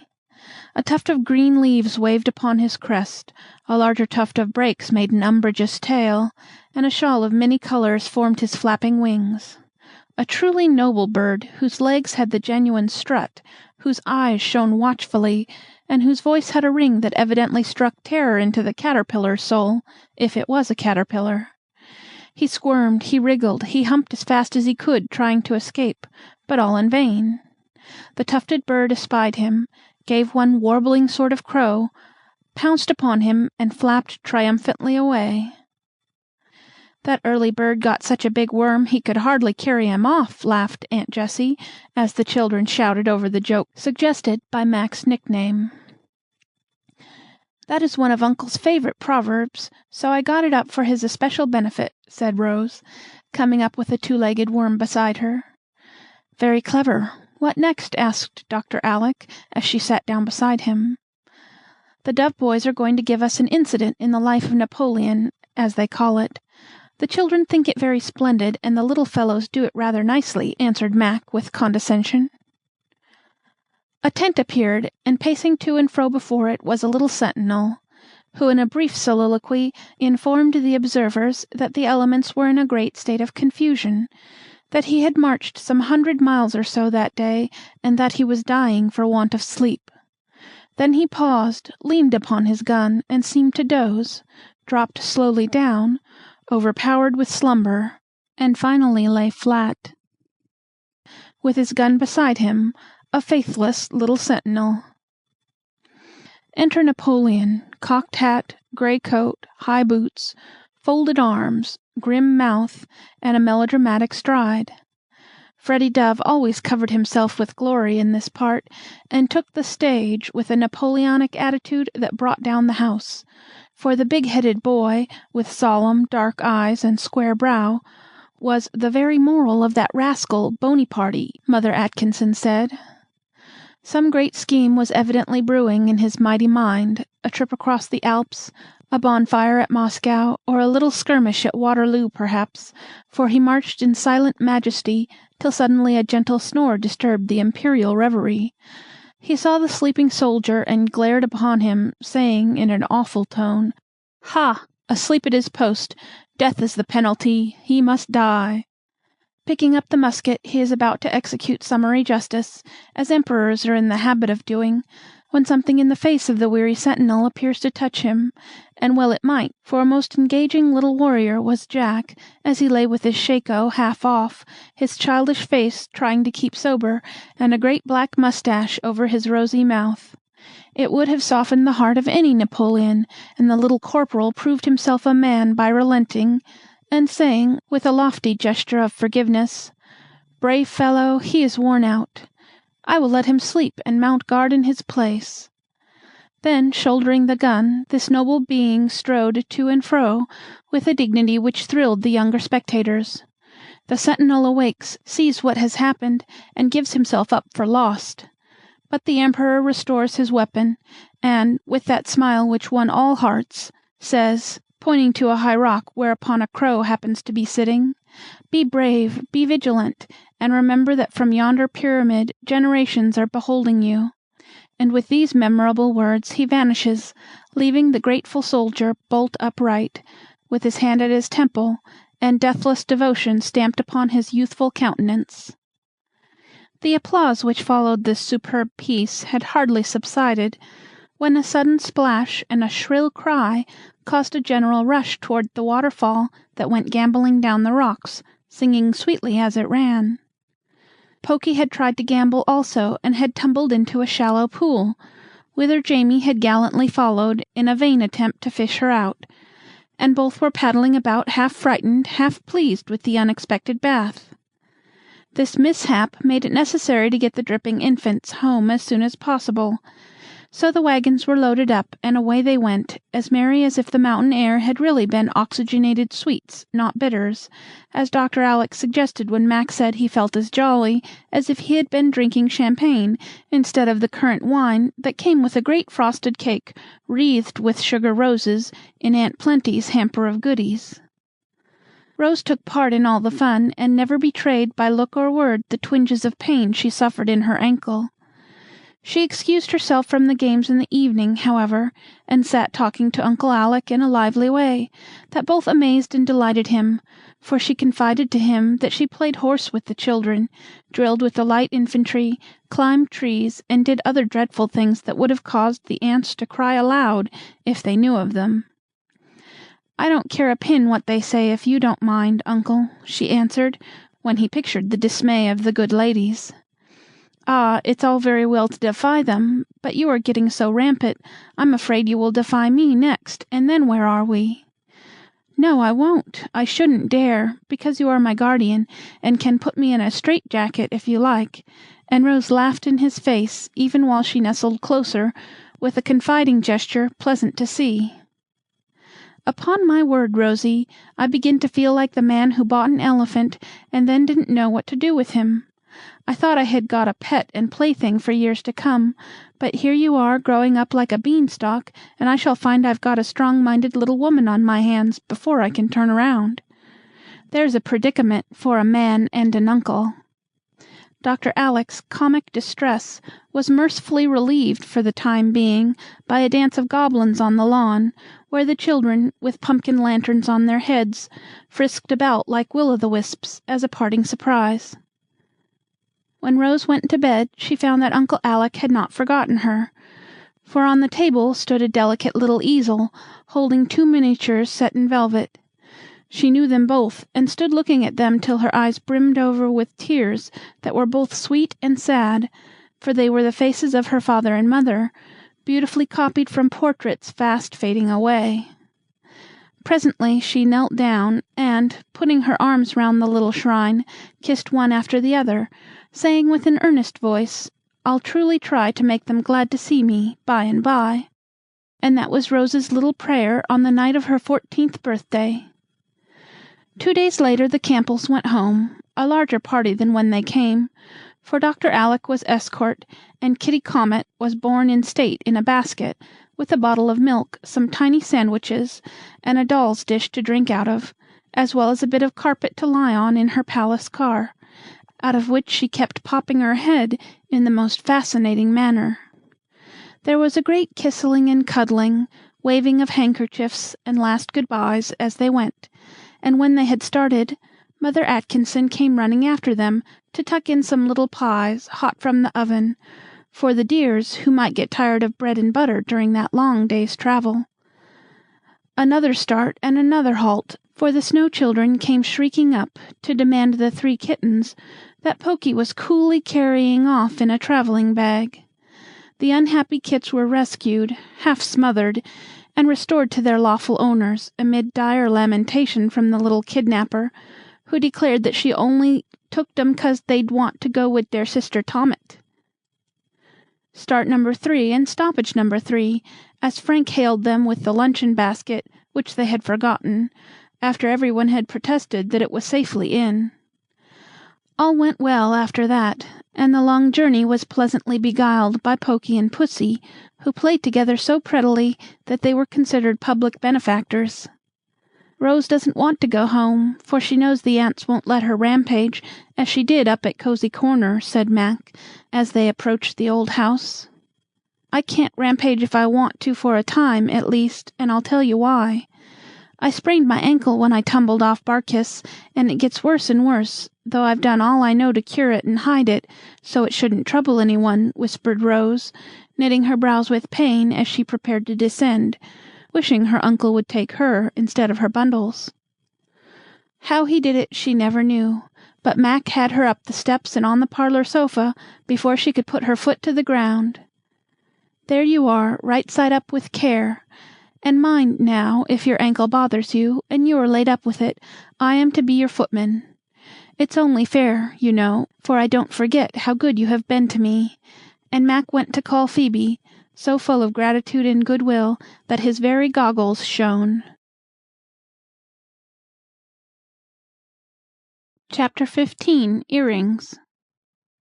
Rose's sprain proved to be a serious one, owing to neglect, and Dr. Alec ordered her to lie on the sofa for a fortnight at least, whereat she groaned dismally, but dared not openly complain, lest the boys turn upon her with some of the little wise sermons on patience which she had delivered for their benefit. It was Mac's turn now, and honorably did he repay his debt, for, as school was still forbidden, he had plenty of leisure, and devoted most of it to Rose. He took many steps for her, and even allowed her to teach him to knit, after assuring himself that many a brave Scotchman knew how to click the pricks. She was obliged to take a solemn vow of secrecy, however, before he would consent, for though he did not mind being called Gig-lamps, Granny was more than his boyish soul could bear, and at the approach of any of the clan his knitting vanished as if by magic, which frequent chucking out of sight did not improve the stripe he was doing for Rose's new afghan. She was busy with this pretty work one bright October afternoon, all nicely established on her sofa in the upper hall, while Jamie and Pokey, lent for her amusement, were keeping house in a corner, with Comet and Rose's old doll for their childurns.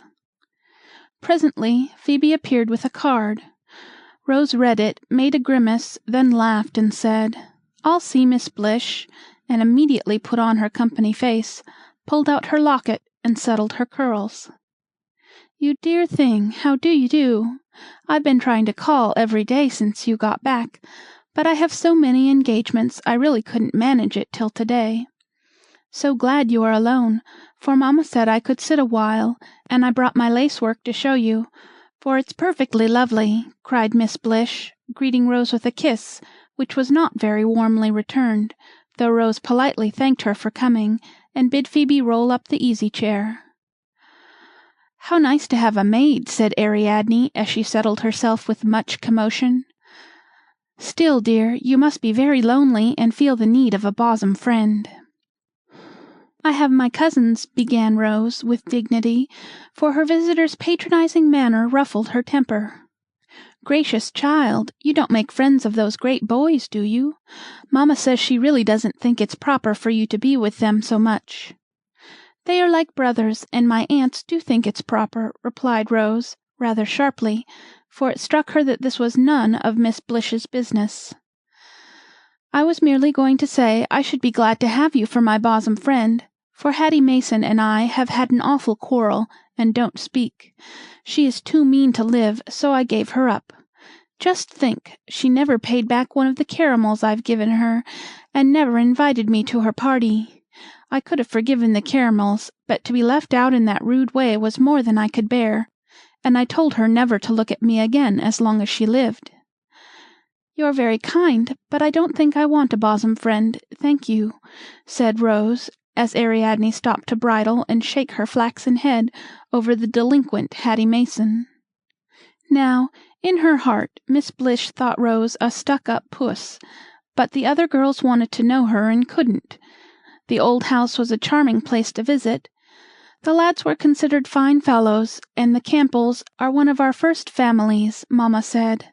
So Ariadne concealed her vexation at Rose's coolness, and changed the subject as fast as possible. "Studying French, I see. Who is your teacher?" she asked, flitting over the leaves of Paul and Virginia that lay on the table. "I don't study it, for I read French as well as English, and Uncle and I often speak it for hours. He talks like a native, and says I have a remarkably good accent." Rose really could not help this small display of superiority, for French was one of her strong points, and she was vain of it, though she usually managed to hide this weakness. She felt that Ariadne would be the better for a little crushing, and could not resist the temptation to patronize in her turn. "Oh, indeed," said Miss Blish, rather blankly, for French was not her strong point by any means. "I'm to go abroad with Uncle in a year or two, and he knows how important it is to understand the languages. Half the girls who leave school can't speak decent French, and when they go abroad they are so mortified. I shall be very glad to help you, if you like it, for of course you have no one to talk with at home." Now Ariadne, though she looked like a wax doll, had feelings within her instead of sawdust, and these feelings were hurt by Rose's lofty tone. She thought her more stuck up than ever, but did not know how to bring her down, yet longed to do it, for she felt as if she had received a box on the ear, and involuntarily put her hand up to it. The touch of an earring consoled her, and suggested a way of returning tit for tat in a telling manner. "Thank you, dear. I don't need any help, for our teacher is from Paris, and of course he speaks better French than your uncle." Then she added, with a gesture of her head that set the little bells on her ears to tingling, "How do you like my new earrings? Papa gave them to me last week, and everyone says they are lovely." Rose came down from her high horse with a rapidity that was comical, for Ariadne had the upper hand now. Rose adored pretty things, longed to wear them, and the desire of her girlish soul was to have her ears bored, only Dr. Alec thought it foolish, so she never had done it. She would gladly have given all the French she could jabber for a pair of golden bells with pearl-tipped tongues, like those Ariadne wore, and clasping her hands, she answered in a tone that went to the hearer's heart, "They are too sweet for anything. If Uncle would only let me wear some, I should be perfectly happy." "I wouldn't mind what he says. Papa laughed at me at first, but he likes them now, and says I shall have diamond solitaires when I'm 18, said Ariadne, quite satisfied with her shot. "I've got a pair now that were Mamma's, and a beautiful little pair of pearl and turquoise ones that I'm dying to wear," sighed Rose. "Then do it. I'll pierce your ears, and you must wear a bit of silk in them till they are well. Your curls will hide them nicely. Then, some day, slip in your smallest earrings, and see if your uncle don't like them." I asked him if it wouldn't do my eyes good, once, when they were red, and he only laughed. People do cure weak eyes that way, don't they? "Yes, indeed. And yours are sort of red. Let me see." "Yes, I really think you ought to do it before they get worse," said Ariadne, peering into the large clear eye offered for inspection.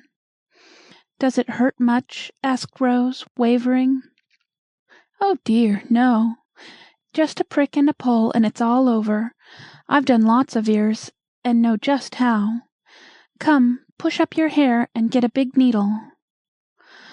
"I don't quite like to do it without asking Uncle's leave," faltered Rose, when all was ready for the operation. "Did he ever forbid it?" demanded Ariadne, hovering over her prey like a vampire. "No, never." "Then do it, unless you are afraid," cried Miss Blish, bent on accomplishing the deed. That last word settled the matter, and, closing her eyes, Rose said "punch," in the tone of one giving the fatal order, "Fire!" Ariadne punched, and the victim bore it in heroic silence, though she turned pale and her eyes were full of tears of anguish. "There, now pull the bits of silk often, and cold cream your ears every night, and you'll soon be ready for the rings," said Ariadne, well pleased with her job, for the girl who spoke French with "a fine accent" lay flat upon the sofa, looking as exhausted as if she had had both ears cut off. "It does hurt dreadfully, and I know Uncle won't like it," sighed Rose, as remorse began to gnaw. "Promise not to tell, or I shall be teased to death," she added, anxiously, entirely forgetting the two little pitchers gifted with eyes as well as ears, who had been watching the whole performance from afar. Never. Mercy me, what's that? And Ariadne started as a sudden sound of steps and voices came up from below. It's the boys. Hide the needle. Do my ears show? Don't breathe a word, whispered Rose, scrambling about to conceal all traces of their iniquity from the sharp eyes of the clan. Up they came, all in good order, laden with the proceeds of a nutting expedition, for they always reported to Rose and paid tribute to their queen in the handsomest manner. How many and how big? We'll have a grand roasting frolic after tea, won't we? Said Rose, plunging both hands into a bag of glossy brown nuts, while the clan stood at ease and nodded to Ariadne. That lot was picked especially for you, Rosie. I got every one myself, and they are extra whackers, said Mac, presenting a bushel or so. You should have seen Giglamps when he was after them. He pitched out of the tree, and would have broken his blessed old neck if Arch had not caught him, observed Steve as he lounged gracefully in the window-seat. You needn't talk, Dandy, when you didn't know a chestnut from a beech, and kept on thrashing till I told you of it, retorted Mac, festooning himself over the back of the sofa, being a privileged boy. I don't make mistakes when I thrash you, old worm, so you'd better mind what you are about, answered Steve, without a ray of proper respect for his elder brother. It is getting dark, and I must go, or mamma will be alarmed, said Ariadne, rising in sudden haste, though she hoped to be asked to remain to the nut party. No one invited her, and all the while she was putting on her things and chatting to Rose, the boys were telegraphing to one another the sad fact that someone ought to escort the young lady home. Not a boy felt heroic enough to cast himself into the breach, however. Even polite Archie shirked the duty, saying to Charlie as they slipped quietly into an adjoining room, I'm not going to do all the gallivanting. Let Steve take that chit home and show his manners. I'll be hanged if I do, answered Prince, who disliked Miss Blish because she tried to be coquettish with him. Then I will. And, to the dismay of both recreant lads, Dr. Alec walked out of the room to offer his services to the chit.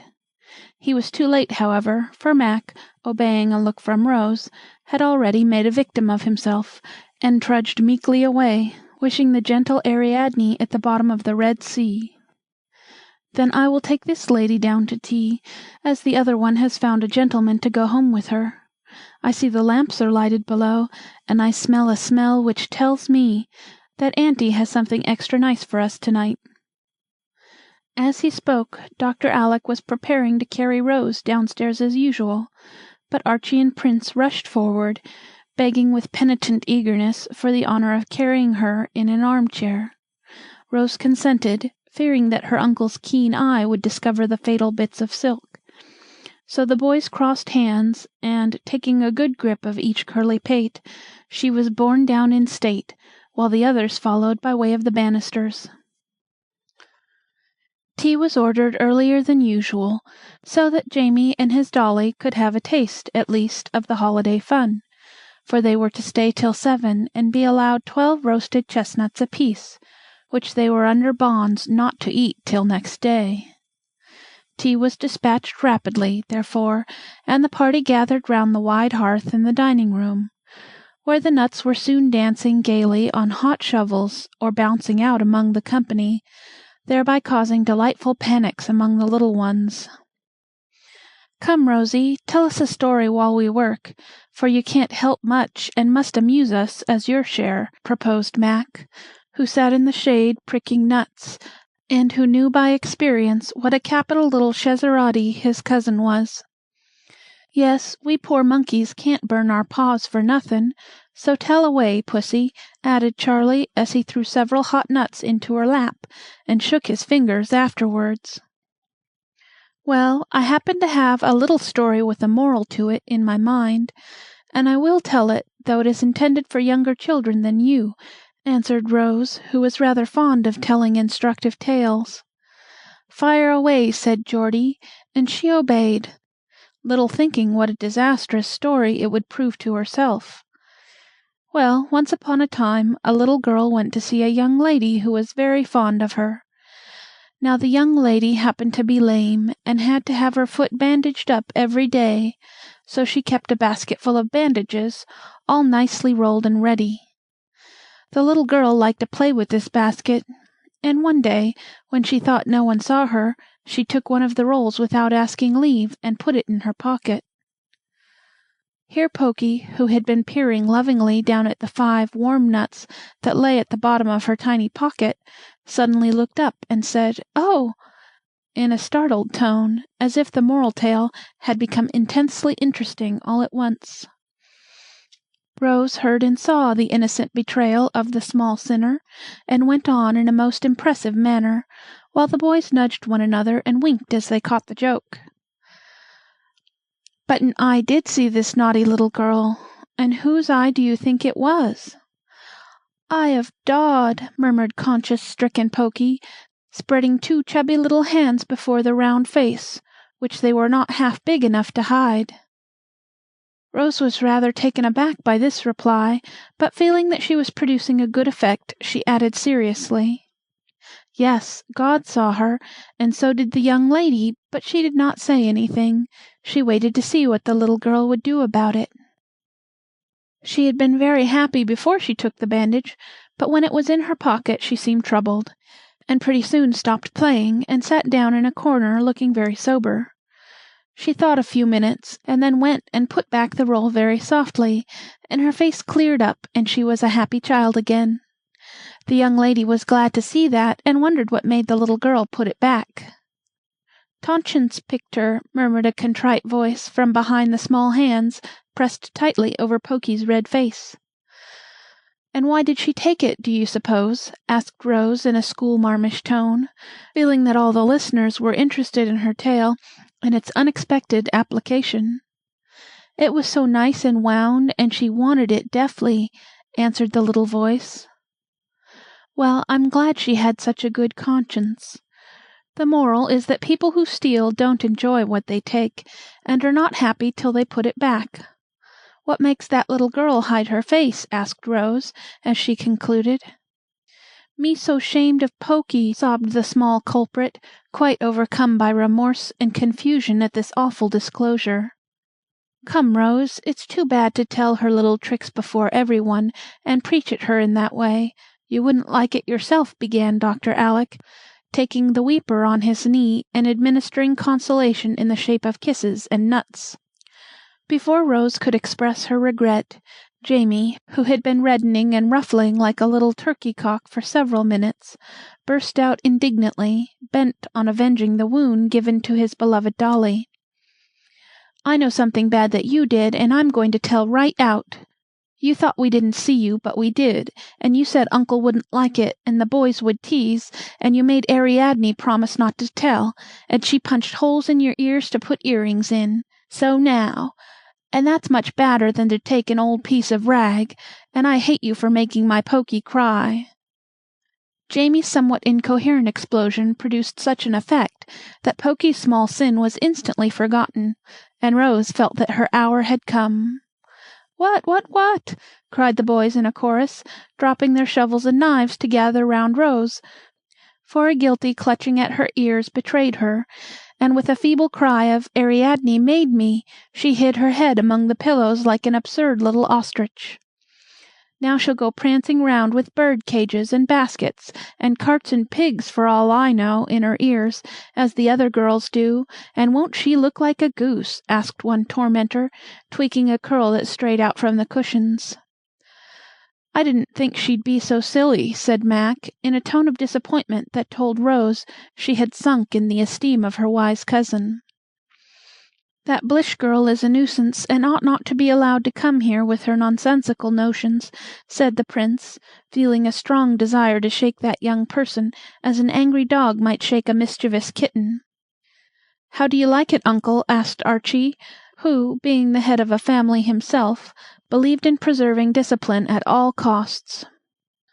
I am very much surprised, but I see she is a girl, after all, and must have her vanities like all the rest of them," answered Dr. Alec, with a sigh, as if he had expected to find Rose a sort of angel, above all earthly temptations. "What shall you do about it, sir?" inquired Geordie, wondering what punishment would be inflicted on a feminine culprit. "As she is fond of ornaments, perhaps we had better give her a nose-ring also. I have one somewhere that a Fiji belle once wore. I'll look it up." And, leaving Pokey to Jamie's care, Dr. Alec rose as if to carry out his suggestion in earnest. "Good, good, we'll do it right away. Here's a gimlet, so you hold her, boys, while I get her dear little nose all ready," cried Charlie, whisking away the pillow as the other boys danced about the sofa in true Fiji style. It was a dreadful moment for Rose, for she could not run away. She could only grasp her precious nose with one hand and extend the other, crying distractedly, "Oh, uncle, save me, save me!" Of course he saved her, and when she was securely barricaded by his strong arm, she confessed her folly in such humiliation of spirit that the lads, after a good laugh at her, decided to forgive her and lay all the blame on the tempter, Ariadne. Even Dr. Alec relented so far as to propose 2 gold rings for the ears, instead of 1 copper one for the nose, a proceeding which proved that if Rose had all the weakness of her sex for jewelry, he had all the inconsistency of his in giving a pretty penitent exactly what she wanted, spite of his better judgment. Chapter 16. Bread and Buttonholes. "What in the world is my girl thinking about all alone here, with such a solemn face?" asked Dr. Alec, coming into the study one November day, to find Rose sitting there with folded hands and a very thoughtful aspect. "Uncle, I want to have some serious conversation with you, if you have time," she said, coming out of a brown study, as if she had not heard his question. "I'm entirely at your service, and most happy to listen," he answered, in his politest manner, for when Rose put on her womanly little airs, he always treated her with a playful sort of respect that pleased her very much. Now, as he sat down beside her, she said, very soberly, "I've been trying to decide what trade I would learn, and I want you to advise me." "Trade, my dear?" And Dr. Alec looked so astonished that she hastened to explain. "I forgot that you didn't hear the talk about it up at Cosey Corner. You see, we used to sit under the pines and sew, and talk a great deal, all the ladies, I mean, and I liked it very much. Mother Atkinson thought that every one should have a trade, or something to make a living out of, for rich people may grow poor, you know, and poor people have to work. Her girls were very clever and could do ever so many things, and Aunt Jessie thought the old lady was right. So when I saw how happy and independent those young ladies were, I wanted to have a trade, and then it wouldn't matter about money, though I like to have it well enough." Dr. Alec listened to this explanation with a curious mixture of surprise, pleasure, and amusement in his face, and looked at his little niece as if she had suddenly changed into a young woman. She had grown a good deal in the last 6 months, and an amount of thinking had gone on in that young head which would have astonished him greatly could he have known it all, for Rose was one of the children who observe and meditate much, and now and then nonplus their friends by a wise or curious remark. "I quite agree with the ladies, and shall be glad to help you decide on something, if I can," said the doctor seriously. "What do you incline to? A natural taste or talent is a great help in choosing, you know." "I haven't any talent, or any especial taste that I can see, and that is why I can't decide, uncle. So I think it would be a good plan to pick out some very useful business and learn it, because I don't do it for pleasure, you see, but as part of my education, and to be ready in case I am ever poor," answered Rose, looking as if she rather longed for a little poverty so that her useful gift might be exercised.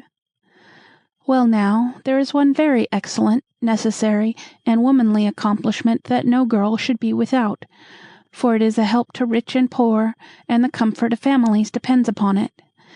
This fine talent is neglected nowadays and considered old-fashioned, which is a sad mistake, and one that I don't mean to make in bringing up my girl. It should be a part of every girl's education. and I know of a most accomplished lady who will teach you in the best and pleasantest manner."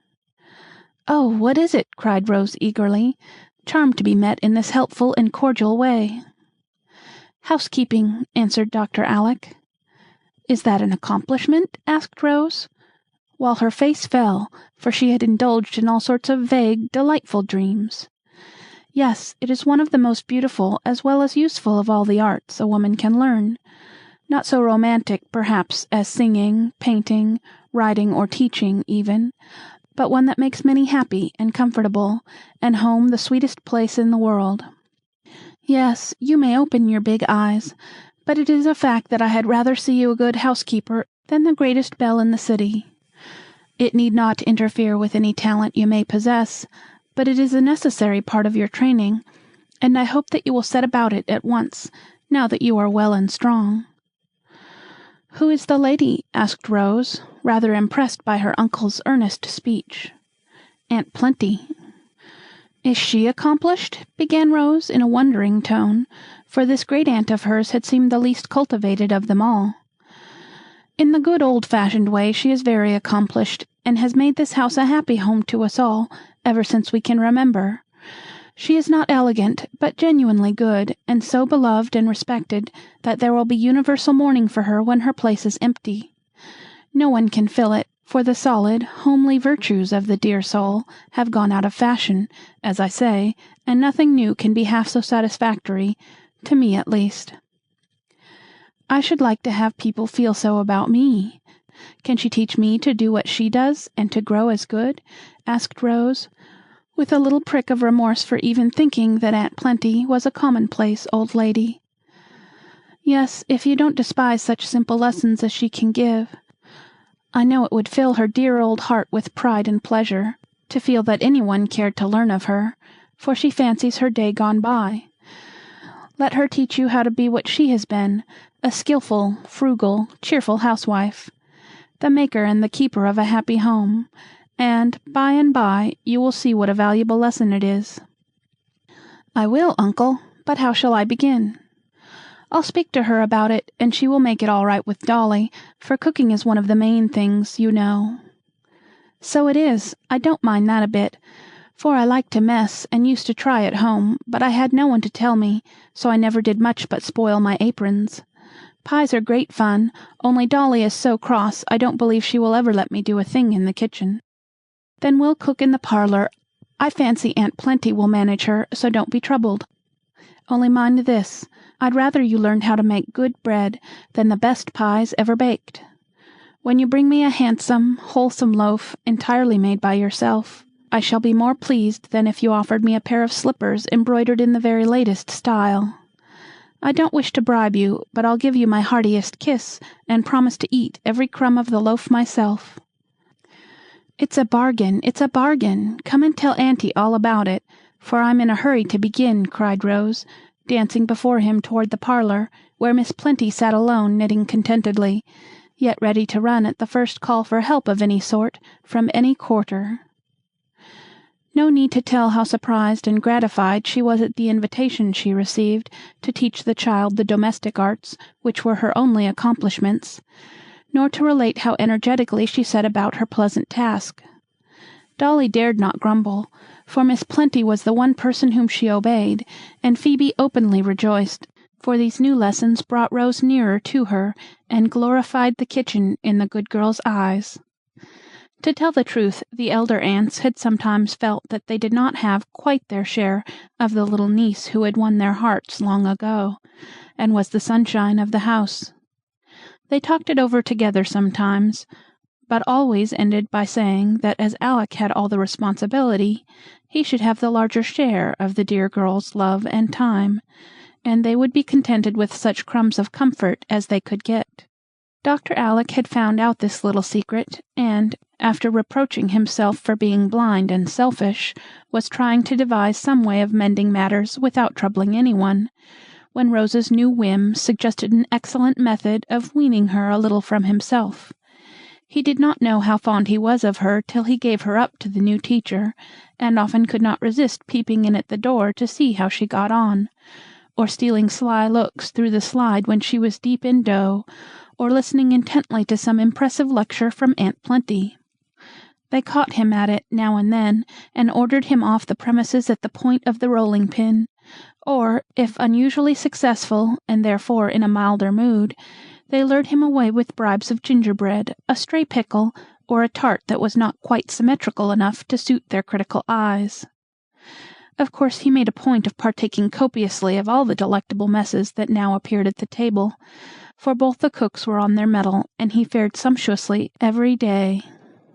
But an especial relish was given to any dish when, in reply to his honest praise of it, Rose colored up with innocent pride, and said modestly, "I made that, uncle, and I'm glad you like it." It was some time before the perfect loaf appeared, for bread-making is an art not easily learned, and Aunt Plenty was very thorough in her teaching, so Rose studied yeast first, and through various stages of cake and biscuit came at last to the crowning glory of the handsome, wholesome loaf. It appeared at tea-time on a silver salver, proudly borne in by Phebe, who could not refrain from whispering, with a beaming face, as she set it down before Dr. Alec, "Ain't it just lovely, sir?" "It is a regularly splendid loaf. Did my girl make it all herself?" he asked, surveying the shapely, sweet-smelling object with real interest and pleasure. "Every particle herself, and never asked a bit of help or advice from anyone," answered Aunt Plenty, folding her hands with an air of unmitigated satisfaction, for her pupil certainly did her great credit.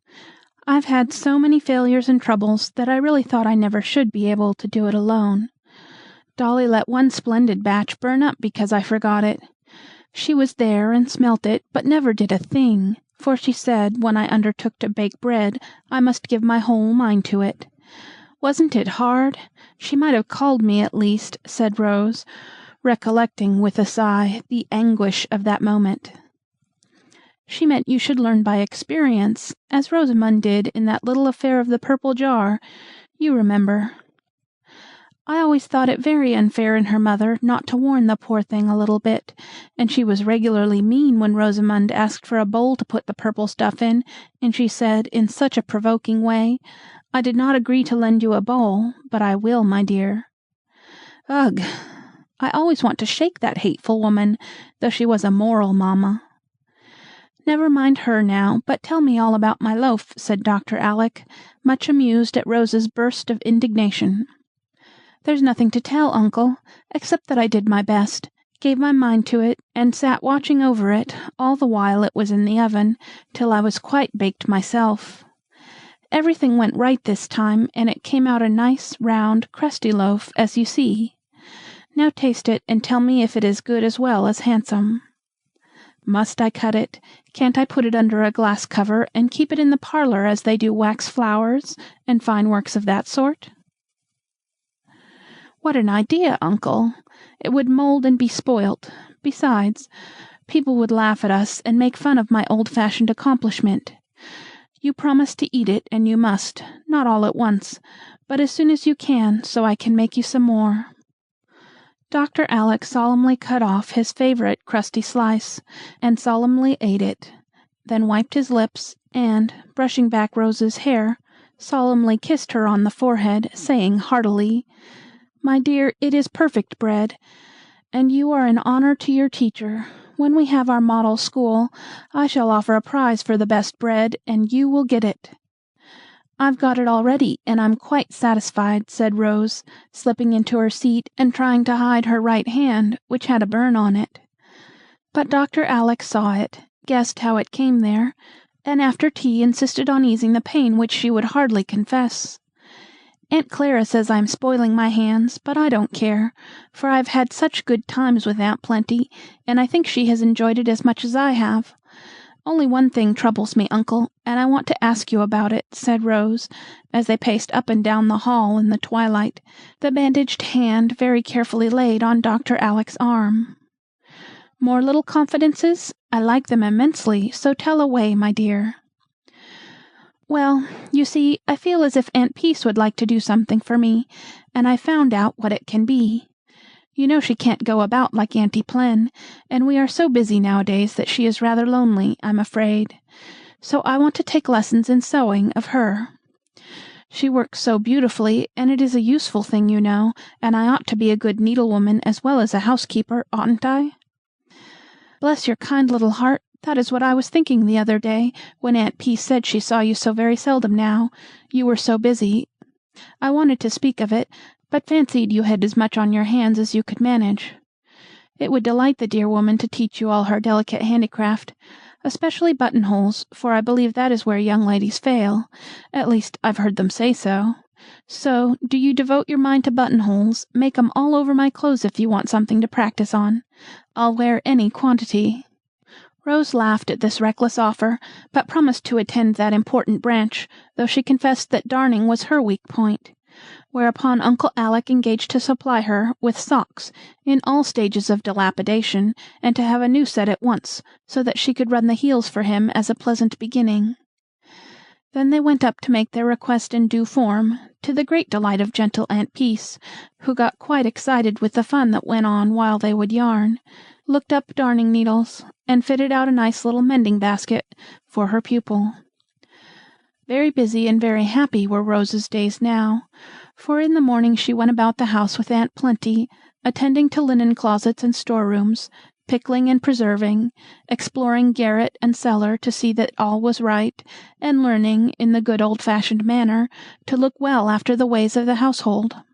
In the afternoon, after her walk or drive, she sat with Aunt Peace plying her needle, while Aunt Plenty, whose eyes were failing, knitted and chatted briskly, telling many a pleasant story of old times, till the three were moved to laugh and cry together, for the busy needles were embroidering all sorts of bright patterns on the lives of the workers, though they seemed to be only stitching cotton and darning hose. It was a pretty sight to see the rosy-faced little maid sitting between the two old ladies, listening dutifully to their instructions, and cheering the lessons with her lively chatter and blithe laugh. If the kitchen had provided attraction to Dr. Alec when Rose was there at work, the sewing-room was quite irresistible, and he made himself so agreeable that no one had the heart to drive him away, especially when he read aloud or spun yarns. "There, I've made you a new set of warm nightgowns, with 4 buttonholes in each. See if they are not neatly done," said Rose, one day, some weeks after the new lessons began. "Even to a thread, and nice little bars across the end, so I can't tear them when I twitch the buttons out. Most superior work, ma'am, and I'm deeply grateful, so much so that I'll sew on these buttons myself, and save those tired fingers from another prick." "You sew them on?" cried Rose, with her eyes wide open in amazement. "Wait a bit till I get my sewing tackle, and then you shall see what I can do."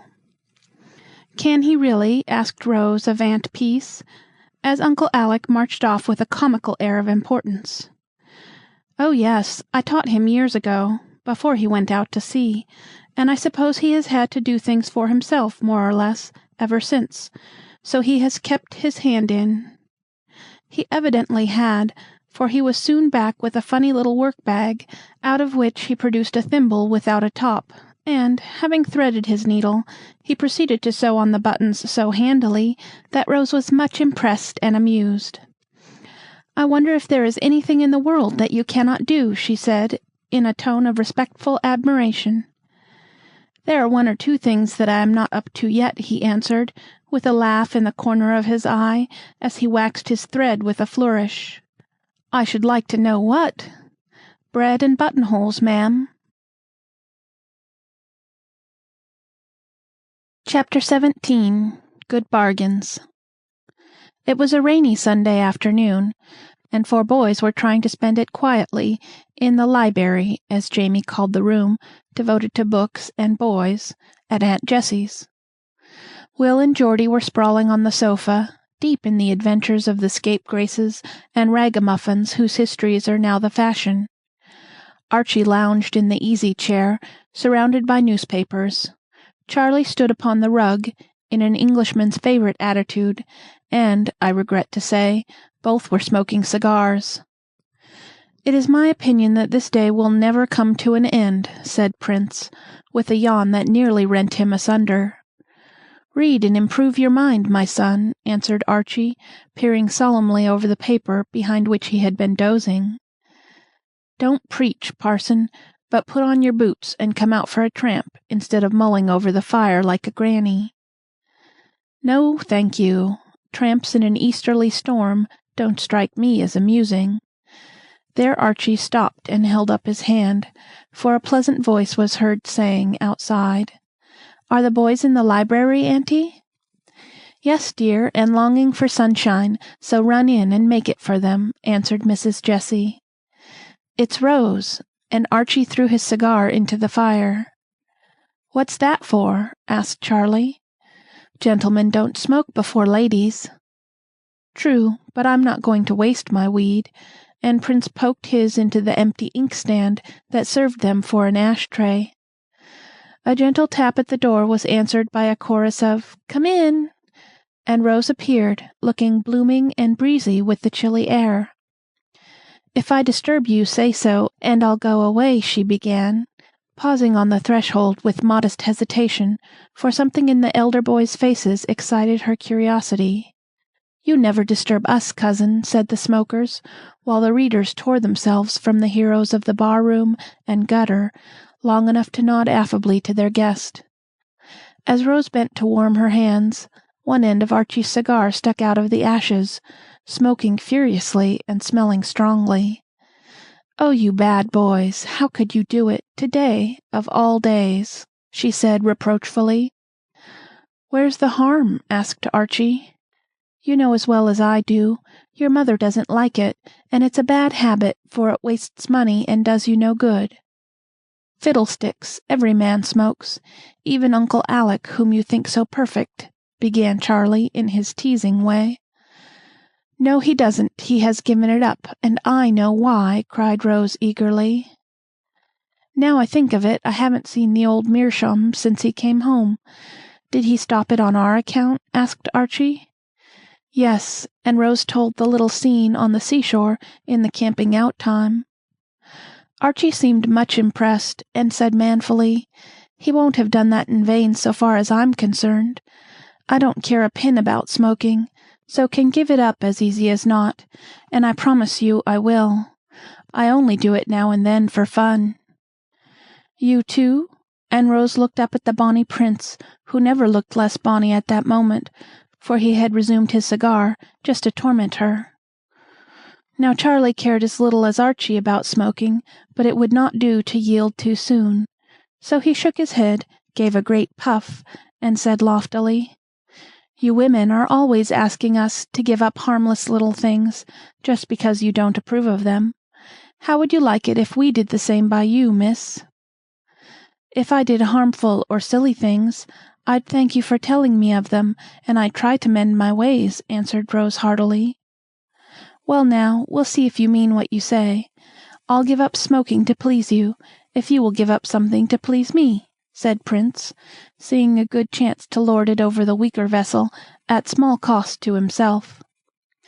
"I'll agree, if it is foolish as smoking cigars." "Oh, it's ever so much sillier." "Then I promise. What is it?" And Rose quite trembled with anxiety to know which of her pet habits or possessions she must lose. "Give up your earrings." And Charlie laughed wickedly, sure that she would never hold to that bargain. Rose uttered a cry and clapped both hands to her ears, where the gold rings hung. "Oh, Charlie, wouldn't anything else do as well? I've been through so much teasing and trouble, I do want to enjoy my pretty earrings, for I can wear them now." "Wear as many as you like, and I'll smoke in peace," returned this bad boy. "Will nothing else satisfy you?" imploringly. "Nothing," sternly. Rose stood silent for a minute, thinking of something Aunt Jessie once said. "You have more influence over the boys than you know. Use it for their good, and I shall thank you all my life." Here was a chance to do some good by sacrificing a little vanity of her own. She felt it was right to do it, yet found it very hard, and asked wistfully, "Do you mean never wear them, Charlie?" "Never, unless you want me to smoke." "I never do." "Then clinch the bargain."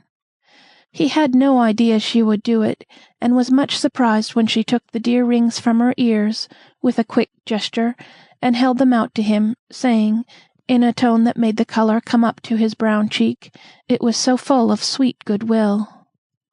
"I care more for my cousins than for my earrings, so I promise, and I'll keep my word." "For shame, Prince! Let her wear her little danglers if she likes, and don't bargain about doing what you know is right," cried Archie, coming out of his grove of newspapers with an indignant bounce. But Rose was bent on showing her aunt that she could use her influence for the boys' good, and said steadily, "It is fair, and I want it to be so. Then you will believe I'm in earnest. Here, each of you wear one of these on your watch guard to remind you. I shall not forget, because very soon I cannot wear earrings if I want to." As she spoke, Rose offered a little ring to each cousin, and the boys, seeing how sincere she was, obeyed her. When the pledges were safe, Rose stretched a hand to each, and the lads gave hers a hearty grip, half pleased and half ashamed of their part in the compact. Just at that moment, Dr. Alec and Mrs. Jessie came in. "What's this, dancing ladies' triumph on Sunday?" exclaimed Uncle Alec, surveying the trio with surprise. "No, sir, it is the Anti-Tobacco League. Will you join?" said Charlie, while Rose slipped away to her aunt and Archie buried both cigars behind the back log. When the mystery was explained, the elders were well pleased, and Rose received a vote of thanks, which made her feel as if she had done a service to her country, as she had, for every boy who grows up free from bad habits bids fair to make a good citizen. "I wish Rose would drive a bargain with Will and Geordie also, for I think these books are as bad for the small boys as cigars for the large ones," said Mrs. Jessie, sitting down on the sofa between the readers, who politely curled up their legs to make room for her.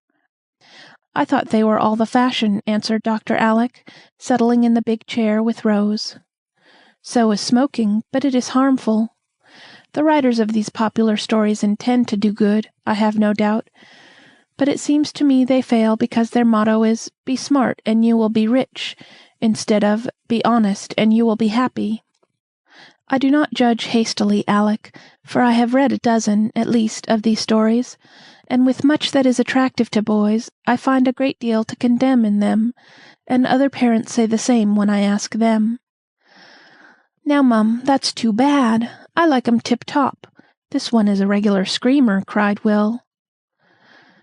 "They're bully books, and I'd like to know where's the harm," added Geordie. "You have just shown us one of the chief evils, and that is slang," answered their mother quickly. "Must have it, ma'am. If these chaps talked all right, there'd be no fun in 'em," protested Will.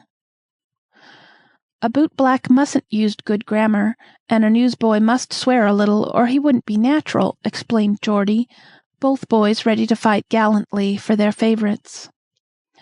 "But my sons are neither bootblacks nor newsboys, and I object to hearing them use such words as screamer, bully, and buster. In fact, I fail to see the advantage of writing books about such people unless it is done in a very different way. I cannot think they will help to refine the ragamuffins if they read them, and I'm sure they can do no good to the better class of boys who, through these books, are introduced to police courts, counterfeiters' dens, gambling houses, drinking saloons, and all sorts of low life.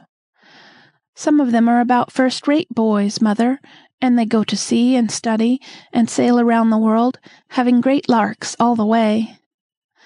I have read about them, Geordie, and though they are better than the others, I am not satisfied with these optical delusions, as I call them. Now, I put it to you, boys, is it natural for lads from 15 to 18 to command ships, defeat pirates, outwit smugglers, and so cover themselves with glory that Admiral Farragut invites them to dinner, saying, 'Noble boy, you are an honor to your country'? Or, if the hero is in the army, he has hairbreadth escapes and adventures enough in one small volume to turn his hair white, and in the end he goes to Washington at the express desire of the President or Commander-in-Chief to be promoted to no end of stars and bars.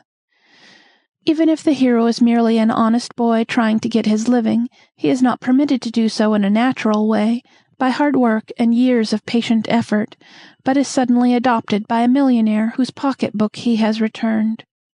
or a rich uncle appears from sea just in the nick of time, or the remarkable boy earns a few dollars, speculates in peanuts or neckties, and grows rich so rapidly that Sinbad in the Diamond Valley is a pauper compared to him. Isn't it so, boys?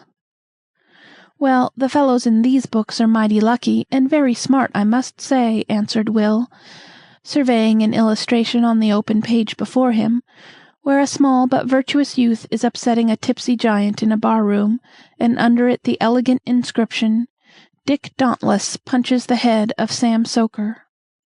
It gives boys such wrong ideas of life and business, shows them so much evil and vulgarity that they need not know about, and makes the one success worth having a fortune, a lord's daughter, or some worldly honor, often not worth the time it takes to win. It does seem to me that someone might write stories that should be lively, natural, and helpful tales, in which the English should be good, the morals pure, and the characters such as we can love in spite of the faults that all may have. I can't bear to see such crowds of eager little fellows at the libraries reading such trash.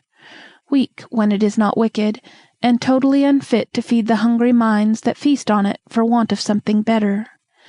There, my lecture is done, and now I should like to hear what you gentlemen have to say.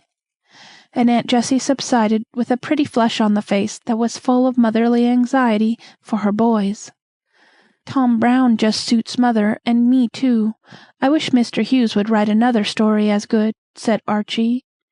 You don't find things of this sort in Tom Brown, yet these books are all in the Sunday school libraries.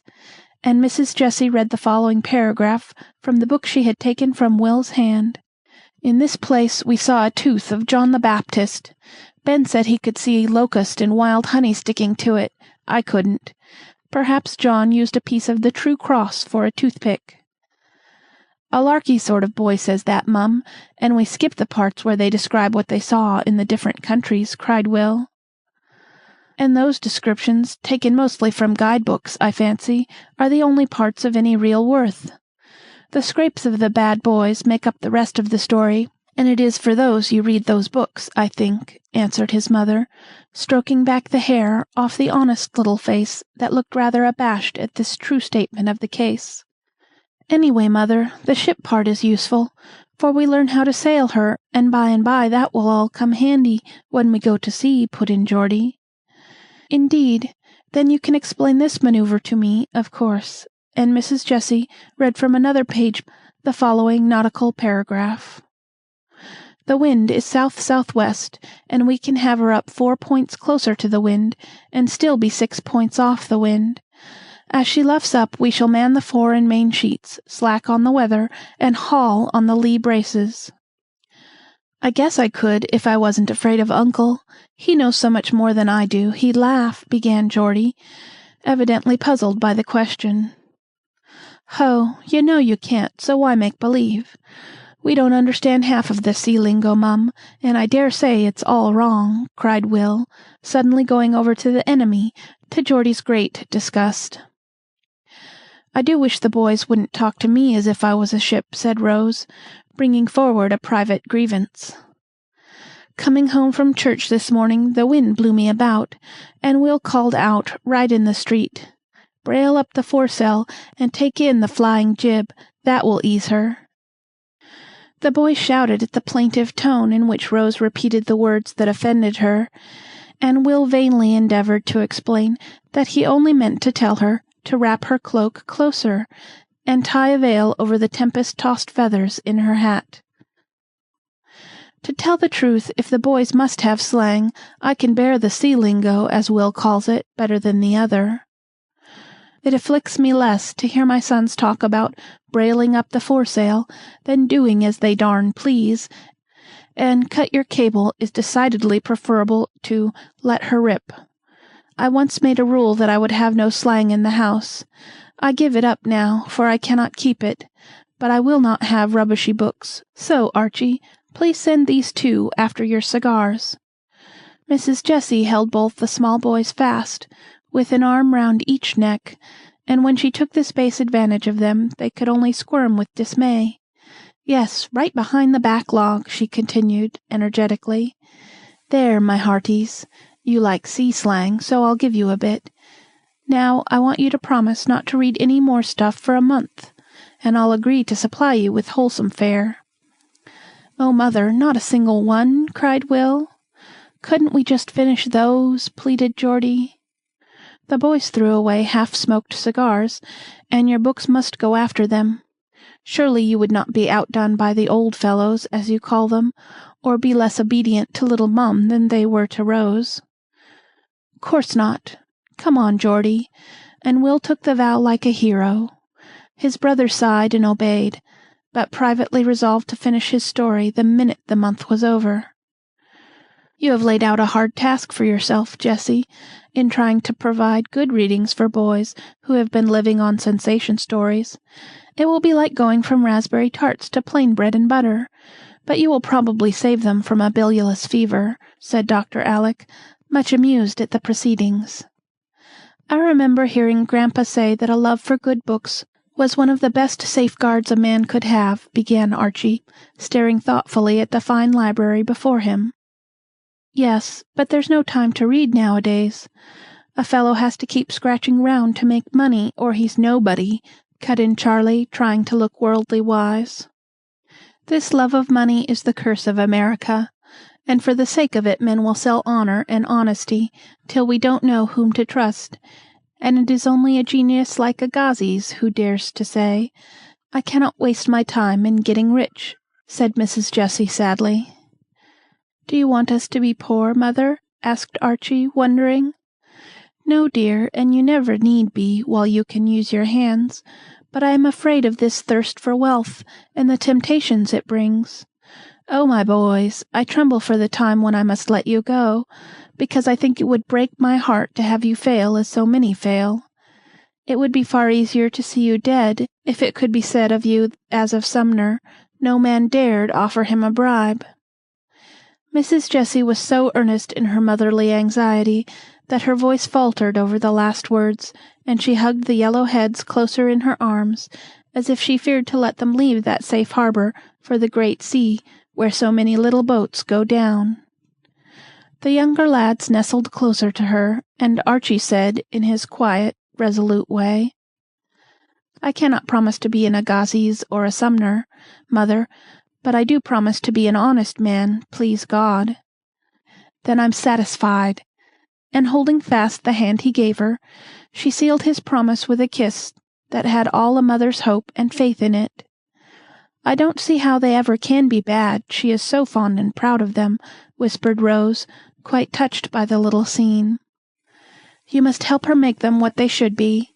You have begun already, and when I see those rings where they are, my girl is prettier in my sight than if the biggest diamonds that ever twinkled shone in her ears," answered Dr. Alec, looking at her with approving eyes.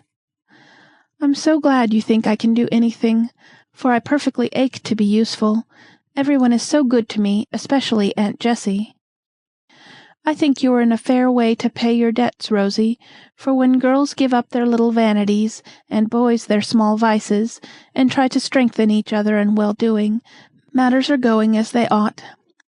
Work away, my dear, and help their mother keep these sons fit friends for an innocent creature like yourself. They will be the manlier men for it, I can assure you." Chapter 18. Fashion and Physiology. "Please, sir, I'd guess you'd better step right away, or it will be too late, for I heard Miss Rose say she knew you wouldn't like it, and she'd never dare to let you see her." Phoebe said this as she popped her head into the study, where Dr. Alec sat reading a new book. "They are at it, are they?" he said, looking up quickly, and giving himself a shake, as if ready for a battle of some sort. "Yes, sir, as hard as they can talk, and Miss Rose don't seem to know what to do, for the things are ever so stylish, and she looks elegant in 'em, though I like her best in the old ones," answered Phoebe. "You are a girl of sense. I'll settle matters for Rosie, and you'll lend a hand. Is everything ready in her room, and are you sure you understand how they go?" "Oh, yes, sir, but they are so funny. I know Miss Rose will think it's a joke." And Phoebe laughed, as if something tickled her immensely. "Never mind what she thinks, so long as she obeys. Tell her to do it for my sake, and she will find it the best joke she ever saw." "I expect to have a tough time of it, but we'll win yet," said the doctor, as he marched upstairs with the book in his hand, and an odd smile on his face. There was such a clatter of tongues in the sewing-room that no one heard his tap at the door, so he pushed it open and took an observation. Aunt Plenty, Aunt Clara, and Aunt Jessie were all absorbed in gazing at Rose, who slowly revolved between them and the great mirror in a full winter costume of the latest fashion. "Bless my heart! Worse even than I expected," thought the doctor, with an inward groan, for, to his benighted eyes, the girl looked like a trussed fowl, and the fine new dress had neither grace, beauty, nor fitness to recommend it. The suit was of two peculiar shades of blue, so arranged that patches of light and dark distracted the eye. The upper skirt was tied so tightly back that it was impossible to take a long step, and the under one was so loaded with plaited frills that it wobbled, no other word will express it, ungracefully both fore and aft. A bunch of folds was gathered up just below the waist behind, and a great bow rode atop. A small jacket, of the same material, was adorned with a high ruff at the back, and laid well open over the breast to display some lace and a locket. Heavy fringes, bows, puffs, ruffles, and revers finished off the dress, making one's head ache to think of the amount of work wasted, for not a single graceful line struck the eye, and the beauty of the material was quite lost in the profusion of ornament. A high velvet hat, audaciously turned up in front, with a bunch of pink roses and a sweeping plume, was cocked over one ear, and, with her curls braided into a club at the back of her neck, Rose's head looked more like that of a dashing young cavalier than a modest little girl's. High-heeled boots tilted her well forward, a tiny muff pinioned her arms, and a spotted veil, tied so closely over her face that her eyelashes were rumpled by it, gave the last touch of absurdity to her appearance. "Now she looks like other girls, and as I like to see her," Mrs. Clara was saying, with an air of great satisfaction. "She does look like a fashionable young lady, but somehow I miss my little Rose, for children dressed like children in my day," answered Aunt Plenty, peering through her glasses with a troubled look, for she could not imagine the creature before her ever sitting in her lap, running to wait upon her, or making the house gay with a child's blithe presence. "Things have changed since your day, Aunt, and it takes time to get used to new ways. But you, Jessie, surely like this costume better than the dowdy things Rose has been wearing all summer." "Now be honest, and own you do," said Mrs. Clara, bent on being praised for her work. "Well, dear, to be quite honest, then, I think it is frightful," answered Mrs. Jessie, with a candor that caused revolving Rose to stop in dismay. "Hear, hear!" cried a deep voice, and with a general start the ladies became aware that the enemy was among them. Rose blushed up to her hat brim, and stood, looking as she felt, like a fool, while Mrs. Clara hastened to explain. "Of course I don't expect you to like it, Alec, but I don't consider you a judge of what is proper and becoming for a young lady. Therefore I have taken the liberty of providing a pretty street suit for Rose. She need not wear it if you object, for I know we promised to let you do what you liked with the poor dear for a year." "It is a street costume, is it?" asked the doctor, mildly. "Do you know, I never should have guessed that it was meant for winter weather and brisk locomotion. Take a turn, Rosie, and let me see all its beauties and advantages." Rose tried to walk off with her usual free tread, but the underskirt got in her way, the overskirt was so tight she could not take a long step, and her boots made it impossible to carry herself perfectly erect. "I haven't got used to it yet," she said petulantly, kicking at her train, as she turned to toddle back again. "Suppose a mad dog or a runaway horse was after you. Could you get out of the way without upsetting, Colonel?" asked the doctor with a twinkle in the eyes that were fixed on the rakish hat. "Don't think I could, but I'll try," and Rose made a rush across the room. Her boot heels caught on a rug, several strings broke, her hat tipped over her eyes, and she plunged promiscuously into a chair, where she sat laughing so infectiously that all but Mrs. Clara joined in her mirth. I should say that a walking suit in which one could not walk, and a winter suit which exposes the throat, head, and feet to cold and damp, was rather a failure, Clara, especially as it has no beauty to reconcile one to its utter unfitness," said Dr. Alec, as he helped Rose undo her veil, adding in a low tone, "Nice thing for the eyes. You'll soon see spots when it's off as well as when it's on, and by, be a case for an oculist." "No beauty!" cried Mrs. Clara warmly. "Now that's just a man's blindness. This is the best of silk and camel's hair, real ostrich feathers, and an expensive ermine muff. What could be in better taste, or more proper for a young girl?" "I'll show you, if Rose will go to her room and oblige me by putting on what she finds there," answered the doctor, with unexpected readiness. "Alec, if it is a bloomer, I shall protest. I've been expecting it, but I know I cannot bear to see that pretty child sacrificed to your wild ideas of health. Tell me it isn't a bloomer," and Mrs. Clara clasped her hands imploringly. "It is not." "Thank Heaven!" and she resigned herself with a sigh of relief, adding plaintively, "I did hope you'd accept my suit, for poor Rose has been afflicted with frightful clothes, long enough to spoil the taste of any girl." "You talk of my afflicting the child, and then make a helpless guy like that of her," answered the doctor, pointing to the little fashion plate that was scuttling out of sight as fast as it could go. He closed the door with a shrug, but before anyone could speak, his quick eye fell upon an object which caused him to frown and demand in an indignant tone, "After all I have said, were you really going to tempt my girl with those abominable things?" "I thought we put them away when she wouldn't wear them," murmured Mrs. Clara, whisking a little pair of corsets out of sight with guilty haste. "I only brought them to try, for Rose is growing stout, and will have no figure if it is not attended to soon," she added, with an air of calm conviction that roused the doctor still more, for this was one of his special abominations. "Growing stout! Yes, thank Heaven she is, and shall continue to do it, for nature knows how to mold a woman better than any corset maker, and I won't have her interfered with. My dear Clara, have you lost your senses that you can for a moment dream of putting a growing girl into an instrument of torture like this?" And with a sudden gesture he plucked forth the offending corsets from under the sofa cushion, and held them out with the expression one would wear on beholding the thumbscrews or the rack of ancient times. "Don't be absurd, Alec. There is no torture about it, for tight-lacing is out of fashion, and we have nice, sensible things nowadays.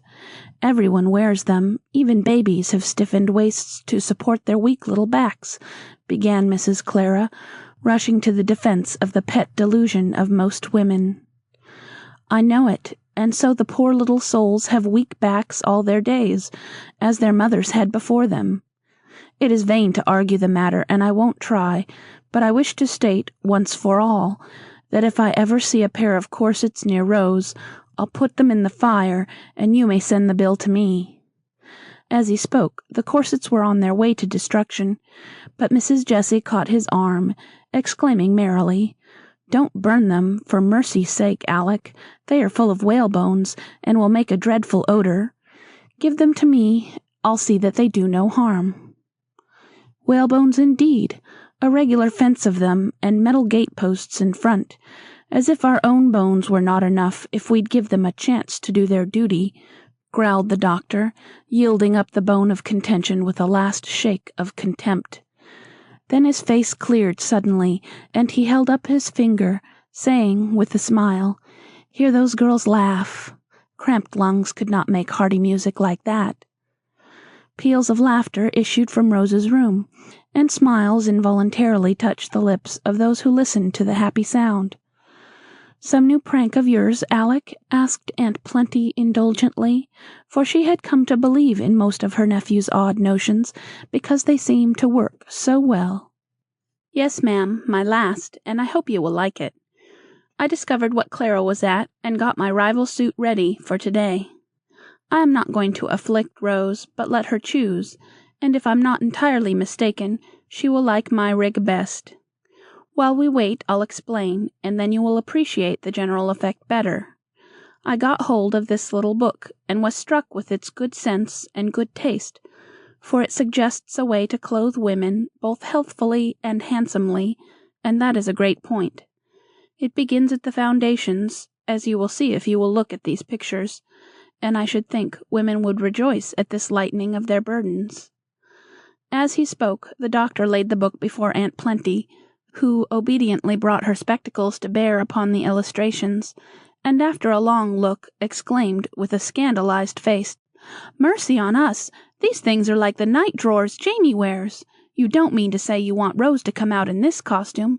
It's not proper, and I won't consent to it."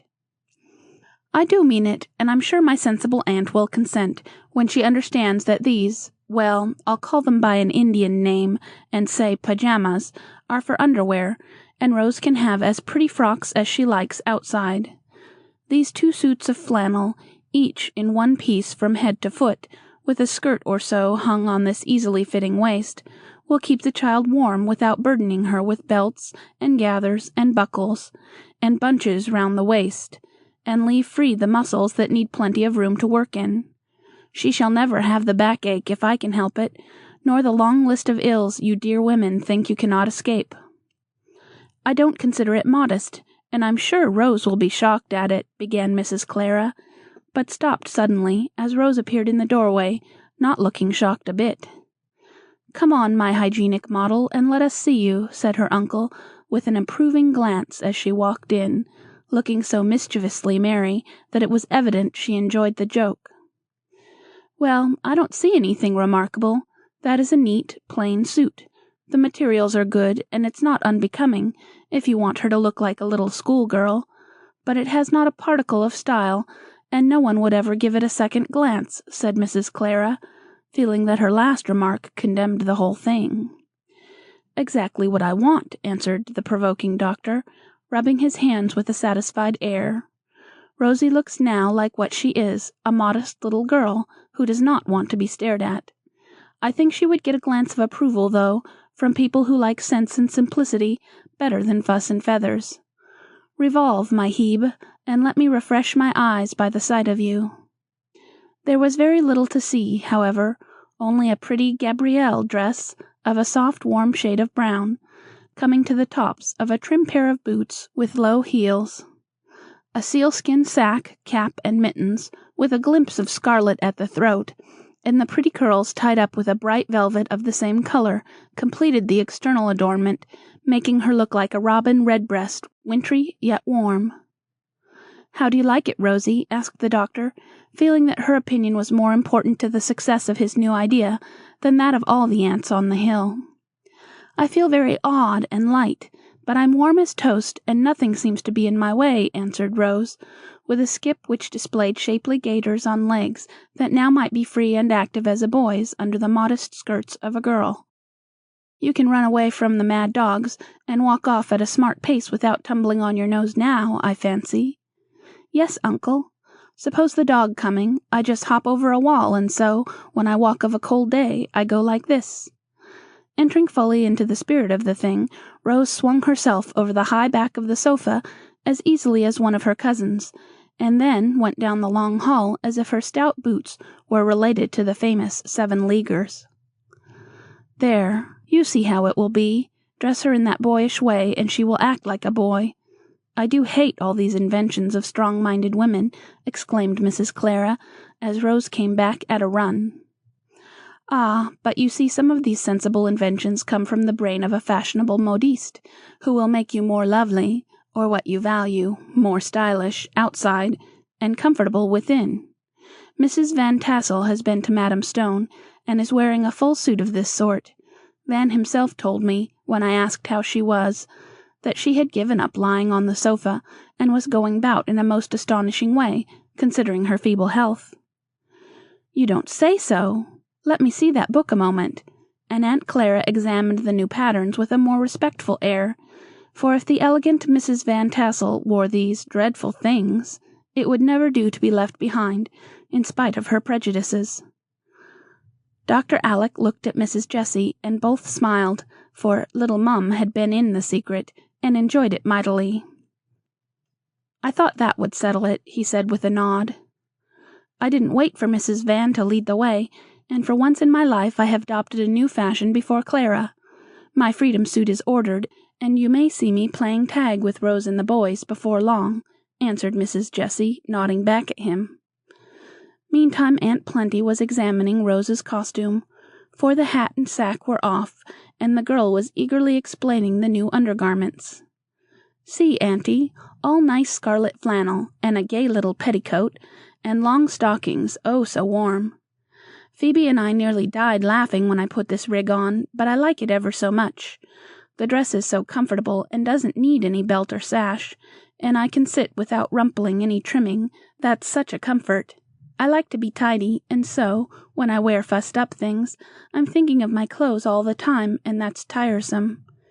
Do say you like it. I resolved I would, just to please Uncle, for he does know more about health than anyone else, I'm sure, and I'd wear a bag if he asked me to do it." "I don't ask that, Rose, but I wish you'd weigh and compare the two suits, and then choose which seems best. I leave it to your own common sense," answered Dr. Alec, feeling pretty sure he had won. "Why, I take this one, of course, Uncle. The other is fashionable, and yes, I must say I think it's pretty, but it's very heavy, and I should have to go round like a walking doll if I wore it. I'm much obliged to Auntie, but I'll keep this, please." Rose spoke gently but decidedly, though there was a look of regret when her eye fell on the other suit which Phoebe had brought in, and it was very natural to like to look as other girls did. Aunt Clara sighed. Uncle Alec smiled, and said heartily, "Thank you, dear. Now read this book, and you will understand why I ask it of you. Then, if you like, I'll give you a new lesson. You asked for one yesterday, and this is more necessary than French or housekeeping." "Oh, what?" And Rose caught up the book, which Mrs. Clara had thrown down with a disgusted look. Though Dr. Alec was 40, the boyish love of teasing was not yet dead in him, and, being much elated at his victory, he could not resist the temptation of shocking Mrs. Clara by suggesting dreadful possibilities, so he answered, half in earnest, half in jest, "Physiology, Rose. Wouldn't you like to be a little medical student, with Uncle Doctor for teacher, and be ready to take up his practice when he has to stop? If you agree, I'll hunt up my old skeleton to-morrow." That was too much for Aunt Clara, and she hastily departed, with her mind in a sad state of perturbation about Mrs. Van Tassel's new costume and Rose's new study. Chapter 19. Brother Bones. Rose accepted her uncle's offer, as Aunt Myra discovered 2 or 3 days later. Coming in for an early call, and hearing voices in the study, she opened the door, gave a cry, and shut it quickly, looking a good deal startled. The doctor appeared in a moment, and begged to know what the matter was. "How can you ask when that long box looks so like a coffin I thought it was one, and that dreadful thing stared me in the face as I opened the door?" answered Mrs. Myra, pointing to the skeleton that hung from the chandelier, cheerfully grinning at all beholders. "This is a medical college where women are freely admitted, so walk in, madam, and join the class, if you'll do me the honor," said the doctor, waving her forward with his politest bow. "Do, Auntie. It's perfectly splendid," cried Rose's voice, and Rose's blooming face was seen behind the ribs of the skeleton, smiling and nodding in the gayest possible manner. "What are you doing, child?" demanded Aunt Myra, dropping into a chair and staring about her. "Oh, I'm learning bones to-day, and I like it so much. There are 12 ribs, you know, and the 2 lower ones are called floating ribs, because they are not fastened to the breastbone. That's why they go in so easily, if you lace tight, and squeeze the lungs and heart in the, let me see, what was that big word? Oh, I know, thoracic cavity." And Rose beamed with pride as she aired her little bit of knowledge. "Do you think that is a good sort of thing for her to be poking over? She is a nervous child, and I'm afraid it will be bad for her," said Aunt Myra, watching Rose as she counted vertebrae, and waggled a hip joint in its socket with an inquiring expression. An excellent study, for she enjoys it, and I mean to teach her how to manage her nerves so that they won't be a curse to her, as many a woman's become through ignorance or want of thought. To make a mystery or terror of these things is a mistake, and I mean Rose shall understand and respect her body so well that she won't dare to trifle with it as most women do." "And she really likes it?" "Very much, auntie. It's all so wonderful and so nicely planned, you can hardly believe what you see. Just think, there are 600,000,000 air cells in one pair of lungs, and 2,000 pores to a square inch of surface. So you see what quantities of air we must have, and what care we should take of our skin, so all the little doors will open and shut right. And brains, auntie, you've no idea how curious they are. I haven't got to them yet, but I long to, and uncle is going to show me a mannequin that you can take to pieces. Just think how nice it will be to see all the organs in their places. I only wish they could be made to work as ours do." It was funny to see Aunt Myra's face as Rose stood before her talking rapidly, with one hand laid in the friendliest manner on the skeleton's shoulder. Every word both the doctor and Rose uttered hit the good lady in her weakest spot, and as she looked and listened a long array of bottles and pill boxes rose up before her, reproaching her with the ignorance and want of thought that made her what she was, a nervous, dyspeptic, unhappy old woman. "Well, I don't know but you may be right, Alec, only I wouldn't carry it too far. Women don't need much of this sort of knowledge, and are not fit for it. I couldn't bear to touch that ugly thing, and it gives me the creeps to hear about organs," said Aunt Myra, with a sigh and her hand on her side. "Wouldn't it be a comfort to know that your liver was on the right side, auntie, and not on the left?" asked Rose, with a naughty laugh in her eyes, for she had lately learnt that Aunt Myra's liver complaint was not in the proper place. "It's a dying world, child, and it don't much matter where the pain is, for sooner or later we all drop off and are seen no more," was Aunt Myra's cheerful reply. "Well, I intend to know what kills me if I can, and meantime I'm going to enjoy myself in spite of a dying world. I wish you'd do so too, and come and study with uncle. It would do you good, I'm sure." And Rose went back to counting vertebrae with such a happy face that Aunt Myra had not the heart to say a word to dampen her ardor. "Perhaps it's as well to let her do what she likes the little while she is with us. But pray be careful of her, Alec, and not allow her to overwork," she whispered as she went out. "That's exactly what I'm trying to do, ma'am, and rather a hard job I find it," he added as he shut the door, for the dear aunts were dreadfully in his way sometimes. Half an hour later came another interruption in the shape of Mac, who announced his arrival by the brief but elegant remark, "Hullo, what new game is this?" Rose explained. Mac gave a long whistle of surprise, and then took a promenade round the skeleton, observing gravely, "Brother Bones looked very jolly, but I can't say much for his beauty." "You mustn't make fun of him, for he's a good old fellow, and you'd be just as ugly if your flesh was off," said Rose, defending her new friend with warmth. "I dare say, so I'll keep my flesh on, thank you. You are so busy you can't read to a fellow, I suppose?" asked Mac, whose eyes were better, but still too weak for books. "Don't you want to come and join my class? Uncle explains it all to us, and you can take a look at the plates as they come along. We'll give up bones today and have eyes instead. That will be more interesting to you," added Rose, seeing no ardent thirst for physiological information in his face. "Rose, we must not fly about from one thing to another in this way," began Dr. Alec, but she whispered quickly, with a nod towards Mac, whose goggles were turned wistfully in the direction of the forbidden books. "He's blue to-day, and we must amuse him. Give a little lecture on eyes, and it will do him good. No matter about me, uncle." "Very well, the class will please be seated," and the doctor gave a sounding rap on the table.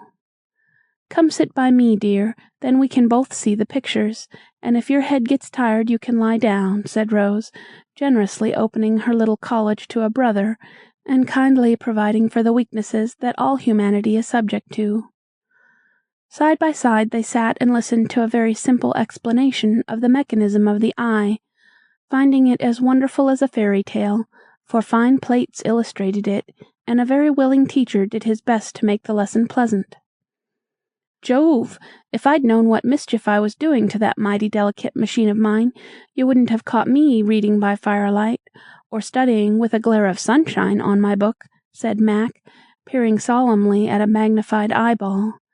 Then, pushing it away, he added indignantly, "Why isn't a fellow taught all about his works, and how to manage 'em, and not left to go blundering into all sorts of worries? Telling him after he's down isn't much use, for then he's found it out himself and won't thank you."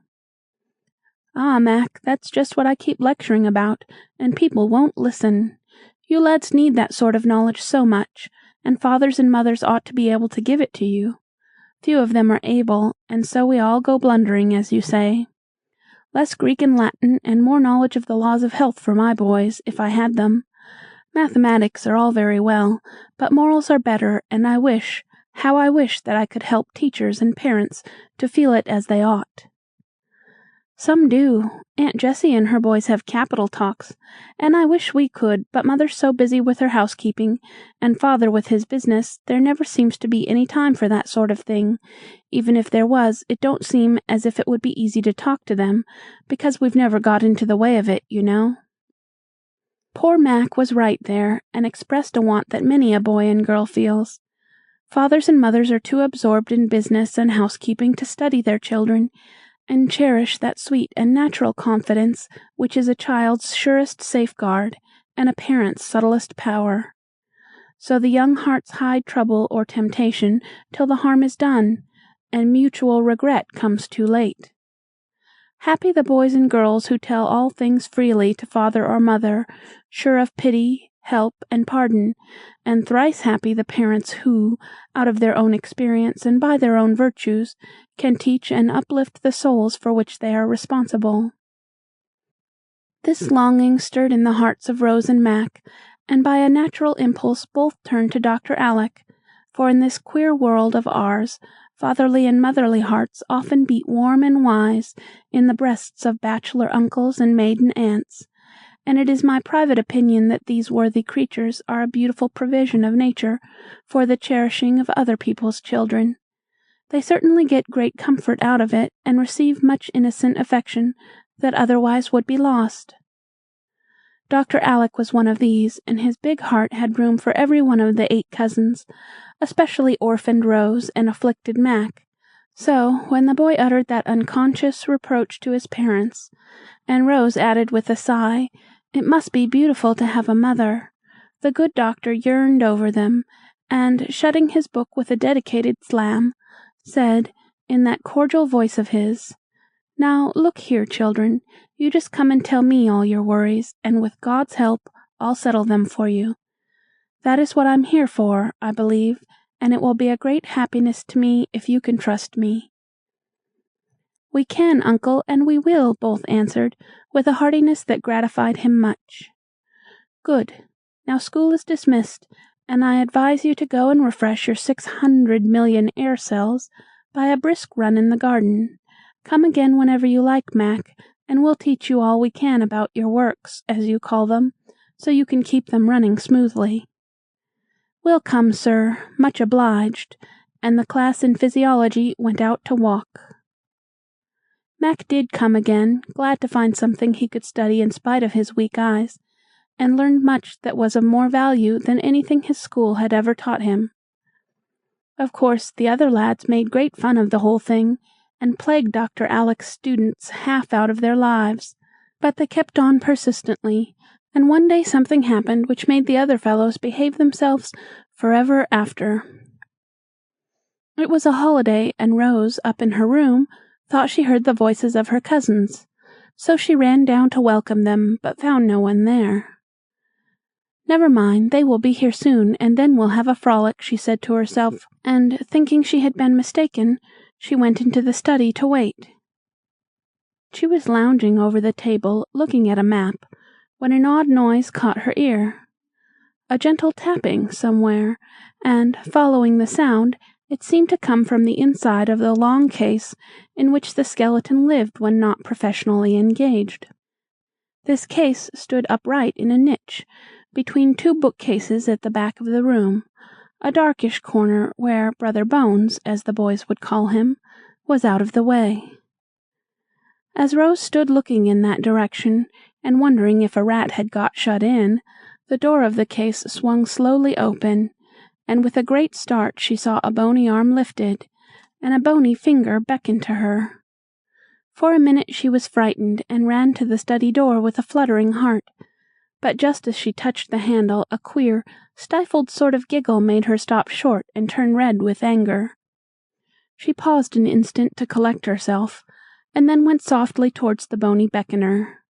A nearer look revealed black threads tied to the arm and fingers, the ends of threads disappearing through holes bored in the back of the case.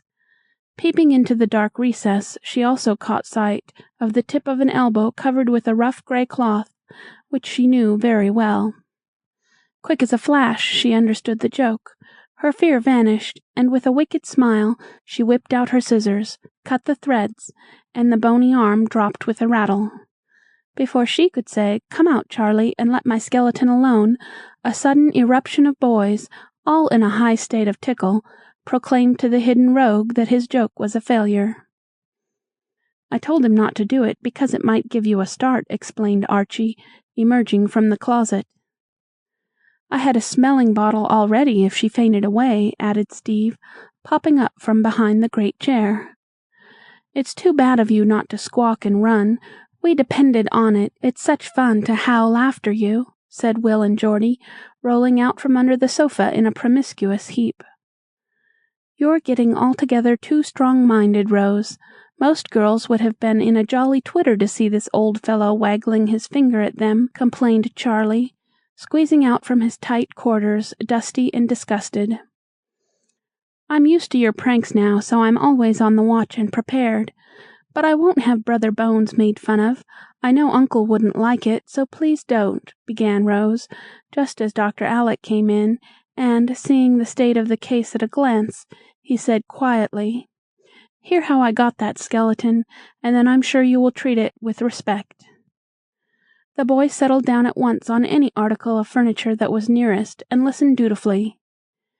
"Years ago, when I was in the hospital, a poor fellow was brought there with a rare and very painful disease.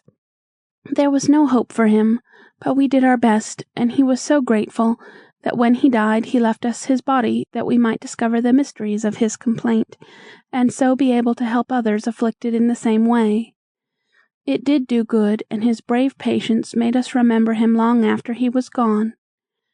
He thought I had been kind to him, and said to a fellow student of mine, 'Tell the doctor I lave him my bones, for I've nothing else in the wide world, and I'll noss be wanting 'em at all, when the great pain hat kilt me entirely.' So that is how they came to be mine, and why I've kept them carefully, for, though only a poor ignorant fellow, Mike Nolan did what he could to help others, and prove his gratitude to those who tried to help him." As Dr. Alec paused, Archie closed the door of the case as respectfully as if the mummy of an Egyptian king was inside. Will and Geordie looked solemnly at one another, evidently much impressed, and Charlie pensively remarked from the coal-hod where he sat, "I've often heard of a skeleton in the house, but I think few people have one as useful and as interesting as ours." Chapter 20. Under the Mistletoe. Rose made Phoebe promise that she would bring her stocking into the bower, as she called her pretty room, on Christmas morning, because that first delicious rummage loses half its charm if two little nightcaps at least do not meet over the treasures, and two happy voices oh and ah together. So when Rose opened her eyes that day, they fell upon faithful Phoebe, rolled up in a shawl, sitting on the rug before a blazing fire, with her untouched stocking laid beside her. "Merry Christmas!" cried the little mistress, smiling gaily. "Merry Christmas!" answered the little maid, so heartily that it did one good to hear her. "Bring the stockings right away, Phoebe, and let's see what we've got," said Rose, sitting up among the pillows and looking as eager as a child. A pair of long knobby hose were laid out upon the coverlet, and their contents examined with delight, though each knew every blessed thing that had been put into the other stocking. Never mind what they were, it is evident that they were quite satisfactory, for as Rose leaned back, she said, with a luxurious sigh of satisfaction, "Now I believe I've got everything in the world that I want." And Phoebe answered, smiling over a lap full of treasures, "This is the most splendid Christmas I ever had since I was born." Then she added with an important air, "Do wish for something else, because I happen to know of 2 more presents outside the door this minute." "Oh me, what richness!" cried Rose, much excited. "I used to wish for a pair of glass slippers like Cinderella's, but as I can't have them, I really don't know what to ask for." Phoebe clapped her hands as she skipped off the bed and ran to the door, saying merrily, "One of them is for your feet, anyway. I don't know what you'll say to the other, but I think it's elegant." So did Rose when a shining pair of skates and a fine sled appeared. "Uncle sent those, I know he did, and now I see them, I remember that I did want to skate and coast. Isn't it a beauty? See, they fit nicely." And sitting on the new sled, Rose tried a skate on her bare little foot, while Phoebe stood by admiring the pretty tableau. "Now we must hurry and get dressed, for there is a deal to do to-day, and I want to get through in time to try my sled before dinner." "Gracious me, and I ought to be dusting my parlors this blessed minute," and mistress and maid separated with such happy faces that any one would have known what day it was without being told. "Birnam Wood has come to Dunsinane, Rosie," said Dr. Alec, as he left the breakfast table to open the door for a procession of holly, hemlock, and cedar boughs that came marching up the steps. Snowballs and "Merry Christmases" flew about pretty briskly for several minutes, then all fell to work trimming the old house, for the family always dined together there on that day. "I rode miles and mileses, as Ben says, to get this fine bit, and I'm going to hang it there as the last touch to the rig-a-madooning," said Charlie, as he fastened a dull green branch to the chandelier in the front parlor. "It isn't very pretty," said Rose, who was trimming the chimney-piece with glossy holly sprays. "Never mind that, it's mistletoe, and any one who stands under it will get kissed whether they like it or not. Now's your time, ladies," answered the saucy prince, keeping his place and looking sentimentally at the girls, who retired precipitately from the dangerous spot. "You won't catch me," said Rose, with great dignity. "See if I don't." "I've got my eye on Phoebe," observed Will, in a patronizing tone that made them all laugh. "Bless the dear, I shan't mind a bit," answered Phoebe, with such a maternal air that Will's budding gallantry was chilled to death. "Oh, the mistletoe bough!" sang Rose. "Oh, the mistletoe bough!" echoed all the boys, and the teasing ended in the plaintive ballad they all liked so well. There was plenty of time to try the new skates before dinner, and then Rose took her first lesson on the little bay, which seemed to have frozen over for that express purpose. She found tumbling down and getting up again warm work for a time, but with 6 boys to teach her, she managed at last to stand alone, and, satisfied with that success, she refreshed herself with a dozen grand coasts on the Amazon, as her sled was called. "Ah, that fatal color! It breaks my heart to see it," croaked Aunt Myra, as Rose came down a little late, with cheeks almost as ruddy as the holly berries on the wall, and every curl as smooth as Phoebe's careful hands could make it. "I'm glad to see that Alec allows the poor child to make herself pretty in spite of his absurd notions," added Aunt Clara, taking infinite satisfaction in the fact that Rose's blue silk dress had 3 frills on it. "She is a very intelligent child, and has a nice little manner of her own," observed Aunt Jane, with unusual affability, for Rose had just handed Mac a screen to guard his eyes from the brilliant fire. "If I had a daughter like that to show Jem when he gets home, I should be a very proud and happy woman," thought Aunt Jessie, and then reproached herself for not being perfectly satisfied with her 4 brave lads. Aunt Plenty was too absorbed in the dinner to have an eye for anything else. If she had not been, she would have seen what an effect her new cap produced on the boys. The good lady owned that she did love a dressy cap, and on this occasion her headgear was magnificent, for the towering structure of lace was adorned with buff ribbons to such an extent that it looked as if a flock of yellow butterflies had settled on her dear old head. When she trotted about the rooms, the ruches quivered, the little bows all stood erect, and the streamers waved in the breeze so comically that it was absolutely necessary for Archie to smother the brats in the curtains till they had had their first laugh out. Uncle Mac had brought Fun-See to dinner, and it was a mercy he did, for the elder lads found a vent for their merriment in joking the young Chinaman on his improved appearance. He was in American costume now, with a cropped head, and spoke remarkably good English after 6 months at school, but for all that, his yellow face and beady eyes made a curious contrast to the blonde Campbells all about him.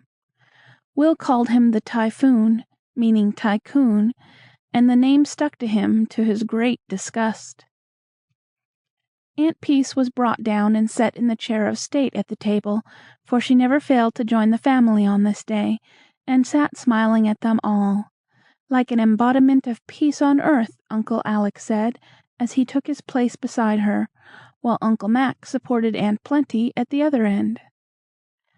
"I ate hardly any breakfast, and I've done everything I know to make myself extra hungry, but I really don't think I can eat straight through unless I burst my buttons off," whispered Geordie to Will, as he surveyed the bounteous stores before him with a hopeless sigh. "A fellow never knows what he can do till he tries," answered Will, attacking his heaped-up plate with an evident intention of doing his duty like a man. Everybody knows what a Christmas dinner is, so we need waste no words in describing this one, but hasten at once to tell what happened at the end of it. The end, by the way, was so long in coming that the gas was lighted before dessert was over, for a snow flurry had come on, and the wintry daylight faded fast. But that only made it all the jollier in the warm, bright rooms, full of happy souls. Everyone was very merry, but Archie seemed particularly uplifted, so much so that Charlie confided to Rose that he was afraid the chief had been at the decanters.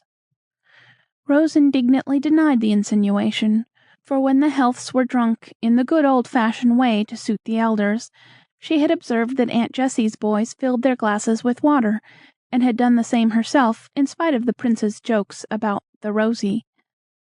But Archie certainly was unusually excited, and when someone remembered that it was the anniversary of Uncle Jem's wedding, and wished he was there to make a speech, his son electrified the family by trying to do it for him.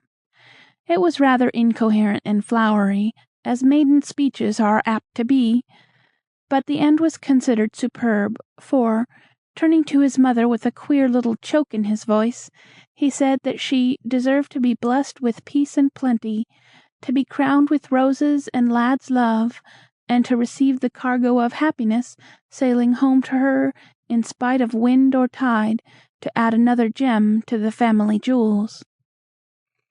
That allusion to the captain, now on his return trip, made Mrs. Jessie sob in her napkin, and set the boys cheering. Then, as if that was not sensation enough, Archie suddenly dashed out of the room, as if he had lost his wits. "Too bashful to stay and be praised," began Charlie, excusing the peculiarities of his chief, as in duty bound. "Phoebe beckoned him. I saw her," cried Rose, staring hard at the door. "Is it more presents coming?" asked Jamie, just as his brother reappeared, looking more excited than ever. "Yes, a present for mother, and here it is!" roared Archie, flinging wide the door to let in a tall man, who cried out, "Where's my little woman? The first kiss for her, then the rest may come on as fast as they like." Before the words were out of his mouth, Mrs. Jessie was half hidden under his rough greatcoat, and 4 boys were prancing about him, clamoring for their turn. Of course, there was a joyful tumult for a time, during which Rose slipped into the window recess and watched what went on, as if it were a chapter in a Christmas story. It was good to see bluff Uncle Jem look proudly at his tall son, and fondly hug the little ones. It was better still to see him shake his brothers' hands as if he would never leave off, and kiss all the sisters in a way that made even solemn Aunt Myra brighten up for a minute. But it was best of all to see him finally established in grandfather's chair, with his little woman beside him, his 3 youngest boys in his lap, and Archie hovering over him like a large-sized cherub. That really was, as Charlie said, a landscape to do one's heart good. "All hearty and all here, thank God," said Captain Jem, in the first pause that came, as he looked about him with a grateful face. "All but Rose," answered loyal little Jamie, remembering the absent. "Faith, I forgot the child. Where is George's little girl?" asked the captain, who had not seen her since she was a baby. "You'd better say Alec's great girl," said Uncle Mac, who professed to be madly jealous of his brother. "Here I am, sir," and Rose appeared from behind the curtains, looking as if she had rather have stayed there. "St. George Germain, how the mite has grown!" cried Captain Jem, as he tumbled the boys out of his lap, and rose to greet the tall girl like a gentleman, as he was. But somehow, when he shook her hand, it looked so small in his big one, and her face reminded him so strongly of his dead brother, that he was not satisfied with so cold a welcome, and with a sudden softening of the keen eyes, he took her up in his arms, whispering, with a rough cheek against her smooth one, "God bless you, child. Forgive me if I forgot you for a minute, and be sure that not one of your kinsfolk is happier to see you here than Uncle Jem." That made it all right, and when he set her down, Rose's face was so bright it was evident that some spell had been used to banish the feeling of neglect that had kept her moping behind the curtain so long. That everyone sat around and heard all about the voyage home, how the captain had set his heart on getting there in time to keep Christmas, how everything had conspired to thwart his plan, and how, at the very last minute, he had managed to do it, and had sent a telegram to Archie bidding him keep the secret, and be ready for his father at any moment, for the ship got into another port and he might be late. Then Archie told how that telegram had burnt in his pocket all dinner time, how he had had to take Phoebe into his confidence, and how clever she was to keep the captain back till the speech was over, and he could come in with effect.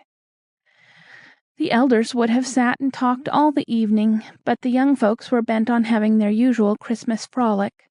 So, after an hour of pleasant chat, they began to get restless, and having consulted together in dumb show, they devised a way to very effectually break up the family council.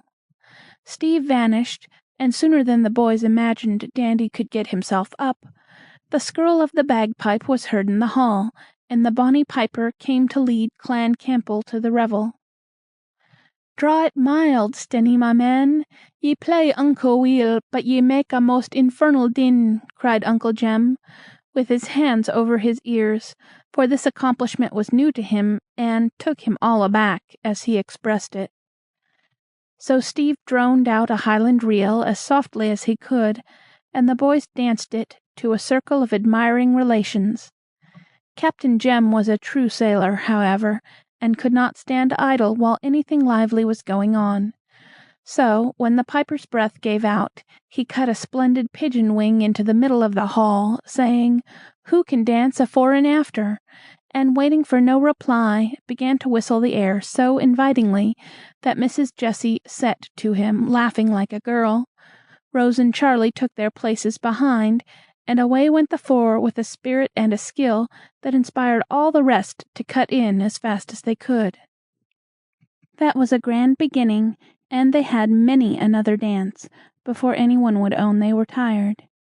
Even Fun C distinguished himself with Aunt Plenty, whom he greatly admired as the stoutest lady in the company, plumpness being considered a beauty in his country. The merry old soul professed herself immensely flattered by his admiration, and the boys declared she set her cap at him, else he would never have dared to catch her under the mistletoe, and, rising on the tips of his own toes, gallantly salute her fat cheek. How they all laughed at her astonishment, and how Fun's little black eyes twinkled over this exploit. Charlie put him up to it, and Charlie was so bent on catching Rose that he laid all sorts of pitfalls for her, and bribed the other lads to help him. But Rose was wide awake, and escaped all his snares, professing a great contempt for such foolish customs. Poor Phoebe did not fare so well, and Archie was the only one who took a base advantage of her, as she stood innocently offering tea to Aunt Myra, whom she happened to meet just under the fatal bough. If his father's arrival had not rather upset him, I doubt if the dignified chief would have done it, for he apologized at once in the handsomest manner, and caught the tray that nearly dropped from Phoebe's hands. Jamie boldly invited all the ladies to come and salute him, and as for Uncle Jem, he behaved as if the entire room was a grove of mistletoe. Uncle Alec slyly laid a bit of it on Aunt Peace's cap, and then softly kissed her, which little joke seemed to please her very much, for she liked to have part in all the home pastimes, and Alec was her favorite nephew. Charlie alone failed to catch his shy bird, and the oftener she escaped, the more determined he was to ensnare her. When every other wile had been tried in vain, he got Archie to propose a game with forfeits. I understand that dodge, thought Rose, and was on her guard so carefully that not one among the pile soon collected belonged to her. Now let us redeem them and play something else, said Will, quite unconscious of the deeply laid plots all about him. One more round and then we will, answered the prince, who had now baited his trap anew. Just as the question came to Rose, Jamie's voice was heard in the hall, crying distressfully, "Oh, come quick, quick!" Rose started up, missed the question, and was greeted with a general cry of "Forfeit, forfeit!" in which the little traitor came to join. "Now I've got her," thought the young rascal, exulting in his fun-loving soul. "Now I'm lost," thought Rose, as she gave up her pincushion with a sternly defiant look that would have daunted anyone but the reckless prince. In fact, it made even him think twice, and resolve to let Rose off easy, she had been so clever. "Here's a very pretty pawn, and what shall be done to redeem it?" asked Steve, holding the pincushion over Charlie's head, for he had insisted on being judge, and kept that for the last. "Fine or superfine?" "Super." Well, she shall take old Mac under the mistletoe, and kiss him prettily. Won't he be mad, though?" And this bad boy chuckled over the discomfort he had caused two harmless beings. There was an impressive pause among the young folks in their corner, for they all knew that Mac would be mad, since he hated nonsense of this sort, and had gone to talk with the elders when the game began. At this moment he was standing before the fire, listening to a discussion between his uncles and his father, looking as wise as a young owl, and blissfully unconscious of the plots against him. Charlie expected that Rose would say, "I won't." Therefore he was rather astonished, not to say gratified, when, after a look at the victim, she laughed suddenly, and going up to the group of gentlemen, drew her Uncle Mac under the mistletoe, and surprised him with a hearty kiss. "Thank you, my dear," said the innocent gentleman, looking much pleased at the unexpected honor. "Oh, come, that's not fair," began Charlie, but Rose cut him short by saying, as she made him a fine courtesy, "You said old Mac, and though it was very disrespectful, I did it. That was your last chance, sir, and you've lost it." He certainly had, for, as he spoke, Rose pulled down the mistletoe and threw it into the fire, while the boys jeered at the crestfallen prince, and exalted quick-witted Rose to the skies. "What's the joke?" asked young Mac, waked out of a brown study by the laughter in which the elders joined. But there was a regular shout when, the matter having been explained to him, Mac took a meditative stare at Rose through his goggles, and said in a philosophical tone, "Well, I don't think I should have minded much if she had done it." That tickled the lads immensely, and nothing but the appearance of a slight refection would have induced them to stop chaffing the poor worm, who could not see anything funny in the beautiful resignation he had shown on this trying occasion. Soon after this, the discovery of Jamie curled up in the sofa corner, as sound asleep as a dormouse, suggested the propriety of going home, and a general move was made. They were all standing about the hall, lingering over the good nights, when the sound of a voice softly singing "Sweet Home" made them pause and listen. It was Phoebe, poor little Phoebe, who never had a home, never knew the love of father or mother, brother or sister, who stood all alone in the wide world, yet was not sad nor afraid, but took her bits of happiness gratefully, and sung over her work without a thought of discontent. I fancy the happy family standing there together remembered this, and felt the beauty of it, for when the solitary voice came to the burden of its song, other voices took it up and finished it so sweetly that the old house seemed to echo the word home in the ears of both the orphan girls, who had just spent their first Christmas under its hospitable roof. Chapter 21. A Scare. "Brother Alec, you surely don't mean to allow that child to go out such a bitter cold day as this," said Mrs. Myra, looking into the study where the doctor sat reading his paper one February morning. "Why not? If a delicate invalid like yourself can bear it, surely my hearty girl can, especially as she is dressed for cold weather," answered Dr. Alec with provoking confidence. "But you have no idea how sharp the wind is. I am chilled to the very marrow of my bones," answered Aunt Myra, chafing the end of her purple nose with her sombre glove. "I don't doubt it, ma'am, if you will wear crape and silk instead of fur and flannel. Rosie goes out in all weathers, and will be none the worse for an hour's brisk skating." "Well, I warn you that you are trifling with the child's health, and depending too much on the seeming improvement she has made this year. She is a delicate creature for all that, and will drop away suddenly at the first serious attack, as her poor mother did," croaked Aunt Myra, with a despondent wag of the big bonnet. "I'll risk it," answered Dr. Alec, knitting his brows, as he always did when any allusion was made to that other Rose. "Mark my words, you will repent it." And with that awful prophecy, Aunt Myra departed like a black shadow. Now it must be confessed that among the doctor's failings, and he had his share, was a very masculine dislike of advice which was thrust upon him unasked.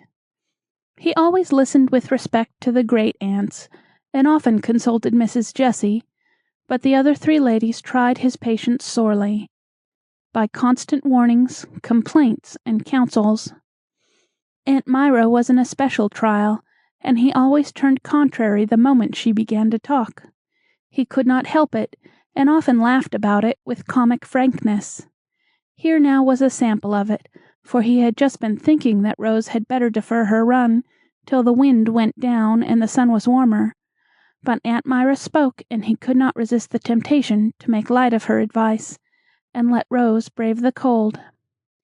He had no fear of its harming her, for she went out every day, and it was a great satisfaction to him to see her run down the avenue a minute afterward, with her skates on her arm, looking like a rosy-faced Eskimo in her sealskin suit, as she smiled at Aunt Myra, stalking along as solemnly as a crow.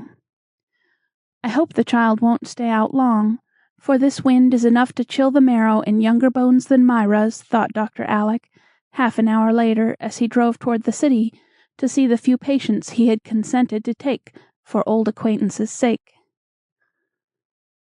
The thought returned several times that morning, for it was truly a bitter day, and in spite of his bearskin coat, the doctor shivered. But he had great faith in Rose's good sense, and it never occurred to him that she was making a little Casa Bianca of herself, with the difference of freezing instead of burning at her post. You see, Mac had made an appointment to meet her at a certain spot, and have a grand skating bout as soon as the few lessons he was allowed were over. She had promised to wait for him, and did so with a faithfulness that cost her dear, because Mac forgot his appointment when the lessons were done, and became absorbed in a chemical experiment, till a general combustion of gases drove him out of his laboratory. Then he suddenly remembered Rose, and would gladly have hurried away to her, but his mother forbade his going out, for the sharp wind would hurt his eyes. "She will wait and wait, mother, for she always keeps her word, and I told her to hold on till I came," explained Mac, with visions of a shivering little figure watching on the windy hilltop. "Of course your uncle won't let her go out such a day as this. If he does, she will have the sense to come here for you, or to go home again when you don't appear," said Aunt Jane, returning to her Watts on the Mind. "I wish Steve would just cut up and see if she's there, since I can't go," began Mac anxiously. "Steve won't stir a peg, thank you." "He's got his own toes to thaw out, and wants his dinner," answered Dandy, just in from school and wrestling impatiently with his boots. So Mac resigned himself, and Rose waited dutifully till dinner time assured her that her waiting was in vain. She had done her best to keep warm, had skated till she was tired and hot, then stood watching others till she was chilled, tried to get up a glow again by trotting up and down the road, but failed to do so, and finally cuddled disconsolately under a pine tree to wait and watch. When she at length started for home, she was benumbed with cold, and could hardly make her way against the wind that buffeted the frostbitten Rose most unmercifully. Dr. Alec was basking in the warmth of the study fire after his drive, when the sound of a stifled sob made him hurry to the door and look anxiously into the hall. Rose lay in a shivering bunch near the register, with her things half off, wringing her hands, and trying not to cry with the pain returning warmth brought to her half-frozen fingers. "My darling, what is it?" And Uncle Alec had her in his arms in a minute. "Mac didn't come. I can't get warm. The fire makes me ache." And with a long shiver Rose burst out crying, while her teeth chattered and her poor little nose was so blue it made one's heart ache to see it. In less time than it takes to tell it, Dr. Alec had her on the sofa rolled up in the bearskin coat, with Phoebe rubbing her cold feet while he rubbed the aching hands, and Aunt Plenty made a comfortable hot drink, and Aunt Peace sent down her own foot-warmer and an embroidered blanket for the dear. Full of remorseful tenderness, Uncle Alec worked over his new patient till she declared she was all right again. He would not let her get up to dinner, but fed her himself, and then forgot his own while he sat watching her fall into a drowse, for Aunt Plenty's cordial made her sleepy. She lay so for several hours, for the drowse deepened into a heavy sleep, and Uncle Alec, still at his post, saw with growing anxiety that a feverish color began to burn in her cheeks, that her breathing was quick and uneven, and now and then she gave a little moan as if in pain. Suddenly she woke up with a start, and seeing Aunt Plenty bending over her, put out her arms like a sick child, saying wearily, "Please, could I go to bed?" "The best place for you, dearie. Take her right up, Alec. I've got the hot water ready, and after a nice bath she shall have a cup of my sage tea, and be rolled up in blankets to sleep off her cold," answered the old lady cheerily as she bustled away to give orders. "Are you in pain, darling?" asked Uncle Alec as he carried her up. "My side aches when I breathe, and I feel stiff and queer, but it isn't bad, so don't be troubled, Uncle," whispered Rose, with a little hot hand against his cheek.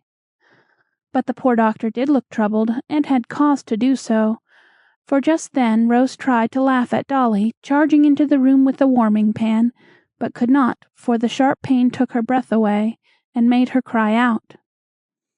"Pleurisy," sighed Aunt Plenty from the depths of the bathtub. "Pneumonia," groaned Dolly, burrowing among the bedclothes with the long-handled pan, as if bent on fishing up that treacherous disease. "Oh, is it bad?" asked Phoebe, nearly dropping a pail of hot water in her dismay, for she knew nothing of sickness, and Dolly's suggestion had a peculiarly dreadful sound to her. "Hush!" ordered the doctor, in a tone that silenced all further predictions, and made everyone work with a will.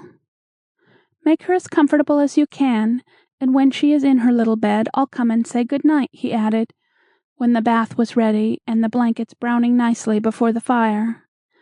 Then he went away to talk quite cheerfully to Aunt Peace about its being only a chill, after which he tramped up and down the hall, pulling his beard and knitting his brows, sure signs of great inward perturbation. "I thought it would be too good luck to get through the year without a downfall. Confound my perversity! Why couldn't I take Myra's advice and keep Rose at home? It's not fair that the poor child should suffer for my sinful overconfidence. She shall not suffer for it. Pneumonia, indeed! I defy it." And he shook his fist in the ugly face of an Indian idol that happened to be before him, as if that particularly hideous god had some spite against his own little goddess.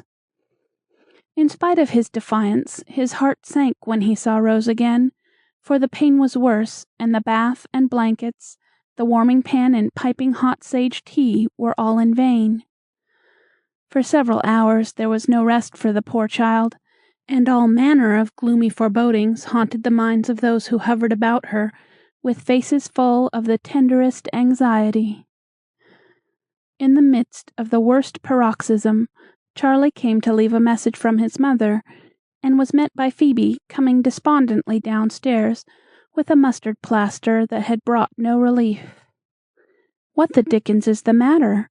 You look as dismal as a tombstone," he said, as she held up her hand to stop his lively whistling.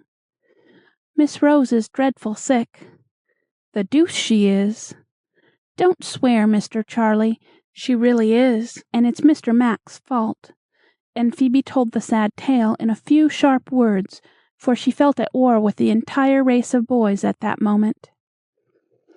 "I'll give it to him. Make your mind easy about that," said Charlie, with an ominous doubling up of his fist. "But Rose isn't dangerously ill, is she?" he added anxiously, as Aunt Plenty was seen to trot across the upper hall, shaking a bottle violently as she went. "Oh, but she is, though. The doctor don't say much, but he don't call it a chill any more. It's pleurisy now, and I'm so afraid it will be pneumonia tomorrow," answered Phoebe, with a despairing glance at the plaster.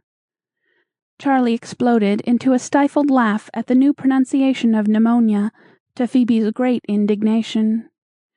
"How can you have the heart to do it, and she in such horrid pain? Hark to that, and then laugh if you darst," she said with a tragic gesture, and her black eyes full of fire. Charlie listened and heard little moans that went to his heart, and made his face as sober as Phoebe's. "Oh, uncle, please stop the pain, and let me rest a minute. Don't tell the boys I wasn't brave. I try to bear it, but it's so sharp I can't help crying." Neither could Charlie when he heard the broken voice say that, but, boylike, he wouldn't own it, and said pettishly as he rubbed his sleeve across his eyes, "Don't hold that confounded thing right under my nose. The mustard makes my eyes smart." "Don't see how it can, when it hasn't any more strength in it than meal. The doctor said so, and I'm going to get some better," began Phoebe, not a bit ashamed of the great tears that were bedewing the condemned plaster. "I'll go," and Charlie was off like a shot, glad of an excuse to get out of sight for a few minutes. When he came back, all inconvenient emotion had been disposed of, and, having delivered a box of the hottest mustard procurable for money, he departed to blow up Mac, that being his next duty, in his opinion. He did it so energetically and so thoroughly that the poor worm was cast into the depths of remorseful despair, and went to bed that evening feeling that he was an outcast from among men, and bore the mark of Cain upon his brow. Thanks to the skill of the doctor and the devotion of his helpers, Rose grew easier about midnight, and all hoped that the worst was over. Phoebe was making tea by the study fire, for the doctor had forgotten to eat and drink since Rose was ill, and Aunt Plenty insisted on his having a good cordial dish of tea after his exertions. A tap on the window startled Phoebe, and, looking up, she saw a face peering in. She was not afraid, for a second look showed her that it was neither ghost nor burglar, but Mac, looking pale and wild in the wintry moonlight. "Come and let a fellow in," he said in a low tone, and when he stood in the hall, he clutched Phoebe's arm, whispering gruffly, "How is Rose?"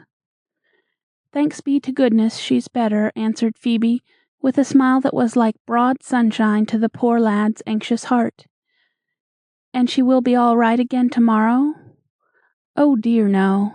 Dolly says she's sure to have rheumatic fever if she don't have pneumonia," answered Phoebe, careful to pronounce the word rightly this time.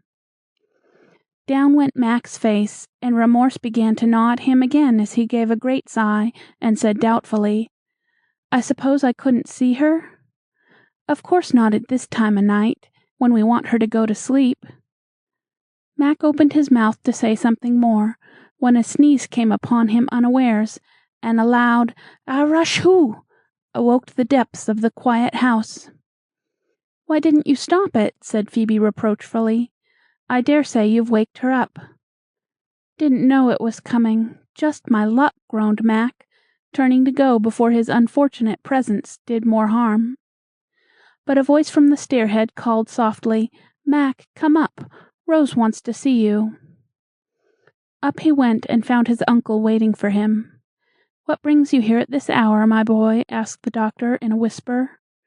"Charlie said it was all my fault, and if she died I'd killed her. I couldn't sleep, so I came to see how she was, and no one knows it but Steve," he said, with such a troubled face and voice that the doctor had not the heart to blame him. Before he could say anything more, a feeble voice called, "Mac!" and with a hasty, "Stay a minute just to please her, and then slip away, for I want her to sleep," the doctor led him into the room.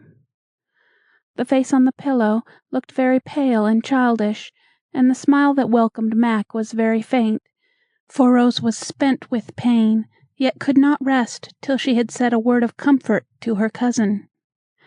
"I knew your funny sneeze, and I guessed that you came to see how I did, though it is very late.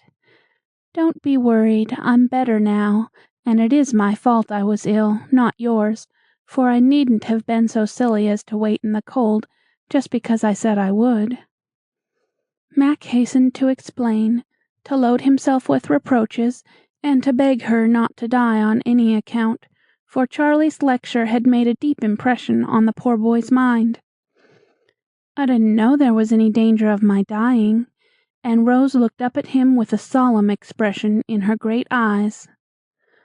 "Oh, I hope not, but people do sometimes go suddenly, you know, and I couldn't rest till I'd asked you to forgive me," faltered Mac, thinking that Rose looked very like an angel already, with the golden hair loose on the pillow, and the meekness of suffering on her little white face. "I don't think I shall die. Uncle won't let me. But if I do, remember I forgave you." She looked at him with a tender light in her eyes, and, seeing how pathetic his dumb grief was, she added, softly, drawing his head down, "I wouldn't kiss you under the mistletoe, but I will now, for I want you to be sure I do forgive and love you just the same." That quite upset poor Mac. He could only murmur his thanks and get out of the room as fast as possible, to grope his way to the couch at the far end of the hall, and lie there till he fell asleep, worn out with trying not to make a baby of himself. Chapter 22. Something to Do. Whatever danger there might have been from the effects of that sudden chill, it was soon over, though, of course, Aunt Myra refused to believe it, and Dr. Alec cherished his girl with redoubled vigilance and tenderness for months afterward. Rose quite enjoyed being sick, because as soon as the pain ended the fun began, and for a week or two she led the life of a little princess secluded in the bower, while every one served, amused, and watched over her in the most delightful manner. But the doctor was called away to see an old friend, who was dangerously ill, and then Rose felt like a young bird deprived of its mother's sheltering wing, especially on one afternoon when the aunts were taking their naps, and the house was very still within, while snow fell softly without. I'll go and hunt up Phoebe. She is always nice and busy, and likes to have me help her. If Dolly is out of the way, we can make caramels and surprise the boys when they come," Rose said to herself as she threw down her book and felt ready for society of some sort. She took the precaution to peep through the slide before she entered the kitchen, for Dolly allowed no messing when she was round. But the coast was clear, and no one but Phoebe appeared, sitting at the table with her head on her arms, apparently asleep. Rose was just about to wake her with a "Boo!"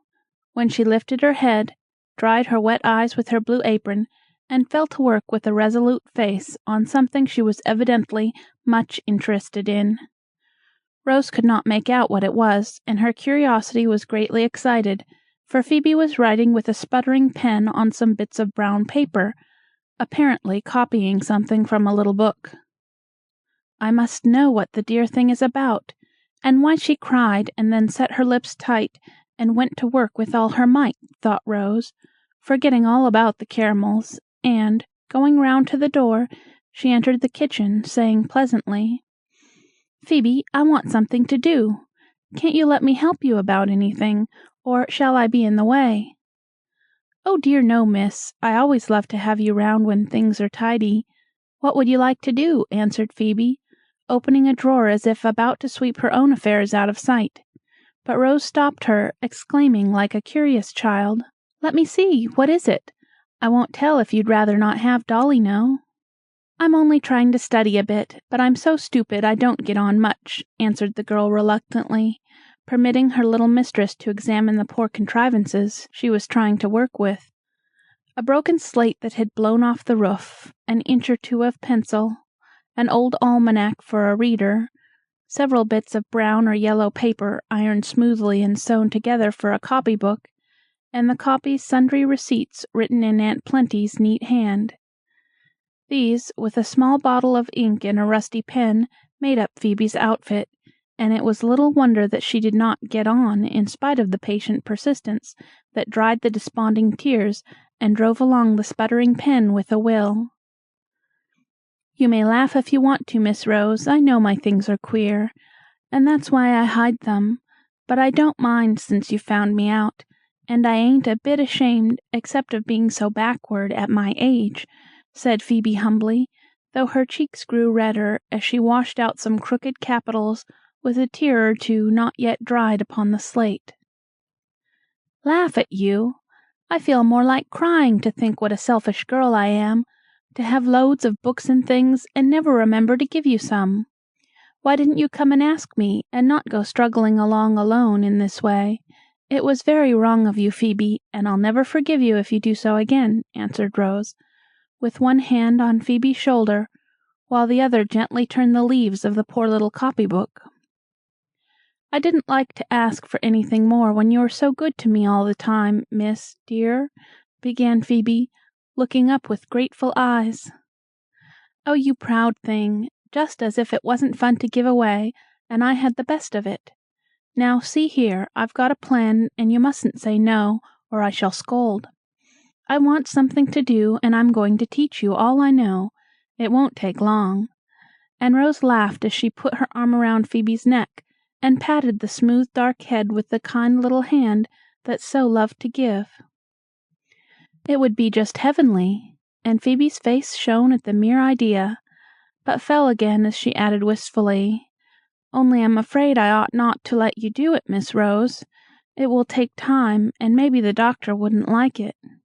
He didn't want me to study much, but he never said a word about teaching, and I don't believe he will mind a bit. Anyway, we can try it till he comes, so pack up your things and go right to my room, and we'll begin this very day. I truly like to do it, and we'll have nice times, see if we don't," cried Rose eagerly. It was a pretty sight to see Phoebe bundle her humble outfit into her apron, and spring up as if the desire of her heart had suddenly been made a happy fact to her. It was a still prettier sight to see Rose run gaily on before, smiling like a good fairy as she beckoned to the other, singing as she went, "The way into my parlor is up a winding stair, and many are the curious things I'll show you when you're there. Will you walk in, Phoebe dear?" "Oh, won't I?" answered Phoebe fervently, adding, as they entered the bower, "You are the dearest spider that ever was, and I'm the happiest fly." "I'm going to be very strict, so sit down in that chair and don't say a word till school is ready to open," ordered Rose, delighted with the prospect of such useful and pleasant something to do. So Phoebe sat demurely in her place while her new teacher laid forth books and slates, a pretty inkstand and a little globe, hastily tore a bit off her big sponge, sharpened pencils with more energy than skill, and when all was ready gave a prance of satisfaction that set the pupil laughing. "Now the school is open, and I shall hear you read, so that I may know in which class to put you, Miss Moore," began Rose with great dignity, as she laid a book before her scholar, and sat down in the easy chair with a long rule in her hand. Phoebe did pretty well, only tripping now and then over a hard word, and pronouncing identical in a sober way that tickled Rose, though never a smile betrayed her. The spelling lesson which followed was rather discouraging. Phoebe's ideas of geography were very vague, and grammar was nowhere, though the pupil protested that she tried so hard to talk nice like educated folks, that Dolly called her a stuck-up piece who didn't know her place. Dolly's an old goose, so don't you mind her, for she will say nater, victuals, and do's as long as she lives, and insist that they are right. You do talk very nicely, Phoebe, I've observed it, and grammar will help you, and show you some things are right and others ain't, are not, I mean," added Rose, correcting herself, and feeling that she must mind her own parts of speech if she was to serve as an example for Phoebe. When the arithmetic came, the little teacher was surprised to find her scholar quicker in some things than herself, for Phoebe had worked away at the columns in the butcher's and baker's books till she could add so quickly and correctly that Rose was amazed, and felt that in this branch the pupil would soon excel the teacher if she kept on at the same pace. Her praise cheered Phoebe immensely, and they went bravely on, both getting so interested that the time flew unheeded, till Aunt Plenty appeared, exclaiming, as she stared at the two heads bent over one slate, "Bless my heart, what is going on now?" "School, Auntie. I'm teaching Phoebe, and it's great fun," cried Rose, looking up with a bright face. But Phoebe's was brighter, though she added with a wistful look, "Maybe I ought to have asked leave first, only when Miss Rose proposed this, I was so happy I forgot to. Shall I stop, ma'am?" "Of course not, child. I'm glad to see you fond of your book, and to find Rose helping you along. My blessed mother used to sit at work with her maids about her, teaching them many a useful thing in the good old fashion that's gone by now. Only don't neglect your work, dear, or let the books interfere with the duties." As Aunt Plenty spoke, with her kind old face beaming approvingly on the girls, Phoebe glanced at the clock, saw that it pointed to 5, knew that Dolly would soon be down, expecting to find preparations for supper under way, and, hastily dropping her pencil, she jumped up, saying, "Please, can I go? I'll clear up after I've done my chores." "School is dismissed," answered Rose, and with a grateful "Thank you, heaps and heaps," Phoebe ran away singing the multiplication table as she set the tea ditto. That was the way it began, and for a week the class of 1 went on with great pleasure and profit to all concerned, for the pupil proved a bright one and came to her lessons as to a feast, while the young teacher did her best to be worthy the high opinion held of her, for Phoebe firmly believed that Miss Rose knew everything in the way of learning. Of course the lads found out what was going on, and chaffed the girls about the seminary, as they called the new enterprise, but they thought it a good thing on the whole, kindly offered to give lessons in Greek and Latin gratis, and decided among themselves that Rose was a little trump to give the Phoebe bird such a capital boost. Rose herself had some doubts as to how it would strike her uncle, and concocted a wheedlesome speech which should at once convince him that it was the most useful, wholesome, and delightful plan ever devised. But she got no chance to deliver her address, for Dr. Alec came upon her so unexpectedly that it went out of her head entirely.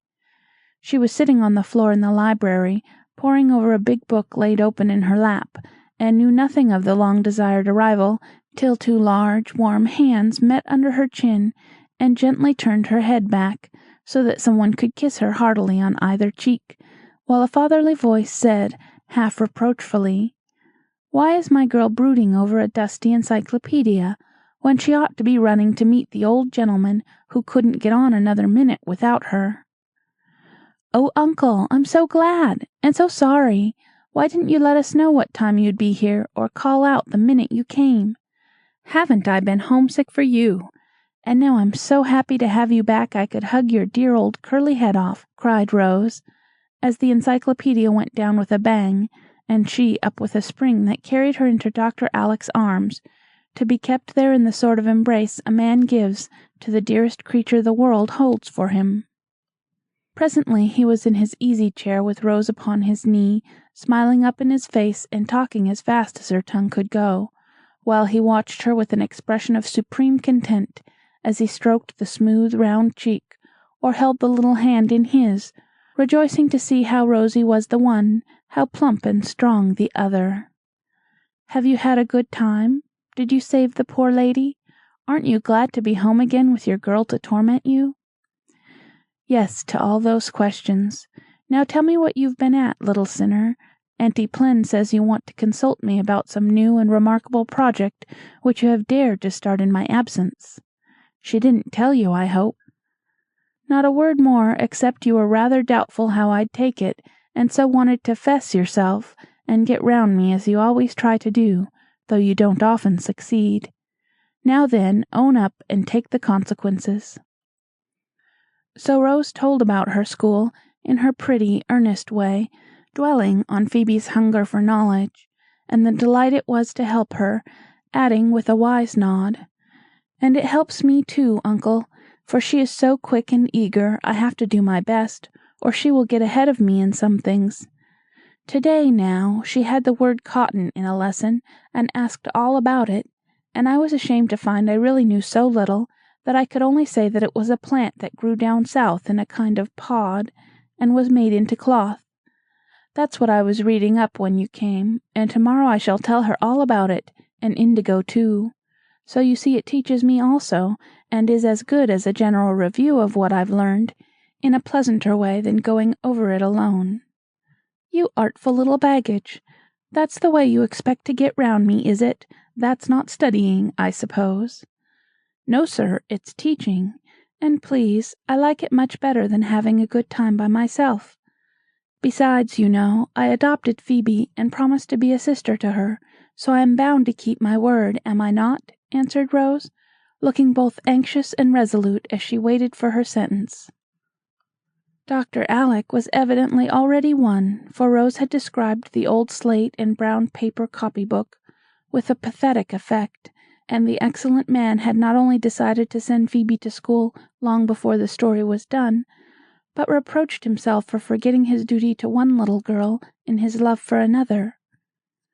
So when Rose tried to look meek and failed utterly, he laughed and pinched her cheek, and answered in that genial way which adds such warmth and grace to any favor, "I haven't the slightest objection in the world.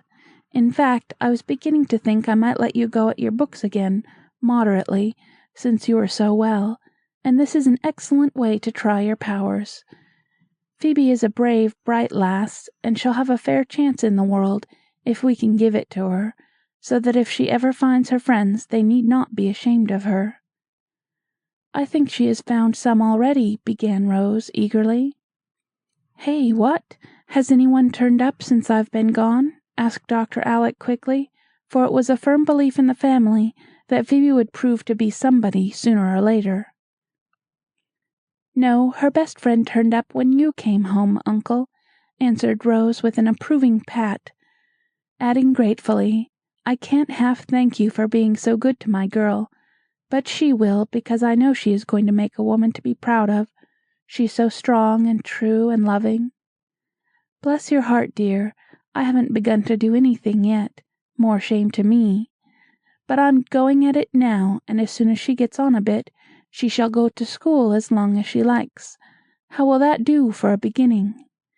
"It will be just heavenly, as Phoebe says, for it is the wish of her life to get lots of schooling, and she will be too happy when I tell her. May I, please?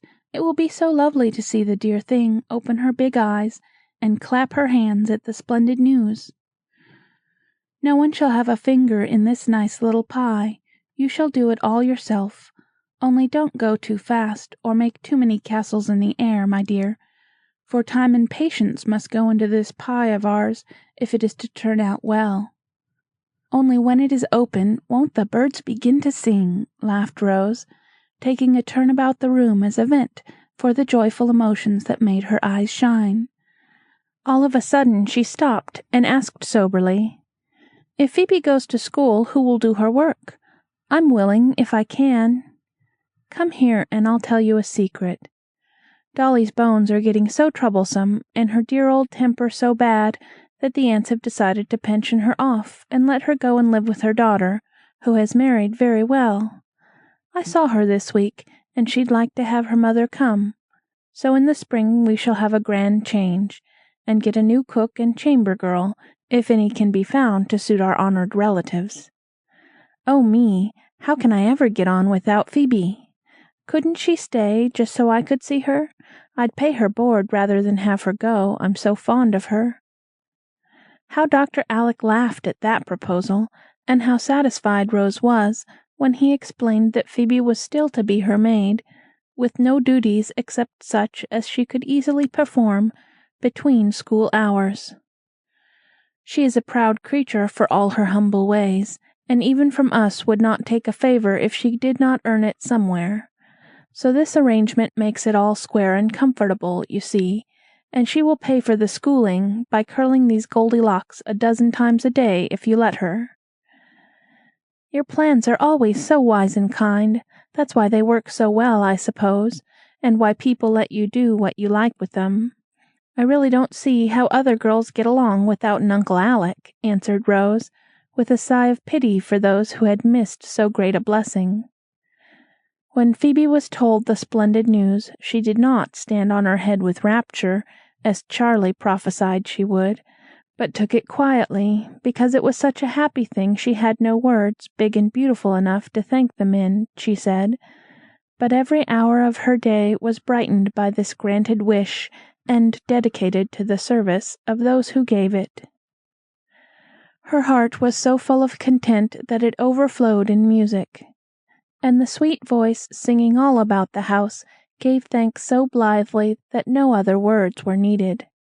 Her willing feet were never tired of taking steps for those who had smoothed her way, her skilful hands were always busy in some labor of love for them, and on the face fast growing in comeliness there was an almost womanly expression of devotion, which proved how well Phoebe had already learned one of life's greatest lessons, gratitude.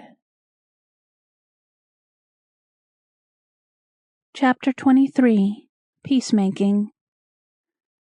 "Steve, I want you to tell me something," said Rose to Dandy, who was making faces at himself in the glass, while he waited for an answer to the note he brought from his mother to Aunt Plenty. "P'raps I will, and p'raps I won't. What is it?" "Haven't Arch and Charlie quarreled?" "Dare say. We fellows are always having little rows, you know. I do believe a sty is coming on my starboard eye," and Steve affected to be absorbed in a survey of his yellow lashes. "No, that won't do. I want to know all about it, for I'm sure something more serious than a little row is the matter. Come, please tell me, Steenie, there's a dear." "Botheration! You don't want me to turn telltale, do you?" growled Steve, pulling his topknot as he always did when perplexed. "Yes, I do," was Rose's decided answer, for she saw from his manner that she was right, and determined to have the secret out of him if coaxing would do it. "I don't wish you to tell things to everyone, of course, but to me you may, and you must, because I have a right to know. You boys need somebody to look after you, and I'm going to do it, for girls are nice peacemakers, and know how to manage people. Uncle said so, and he is never wrong." Steve was about to indulge in a derisive hoot at the idea of her looking after them, but a sudden thought restrained him, and suggested a way in which he could satisfy Rose and better himself at the same time. "What will you give me if I tell you every bit about it?" he asked, with a sudden red in his cheeks and an uneasy look in his eyes, for he was half ashamed of the proposition. "What do you want?" and Rose looked up rather surprised at his question. "I'd like to borrow some money. I shouldn't think of asking you, only Mac never has a cent since he set up his old chemical shop, where he'll blow himself to bits some day, and you and Uncle will have the fun of putting him together again." And Steve tried to look as if the idea amused him. "I'll lend it to you with pleasure, so tell away," said Rose, bound to get at the secret. Evidently much relieved by the promise, Steve set his topknot cheerfully erect again, and briefly stated the case. "As you say, it's all right to tell you, but don't let the boys know I blabbed, or Prince will take my head off. You see, Archie don't like some of the fellows Charlie goes with, and cuts 'em. That makes Prince mad, and he holds on just to plague Arch, so they don't speak to one another, if they can help it, and that's the row." "Are those boys bad?" asked Rose anxiously. "Guess not, only rather wild. They are older than our fellows, but they like Prince, he's such a jolly boy, sings so well, dances jigs and breakdowns, you know, and plays any game that's going. He beat Morse at billiards, and that's something to brag of, for Morse thinks he knows everything. I saw the match, and it was great fun." Steve got quite excited over the prowess of Charlie, whom he admired immensely, and tried to imitate. Rose did not know half the danger of such gifts and tastes as Charlie's, but felt instinctively that something must be wrong if Archie disapproved. "If Prince likes any billiard-playing boy better than Archie, I don't think much of his sense," she said severely. "Of course he doesn't, but you see, Charlie and Arch are both as proud as they can be, and won't give in. I suppose Arch is right, but I don't blame Charlie a bit for liking to be with the others sometimes. They are such a jolly set." And Steve shook his head morally, even while his eye twinkled over the memory of some of the exploits of the jolly set. "Oh, dear me," sighed Rose. "I don't see what I can do about it, but I wish the boys would make up, for Prince can't come to any harm with Archie, he's so good and sensible." "That's the trouble. Arch preaches, and Prince won't stand it. He told Arch he was a prig and a parson, and Arch told him he wasn't a gentleman. My boots, weren't they both mad, though? I thought for a minute they'd pitch into one another and have it out. Wish they had, and not gone stalking round, stiff and glum, ever since. Mac and I settle our Rose with a bat or so over the head, and then we are all right." Rose couldn't help laughing as Steve sparred away at a fat sofa pillow to illustrate his meaning, and, having given it several scientific whacks, he pulled down his cuffs and smiled upon her with benign pity for her feminine ignorance of this summary way of settling a quarrel. "What droll things boys are," she said, with a mixture of admiration and perplexity in her face, which Steve accepted as a compliment to his sex. "We're a pretty clever invention, miss, and you can't get on without us," he answered, with his nose in the air. Then, taking a sudden plunge into business, he added, "How about that bit of money you were going to lend me? I've told you. Now you pay up." "Of course I will. How much do you want?" and Rose pulled out her purse. "Could you spare $5? I want to pay a little debt of honor that is rather pressing." And Steve put on a mannish air that was comical to see. "Aren't all debts honorable?" asked innocent Rose. "Yes, of course, but this is a bet I made, and it ought to be settled up at once," began Steve, finding it awkward to explain. "Oh, don't bet. It's not right, and I know your father wouldn't like it. Promise you won't do so again. Please promise." And Rose held fast the hand into which she had just put the money. "Well, I won't. It's worried me a good deal, but I was joked into it." "Much obliged, cousin. I'm all right now." And Steve departed hastily. Having decided to be a peacemaker, Rose waited for an opportunity, and very soon it came. She was spending the day with Aunt Clara, who had been entertaining some young guests, and invited Rose to meet them, for she thought it high time her niece conquered her bashfulness and saw a little of society. Dinner was over, and everyone had gone. Aunt Clara was resting before going out to an evening party, and Rose was waiting for Charlie to come and take her home. She sat alone in the elegant drawing-room, feeling particularly nice and pretty, for she had her best frock on, a pair of gold bands her aunt had just given her, and a tea rosebud in her sash, like the beautiful Miss Van Tassel whom everyone admired. She had spread out her little skirts to the best advantage, and, leaning back in a luxurious chair, sat admiring her own feet in new slippers with rosettes almost as big as dahlias. Presently Charlie came lounging in, looking rather sleepy and queer, Rose thought. On seeing her, however, he roused up and said with a smile that ended in a gape, "I thought you were with mother, so I took 40 winks after I got those girls off. Now I'm at your service, Rosamunda, whenever you like." "You look as if your head ached. If it does, don't mind me. I'm not afraid to run home alone, it's so early," answered Rose, observing the flushed cheeks and heavy eyes of her cousin. "I think I see myself letting you do it. Champagne always makes my head ache, but the air will set me up." "Why do you drink it, then?" asked Rose anxiously. "Can't help it when I'm host." "Now, don't you begin to lecture. I've had enough of Archie's old-fashioned notions, and I don't want any more." Charlie's tone was decidedly cross, and his whole manner so unlike his usual merry good nature, that Rose felt crushed, and answered meekly, "I wasn't going to lecture, only when people like other people, they can't bear to see them suffer pain." That brought Charlie round at once, for Rose's lips trembled a little, though she tried to hide it by smelling the flower she pulled from her sash. "I'm a regular bear, and I beg your pardon for being so cross, Rosie," he said, in the old frank way that was so winning. "I wish you'd beg Archie's too, and be good friends again.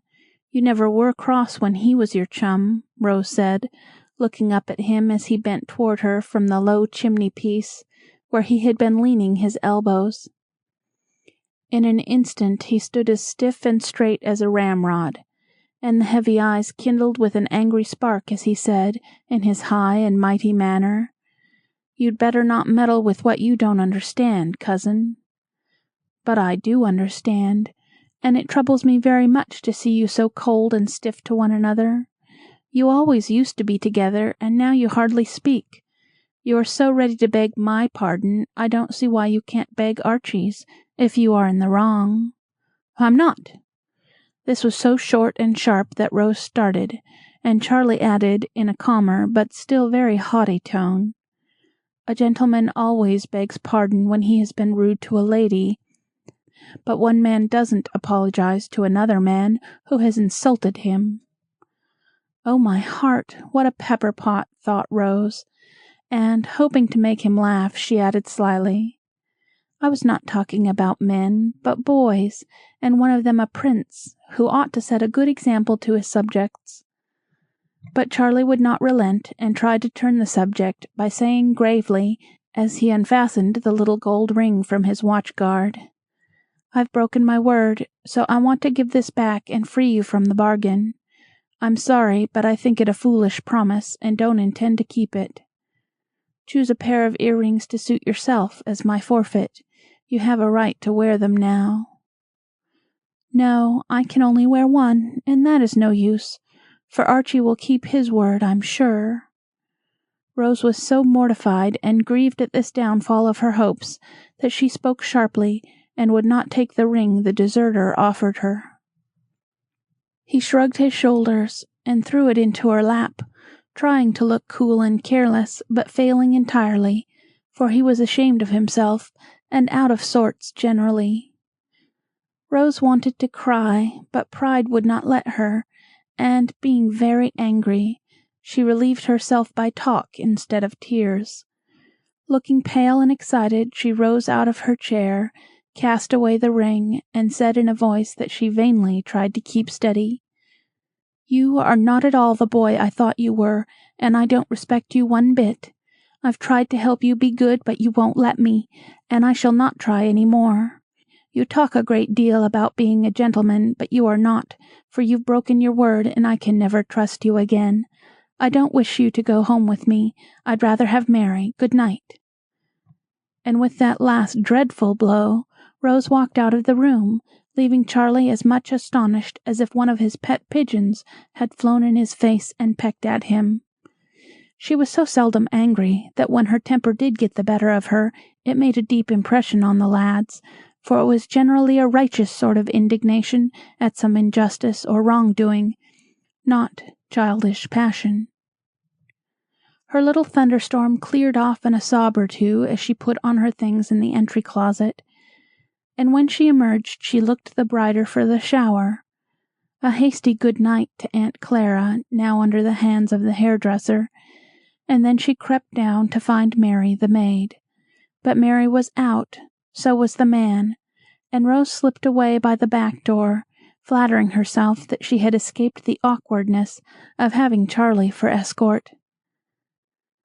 There she was mistaken, however, for the gate had hardly closed behind her when a well-known tramp was heard, and the prince was beside her, saying in a tone of penitent politeness that banished Rose's wrath like magic, "You needn't speak to me if you don't choose, but I must see you safely home, cousin." She turned at once, put out her hand, and answered heartily, "I was the cross one. Please forgive me, and let's be friends again." Now that was better than a dozen sermons on the beauty of forgiveness, and did Charlie more good, for it showed him how sweet humility was, and proved that Rose practiced as she preached.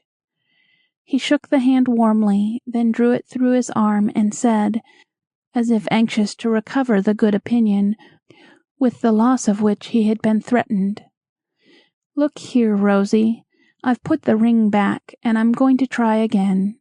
But you don't know how hard it is to stand being laughed at." "Yes, I do.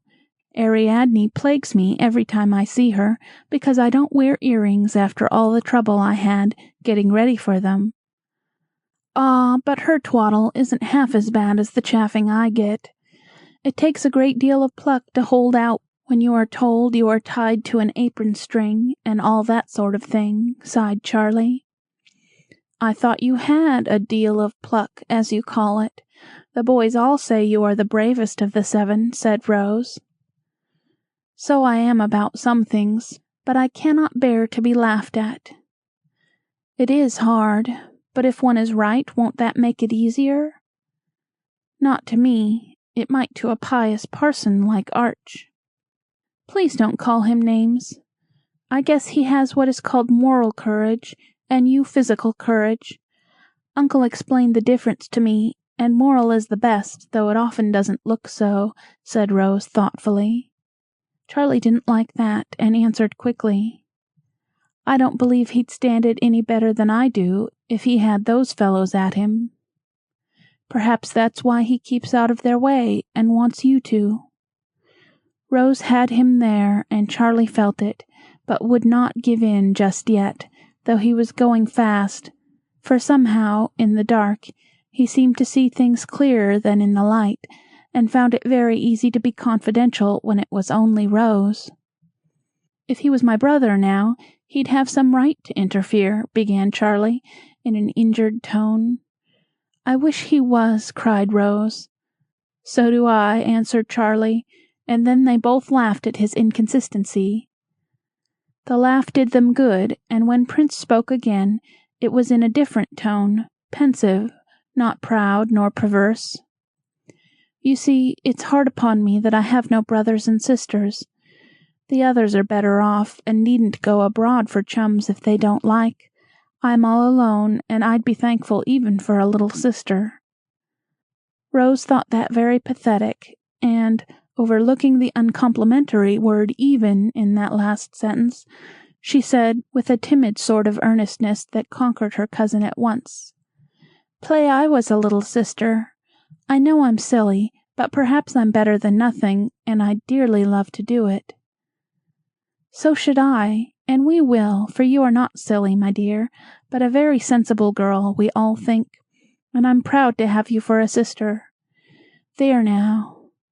And Charlie looked down at the curly head bobbing along beside him with real affection in his face. Rose gave a skip of pleasure, and laid one sealskin mitten over the other on his arm, as she said happily, "That's so nice of you. Now you needn't be lonely any more, and I'll try to fill Archie's place till he comes back, for I know he will, as soon as you let him." "Well, I don't mind telling you that while he was my mate I never missed brothers and sisters, or wanted any one else. But since he cast me off, I'll be hanged if I don't feel as forlorn as old Crusoe before Friday turned up." This burst of confidence confirmed Rose in her purpose of winning Charlie's mentor back to him, but she said no more, contented to have done so well. They parted excellent friends, and Prince went home, wondering why a fellow didn't mind saying things to a girl or woman which they would die before they'd own to another fellow. Rose also had some sage reflections on the subject, and fell asleep thinking that there were a great many curious things in this world, and feeling that she was beginning to find out some of them. Next day she trudged up the hill to see Archie, and having told him as much as she thought best about her talk with Charlie, begged him to forget and forgive. "I've been thinking that perhaps I ought to, though I am in the right. I'm no end fond of Charlie, and he's the best-hearted lad alive. But he can't say no, and that will play the mischief with him if he does not take care," said Archie in his grave, kind way. "While father was home I was very busy with him. So Prince got into a set I don't like. They try to be fast and think it's manly, and they flatter him, and lead him on to do all sorts of things, play for money, and bet, and loaf about. I hate to have him do so, and tried to stop it, but went to work the wrong way, so we got into a mess.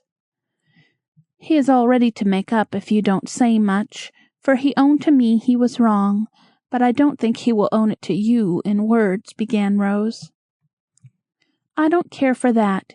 If he'll just drop those rowdies and come back, I'll hold my tongue and not preach. I wonder if he owes those fellows money, and so doesn't like to break off till he can pay it. I hope not, but don't dare to ask, though perhaps Steve knows. He's always after Prince, more's the pity," and Archie looked anxious. "I think Steve does know, for he talked about debts of honor the day I gave him—" There Rose stopped short and turned scarlet. But Archie ordered her to fess, and had the whole story in 5 minutes, for none dared disobey the chief. He completed her affliction by putting a $5 bill into her pocket by main force, looking both indignant and resolute as he said, "Never do so again, but send Steve to me if he is afraid to go to his father. Charlie had nothing to do with that. He wouldn't borrow a penny of a girl, don't think it.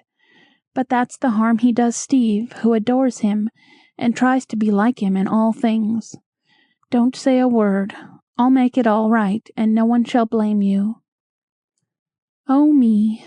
I always make trouble by trying to help, and then letting out the wrong thing," sighed Rose, much depressed by her slip of the tongue. Archie comforted her with a novel remark that it was always best to tell the truth, and made her quite cheerful by promising to heal the breach with Charlie as soon as possible. He kept his word so well that the very next afternoon, as Rose looked out of the window, she beheld the joyful spectacle of Archie and Prince coming up the avenue, arm in arm as of old, talking away as if to make up for the unhappy silence of the past weeks. Rose dropped her work, hurried to the door, and, opening it wide, stood there smiling down upon them so happily that the faces of the lads brightened as they ran up the steps, eager to show that all was well with them. "Here's our little peacemaker," said Archie, shaking hands with vigor. But Charlie added, with a look that made Rose very proud and happy, "And my little sister." Chapter 24. Which? "Uncle, I have discovered what girls are made for," said Rose, the day after the reconciliation of Archie and the Prince. "Well, my dear, what is it?" asked Dr. Alec, who was planking the deck, as he called his daily promenade up and down the hall. "To take care of boys," answered Rose, quite beaming with satisfaction as she spoke. "Phoebe laughed when I told her, and said she thought girls had better learn to take care of themselves first, but that's because she hasn't got 7 boy cousins as I have." "She is right, nevertheless, Rosie, and so are you, for the 2 things go together, and in helping 7 lads, you are unconsciously doing much to improve 1 lass," said Dr. Alec, stopping to nod and smile at the bright-faced figure resting on the old bamboo chair after a lively game of battledore and shuttlecock, in place of a run which a storm prevented. "Am I? I'm glad of that.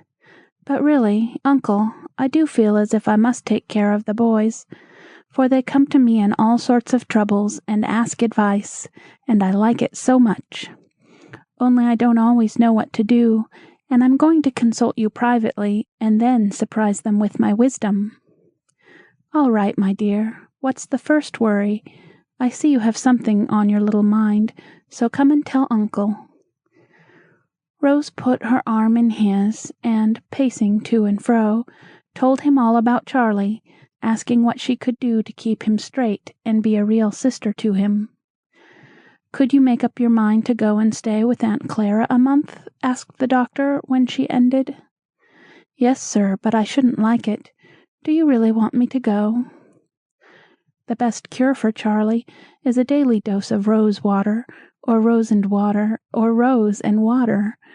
Will you go and see that he takes it?" laughed Dr. Alec. "You mean that if I'm there and try to make it pleasant, he will stay at home and keep out of mischief?" "Exactly." "But could I make it pleasant? He would want the boys." "No danger but he'd have the boys, for they swarm after you like bees after their queen. Haven't you found that out?" "Aunt Plen often says they never used to be here half so much before I came, but I never thought I made the difference. It seemed so natural to have them round." "Little Modesty doesn't know what a magnet she is, but she will find it out some day," and the doctor softly stroked the cheek that had grown rosy with pleasure at the thought of being so much loved. "Now you see, if I move the magnet to Aunt Clara's, the lads will go there as sure as iron to steel. And Charlie will be so happy at home, he won't care for these mischievous mates of his, I hope," added the doctor, well knowing how hard it was to wean a 17-year-old boy from his first taste of what is called seeing life, which, alas, often ends in seeing death. "I'll go, uncle, right away. Aunt Clara is always asking me, and will be glad to get me. I shall have to dress and dine late, and see lots of company, and be very fashionable, but I'll try not to let it hurt me, and if I get in a puzzle or worried about anything, I can run to you," answered Rose, goodwill conquering timidity. So it was decided, and without saying much about the real reason for this visit, Rose was transplanted to Aunt Clara's, feeling that she had a work to do, and very eager to do it well. Dr. Alec was right about the bees, for the boys did follow their queen, and astonished Mrs. Clara by their sudden assiduity in making calls, dropping into dinner, and getting up evening frolics. Charlie was a devoted host, and tried to show his gratitude by being very kind to his little sister, for he guessed why she came, and his heart was touched by her artless endeavors to help him be good. Rose often longed to be back in the old house with the simpler pleasures and more useful duties of life there, but having made up her mind, in spite of Phoebe, that girls were made to take care of boys, her motherly little soul found much to enjoy in the new task she had undertaken. It was a pretty sight to see the one earnest, sweet-faced girl among the flock of tall lads, trying to understand, to help and please them with a patient affection that worked many a small miracle unperceived. Slang, rough manners, and careless habits were banished or bettered by the presence of a little gentlewoman, and all the manly virtues cropping up were encouraged by the hearty admiration bestowed upon them by one whose good opinion all valued more than they confessed. While Rose tried to imitate the good qualities she praised in them, to put away her girlish vanities and fears, to be strong and just and frank and brave, as well as modest, kind, and beautiful. This trial worked so well that when the month was over, Mac and Steve demanded a visit in their turn, and Rose went, feeling that she would like to hear grim Aunt Jane say, as Aunt Clara did at parting, "I wish I could keep you all my life, dear." After Mac and Steve had had their turn, Archie and company bore her away for some weeks, and with them she was so happy she felt as if she would like to stay forever, if she could have Uncle Alec also. Of course, Aunt Myra could not be neglected, and, with secret despair, Rose went to the mausoleum, as the boys called her gloomy abode. Fortunately, she was very near home, and Dr. Alec dropped in so often that her visit was far less dismal than she expected. Between them, they actually made Aunt Myra laugh heartily more than once, and Rose did so much good by letting in the sunshine, singing about the silent house, cooking wholesome messes, and amusing the old lady with funny little lectures on physiology, that she forgot to take her pills and gave up Mum's elixir because she slept so well after the long walks and drives she was beguiled into taking that she needed no narcotic. So the winter flew rapidly away, and it was May before Rose was fairly settled again at home. They called her the monthly Rose because she had spent a month with each of the aunts, and left such pleasant memories of bloom and fragrance behind her that all wanted the family flower back again. Dr. Alec rejoiced greatly over his recovered treasure, but as the time drew near when his year of experiment ended, he had many a secret fear that Rose might like to make her home for the next 12 months with Aunt Jessie, or even Aunt Clara, for Charlie's sake. He said nothing, but waited with much anxiety for the day when the matter should be decided, and while he waited he did his best to finish as far as possible the task he had begun so well. Rose was very happy now, being out nearly all day enjoying the beautiful awakening of the world, for spring came bright and early, as if anxious to do its part. The old horse-chestnuts budded round her windows, green things sprung up like magic in the garden under her hands. Hardy flowers bloomed as fast as they could. The birds sang blithely overhead, and every day a chorus of pleasant voices cried, "Good morning, cousin. Isn't it jolly weather?" No one remembered the date of the eventful conversation which resulted in the doctor's experiment, no one but himself at least. So when the aunts were invited to tea one Saturday, they came quite unsuspiciously, and were all sitting together having a social chat, when Brother Alec entered with 2 photographs in his hand. "Do you remember that?" he said, showing one to Aunt Clara, who happened to be nearest. "Yes, indeed. It is very like her when she came. Quite her sad, unchildlike expression, and thin little face with the big dark eyes." The picture was passed round, and all agreed that it was very like Rose a year ago. This point being settled, the doctor showed the second picture, which was received with great approbation, and pronounced a charming likeness. It certainly was, and a striking contrast to the first one, for it was a blooming, smiling face, full of girlish spirit and health, with no sign of melancholy, though the soft eyes were thoughtful, and the lines about the lips betrayed a sensitive nature. Dr. Alec set both photographs on the chimney-piece, and, falling back a step or two, surveyed them with infinite satisfaction for several minutes, then wheeled around, saying briefly as he pointed to the two faces, "Time is up. How do you think my experiment has succeeded, ladies?" "Bless me, so it is!" cried Aunt Plenty, dropping a stitch in her surprise. "Beautifully, dear," answered Aunt Peace, smiling entire approval.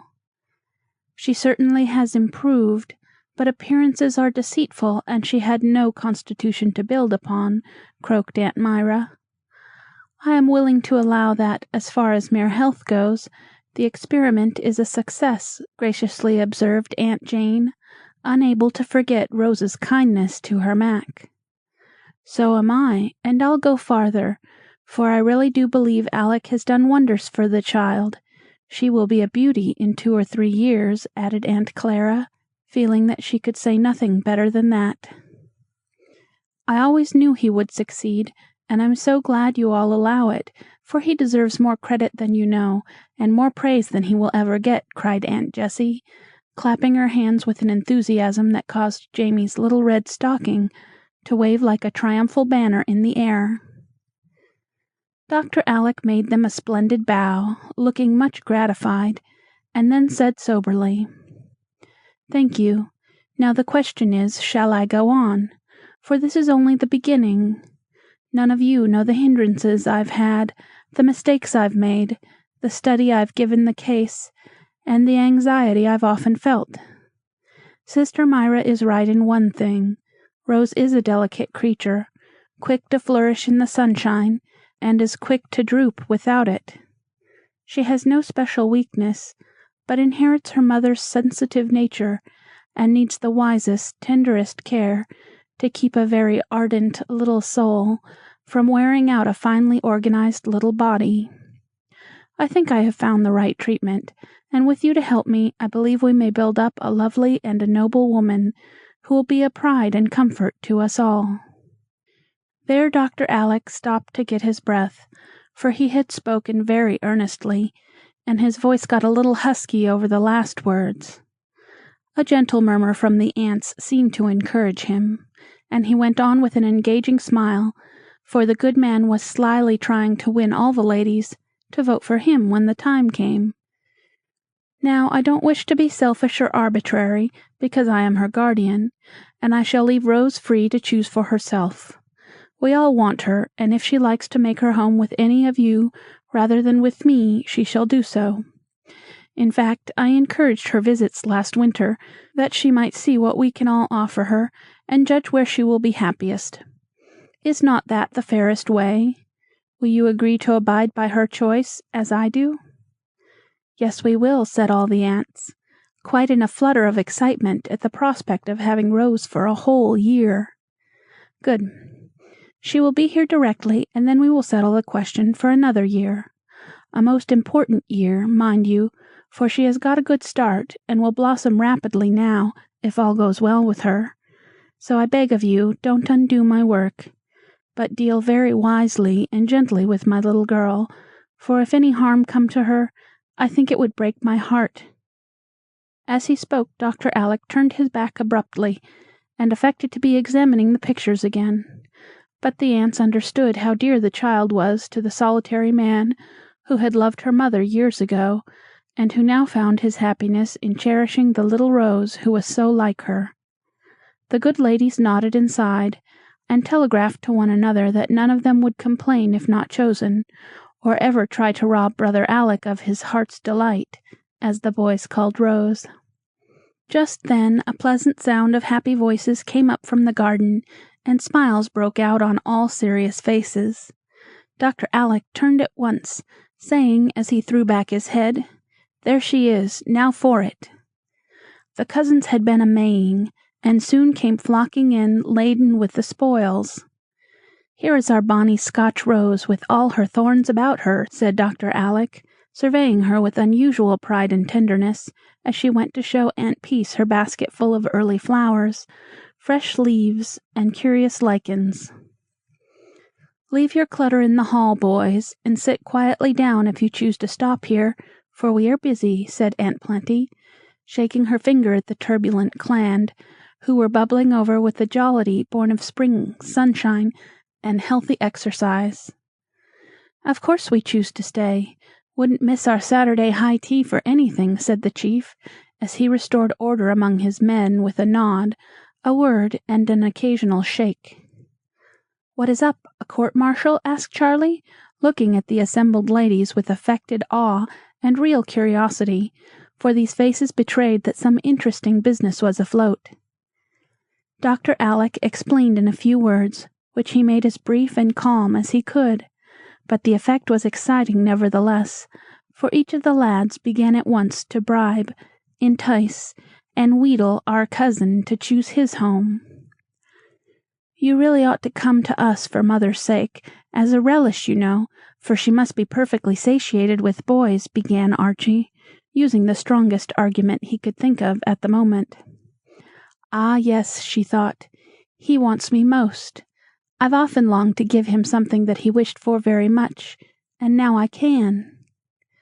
So, when, at a sudden gesture from Aunt Peace, silence fell, Rose said slowly, with a pretty color in her cheeks and a beseeching look about the room as if asking pardon of the boys, "It's very hard to choose when everybody is so fond of me.